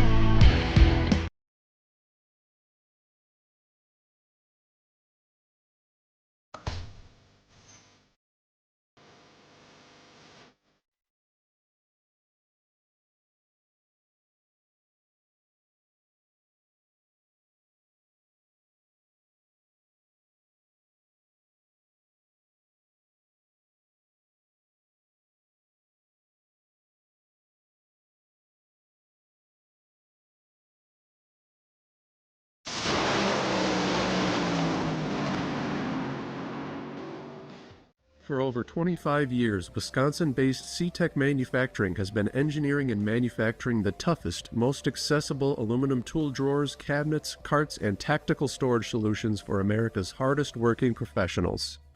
Whatever you need to store and however you need to store it, put your trust in C-Tech Manufacturing. We build it better. Visit our new website at ctechmanufacturing.com or give us a call at 715-355-8842. If you're watching this video, you might be wondering, what is WPC? WPC is a surface treatment designed to reduce friction and increase the strength of metal parts.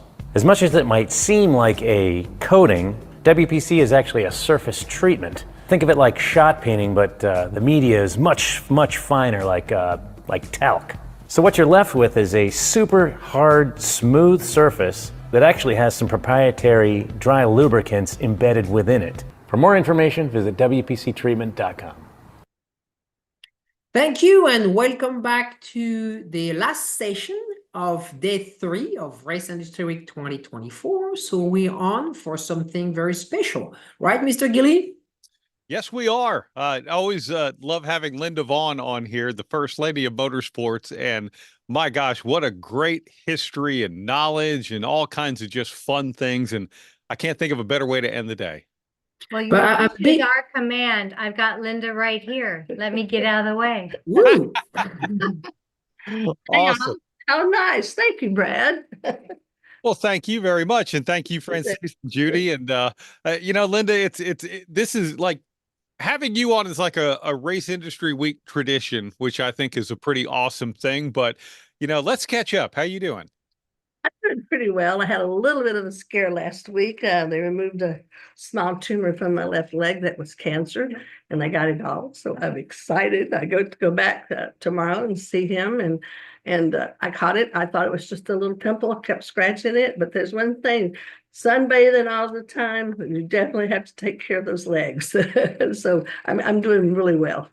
Yeah, you know what? And thank you for sharing that, because I don't know that a lot of us ever really consider or think about something like that, but that can become a pretty serious thing. So I think the more we get that out there, probably the more people realize that maybe they should go get we're at the tracks all the time. And, I try to do a lot of sunscreen and stuff, and being the blonde and fair, I used to get blistered all the time. So you have to kind of be careful. But, maybe we could come out with an additive. We call it Race Week or something that we could put on there. That's a good product. Maybe I can come up with it. I like that. See, this is the great thing about Race Industry Week, because, we put a lot of people together. We bring a lot of things out there. And what a week. You guys have been fabulous. Of course, I'm especially close to Tony Stewart. I went over for the baby shower, and I call him Baby Daddy, and her mama. And I said, "Am I going to be Aunt Linda, or am I going?" I ain't going to tell you what he said, but I love it. I took him a little race uniform, all right, already, and I got a shirt made for all 3 of them already with the dragster on it. So I'm really into it. You think I had a baby all of a sudden, but I'm so proud of Tony and Leah and Dominic. I think it's wonderful. And it's another part of our family, because, I'm married to this industry of sports. So that's another child. I hope he calls me Aunt Linda. I love that. And yes, baby Dom is just so beautiful. And look, I'm not picking on Tony Stewart when I ask this question, but I mean, who among us thought that we would be talking about Tony Stewart as a dad? And what a wonderful thing to see the Oh, way it's that from heaven. It's an angel. I mean, he really deserves it. I watched him since he was 4 years old. So, because he's like he's an angel himself and what he's done for the industry and sport, but going through all of his races. I mean, I was there for every one of his championship wins, and to get to see him be in love. I went to the wedding and now I'm a father. I just think it's fabulous because he deserves it. He really does. He's risked his life for a lot of us for so long, and now it's time for him to enjoy his life. Yeah, I agree. And for them to enjoy life as parents, I'll in fact, babysit. babysit, I'm sure that'll be great. Yeah, I saw where he is committed to going full time again as a top fuel Yeah. driver, while Leah gets to stay at home. Well, not stay at home. Let me No, rephrase. she'll be a part of it, but what a great couple. I was married to a drag racer, and when I told Leah that, she said she didn't even know about it because I for the only time. Once was enough, but I learned so much, and it's such a lovely family.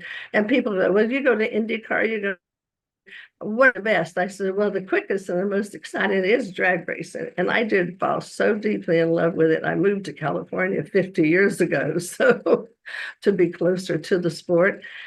And getting to do all the races, I got to see him win his championships in IndyCar and NHRA and IROC car, and I hope to see him win a championship in Top Fuel. And she'll be a great asset to help him because those two are quite a team.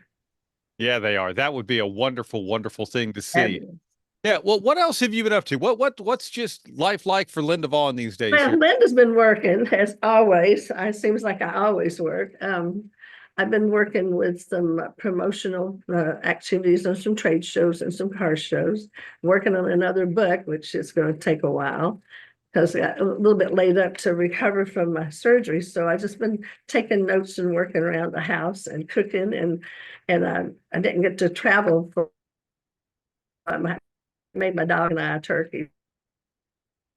I've got since I couldn't have it. I think I cried all day long. Everybody kept sending me pictures of their turkey and their dressing and all the goodies. Even Allison sent me stuff. But I've been trying to catch up on some activity that I need help. And I'm also car show next year and working with William Museum. It's absolutely of the world to see when y'all come out here. It's the Lions Automobilia Museum, in which if you haven't seen it, folks, y'all really need to. It's a whole family experience to go to this museum.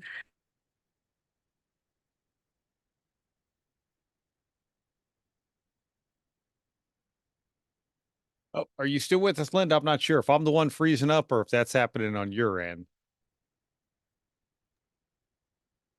Brad, we can hear you. I think it's on Linda's part, so hopefully we can resolve that soon. But what a treat! We have Linda on every year. It's kind of fun, and she has so many great stories to share with us. And so let's see. I'm getting a signal from a producer is working with Linda, and hopefully we'll get her on anytime soon. So while we wait for Linda, Brad.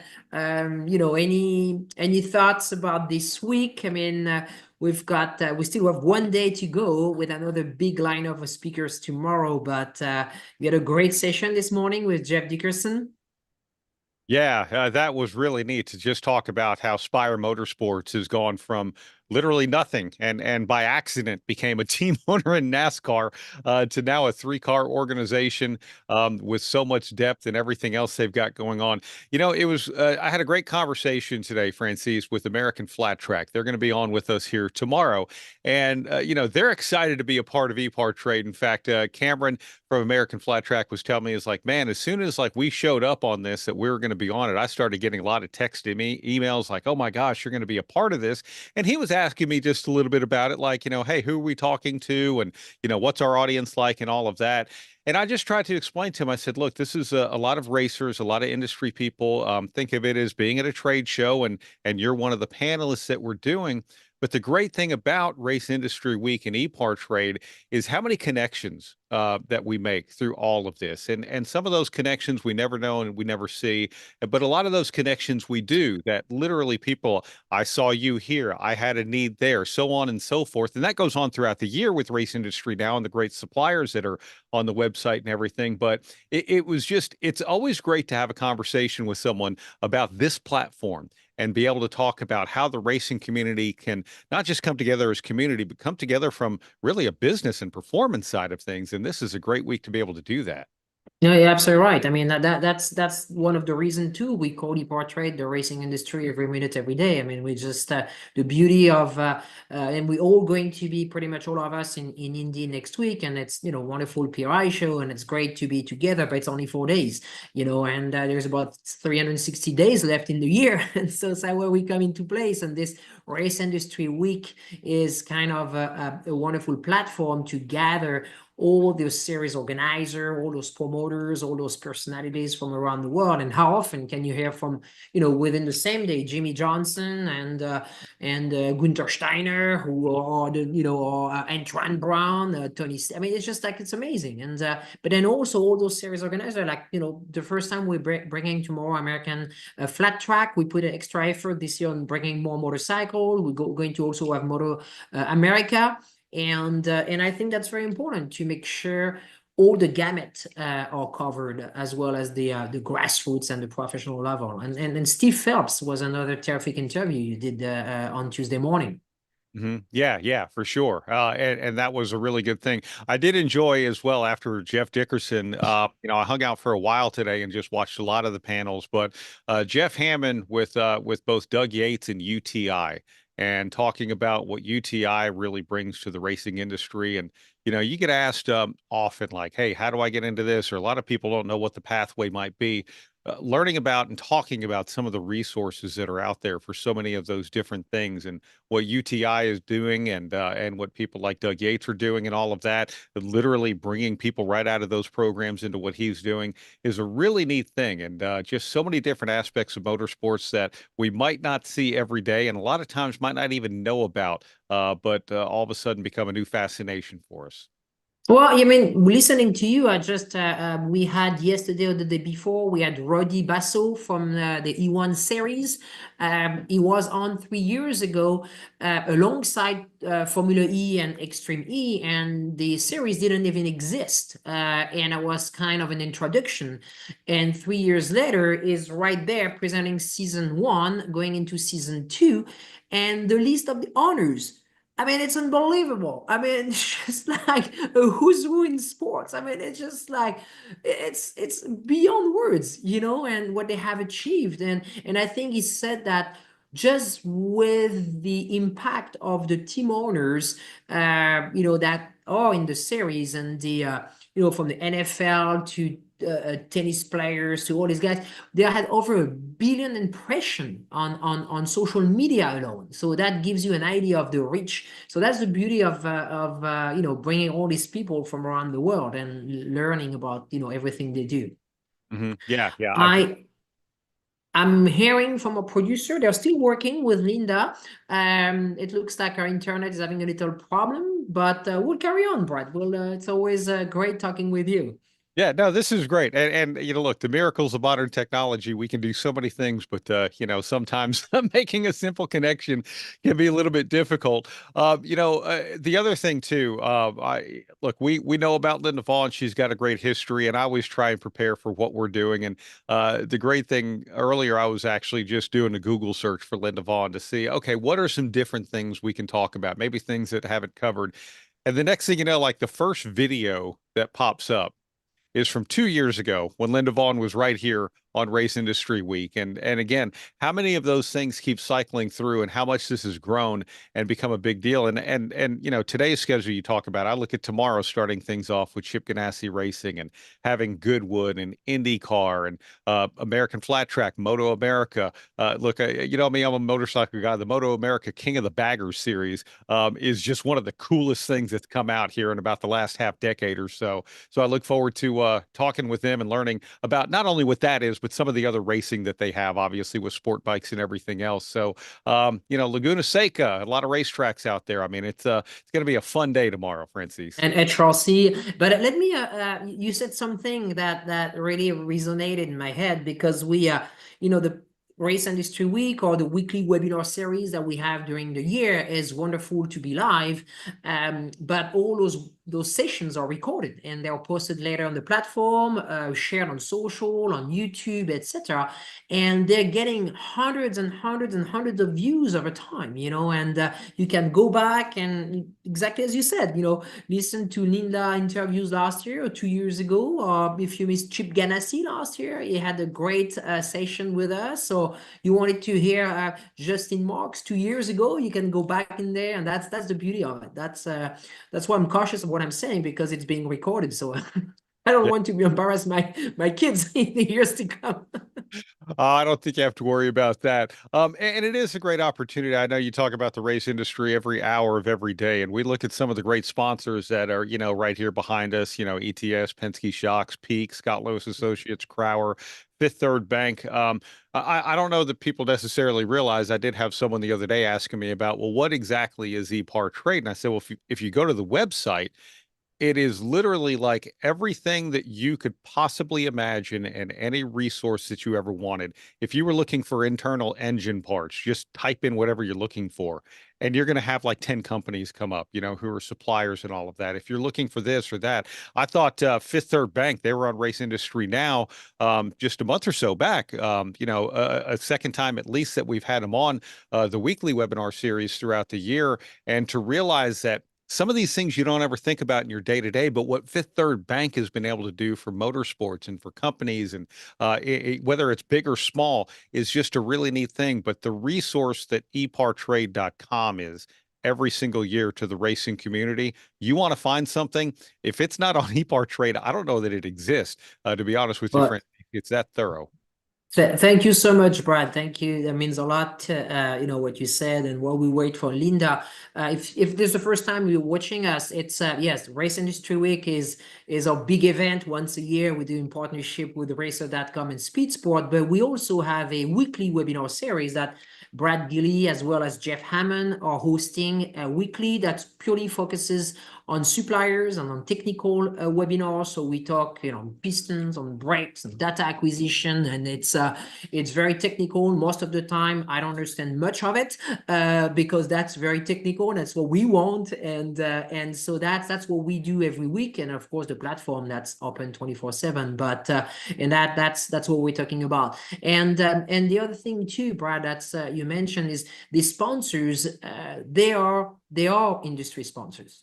That's very important. They are the companies making the parts or servicing the industry. Fifth Third Bank is a perfect example. They have a division called Fifth Third Bank Motorsports, and we actually did a webinar, as you mentioned earlier, with them back in October, where we talked about the SBA loans that are made for small businesses in the industry, because this is an industry about small businesses, and the Doug Yates of the world, the Hendricks of the world, they are like big, huge corporation in racing, but compared to the world of business, they are very small. There is nothing that I think maybe even 1,000 people. Maybe the F1 team, they're getting close to 1,000 people, but it's still very small in the world of the bank or the OEMs or etc. So this is an industry that's dominated by small businesses, and that's what makes it so fun and so exciting. And I'm still getting a signal from a producer that unfortunately Linda Vaughn is still having technical challenges, and that's what we're here talking with Brad, and we'll wait another 5 minutes or so, and if we can't get Linda back on, then we'll just wrap today.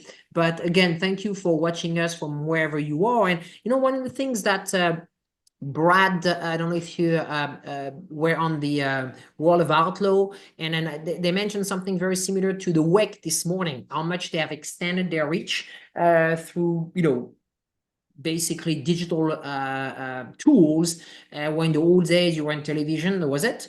And now with all the digital tools available, they are able to engage with a much wider audience, and that's really fascinating to hear that. And we're trying to follow that path or lead that path in a way with, you know, a partnership with Racer.com and Speed Sport by putting not only this on Zoom like we are on right now, but also streaming on all those different platforms, YouTube and Facebook, LinkedIn, and of course, you know, Speed Sport One. So you do a lot of that as well, you, Brad, right? With your radios and program, etc. Do you want to share a little bit with us?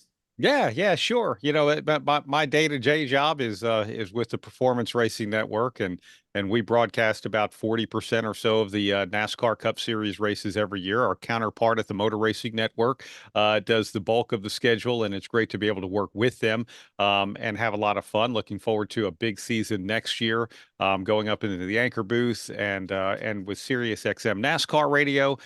Being on that channel weekly is a great opportunity and outlet just to spread the good word about motorsports and be able to do that. You talk about a lot of partners too.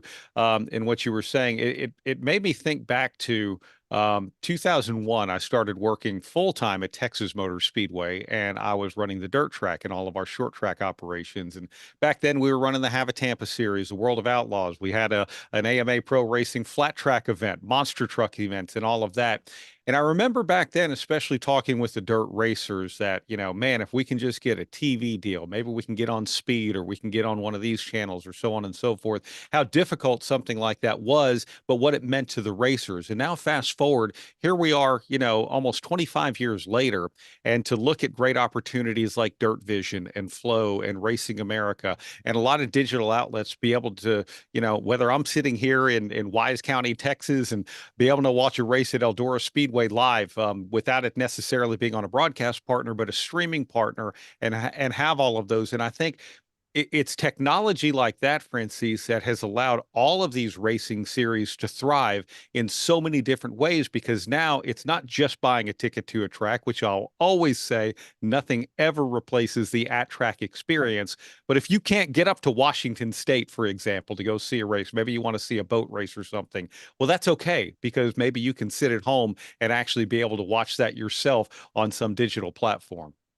You're absolutely right. And I mean, there's wonderful aspect of it, and the other side of it is when you have a technical challenge like Linda Vaughn is having right now, then unfortunately you're not on. So we'll wait another minute or two, and if Linda can't come back on, then we'll just wrap today. And very fortunate because we love Linda, and she's terrific. And worst case scenario, maybe we'll bring her back tomorrow. We'll see, what's possible. But let me just check with our producer.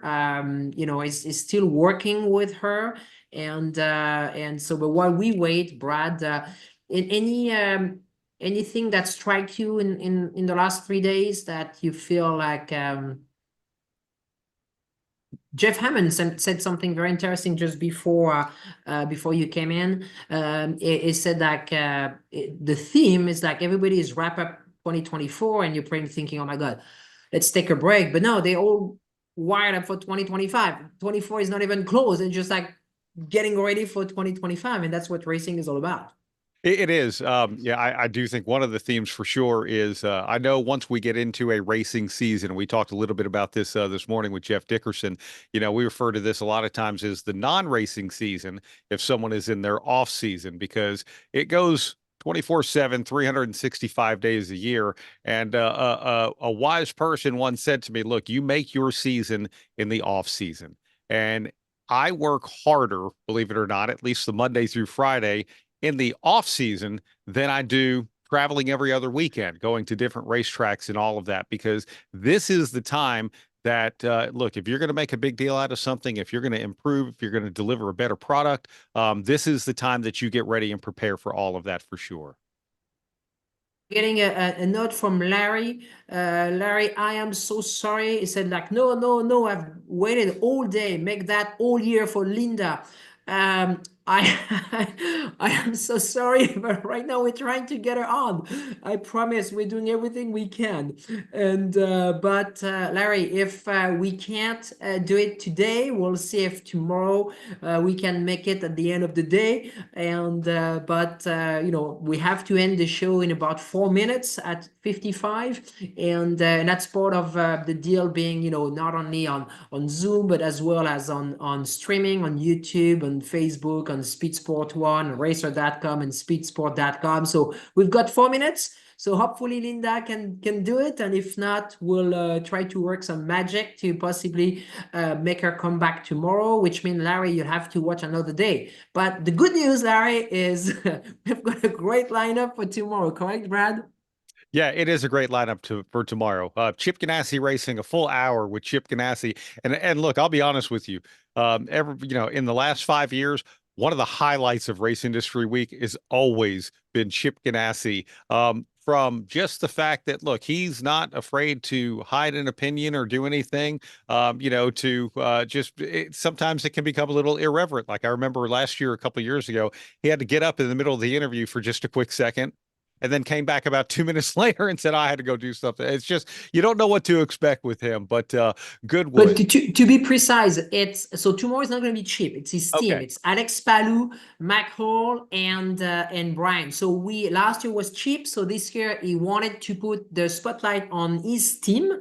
So, and I was very smart on the team Ganassi, because it really the whole thing here is that they have won 4 championships in the last 5 years, and so we're bringing the people that are making it, the winning team. And so last year was Chip, and this year is going to be Alex Palou, is 3-time IndyCar driver and champion, and he's coming with Mac Hall, who is Chip's right hand guy. He's been running Chip Ganassi.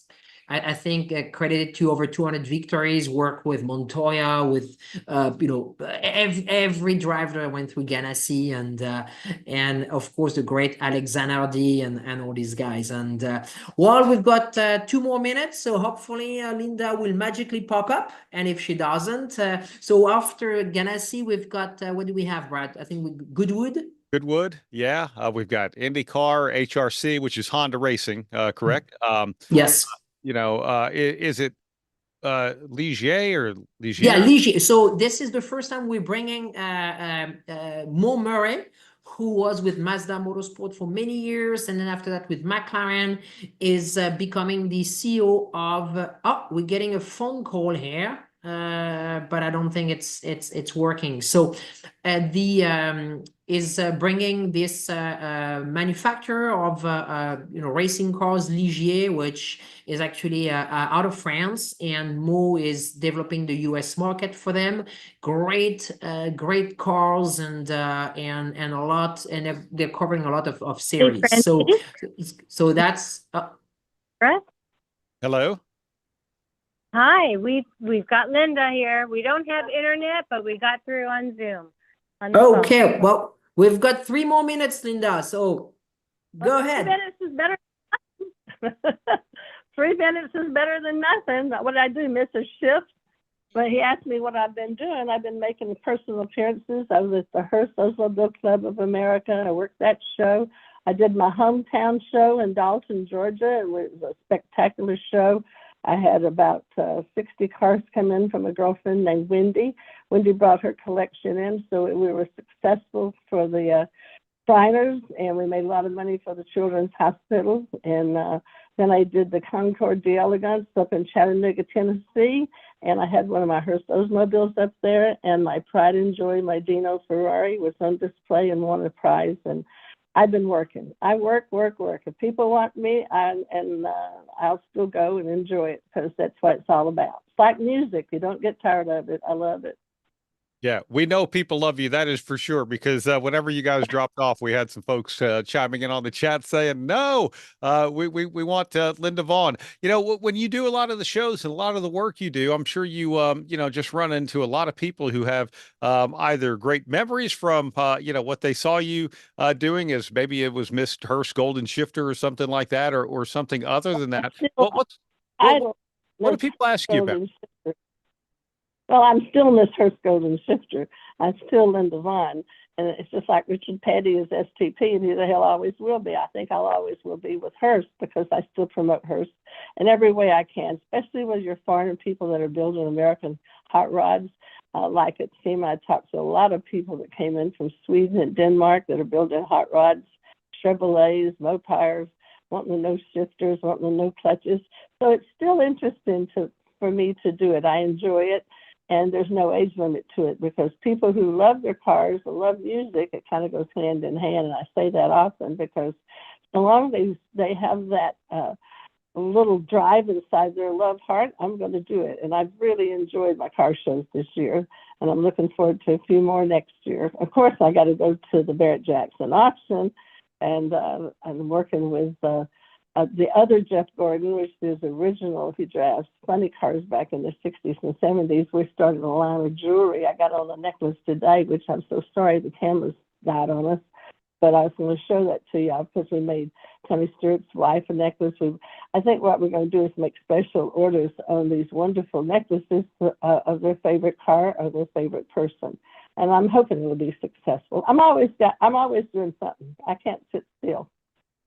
I love that. I think that is really cool, and we definitely look forward to seeing some of those necklaces and everything as well. Linda, I mean, what a treasure that you are for motorsports, and it is just so awesome to see the enthusiasm and excitement that you have, but even more so the enthusiasm and excitement that people have when they know that you're going to be somewhere, whether it's right here or whether it's in an auto show or somewhere else.